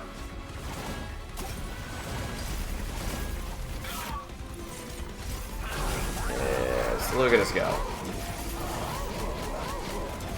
Ta-da! God, and Soulguard shoots for 1,000. Terror Channel is definitely way better in Monster Train 2 than Monster Train 1.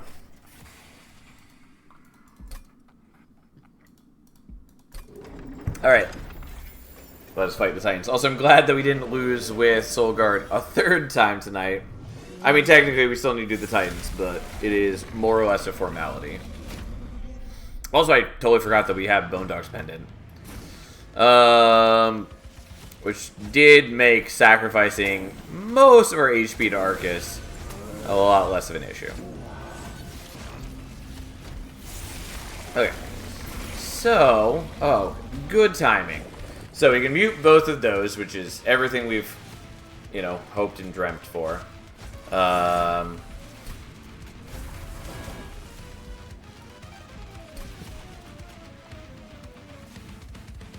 I care about playing that out? I think I don't.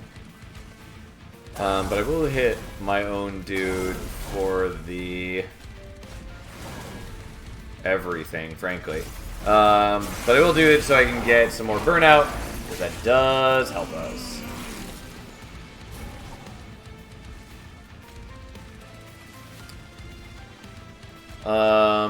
Honestly, just gonna kill my own dude. So I can reform. And I almost clicked on the wrong spot there. Okay. This does work out, where I can play this and then use the Formless Child to zero cost the Resin Blades. And then we're doing a good chunk of damage to Savagery. Not quite enough.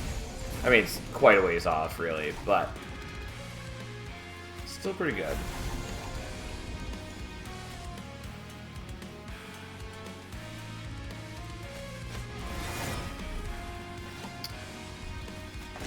I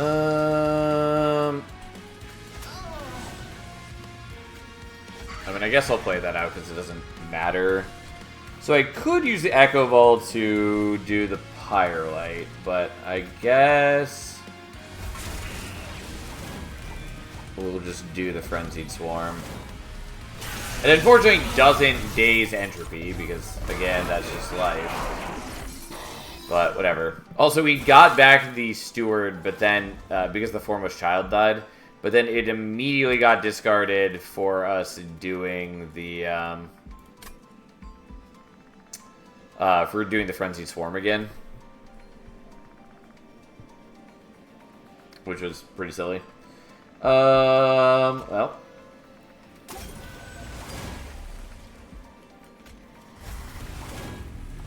Let's just get rid of some things. Echo Chamber peak trolling, you know it.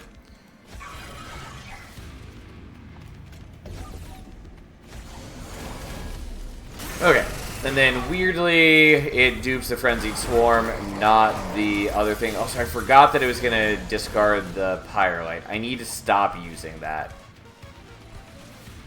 Because I don't really care about the Frenzied Swarm, and I do really care about the Pyrelight. I have definitely delayed this fight for multiple turns because of that. I just totally forgot that it was doing that. Which is a waste of everyone's time. But that's fine. We'll give you a little bit of Frostbite, I guess. Unfortunately, that did not go the way that I'd hoped.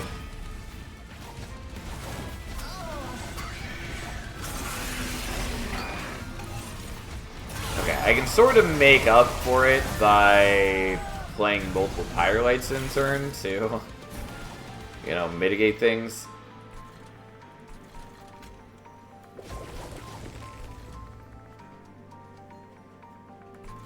This is an unfortunate interaction, though.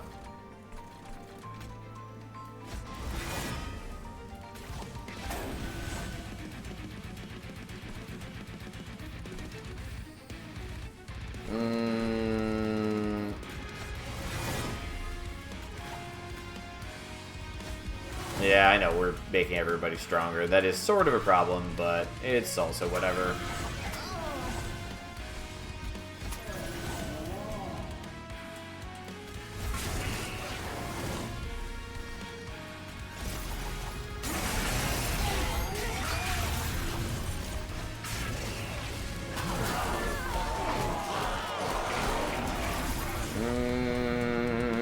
Yeah, I mean, these guys are getting kind of low, but we can also do... Alright, let's do this just for safety's sake.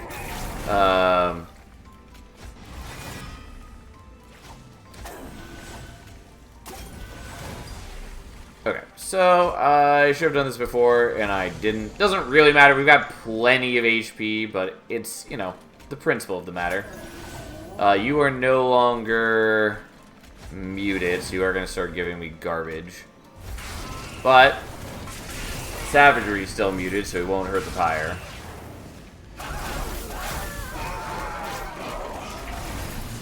Entropy's down, Savagery's down. Yep, just waiting on you, basically, which shouldn't be any real problem.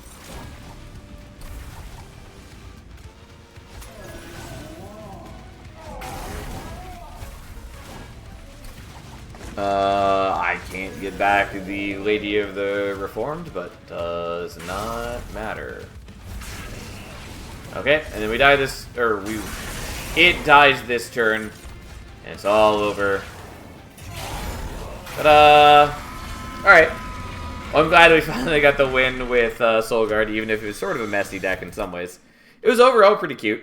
And again, I really appreciate that Lady of the House is an actual unit now. And especially it also, by extension, makes Lady of the Reformed a dramatically better unit. Like, yeah, I did not use Lady of the Reformed by far to its best, you know, possibility there, because I didn't have great defense. But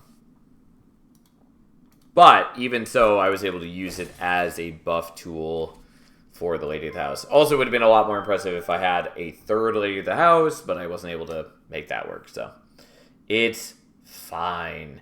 We're up to 174 of 180 crowns. We're so close.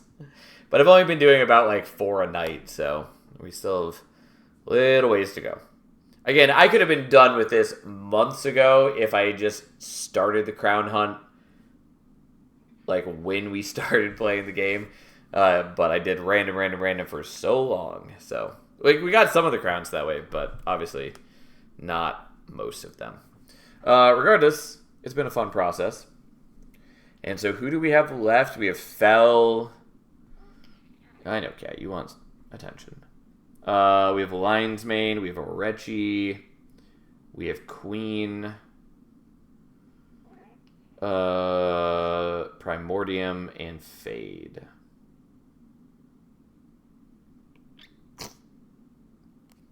Yeah, alright, those are our last 6. Regardless, as much as I would like to keep playing, Cat, you are in the way. There we go. As much as I would like to keep playing, I gotta go do things, like sleep, so I can do a bunch of things in the morning. So, that's it for me for the day. That's it for me for the week. I'll be back on Monday. We'll play more Monster Train 2. We'll have fun checking out more of the patch. I gotta say, I know I've been saying this constantly, but I really love the patch. It adds just a ton of stuff. It makes the Monster Train 1 clans feel a lot better. It's got a lot of really cool stuff. I also just especially love all the things they added to the equipment pool and the rooms, so that you don't see, like, Inferno Chamber as often. Yes, I know, you are desperate for attention, Cat. And yeah, the new equipment has a bunch of good use cases. The clan-specific equipment and rooms are generally pretty cool. Anyways, rambling aside, thanks for hanging out. I'll see you on Monday. Have a nice weekend, everyone. Thanks for being here.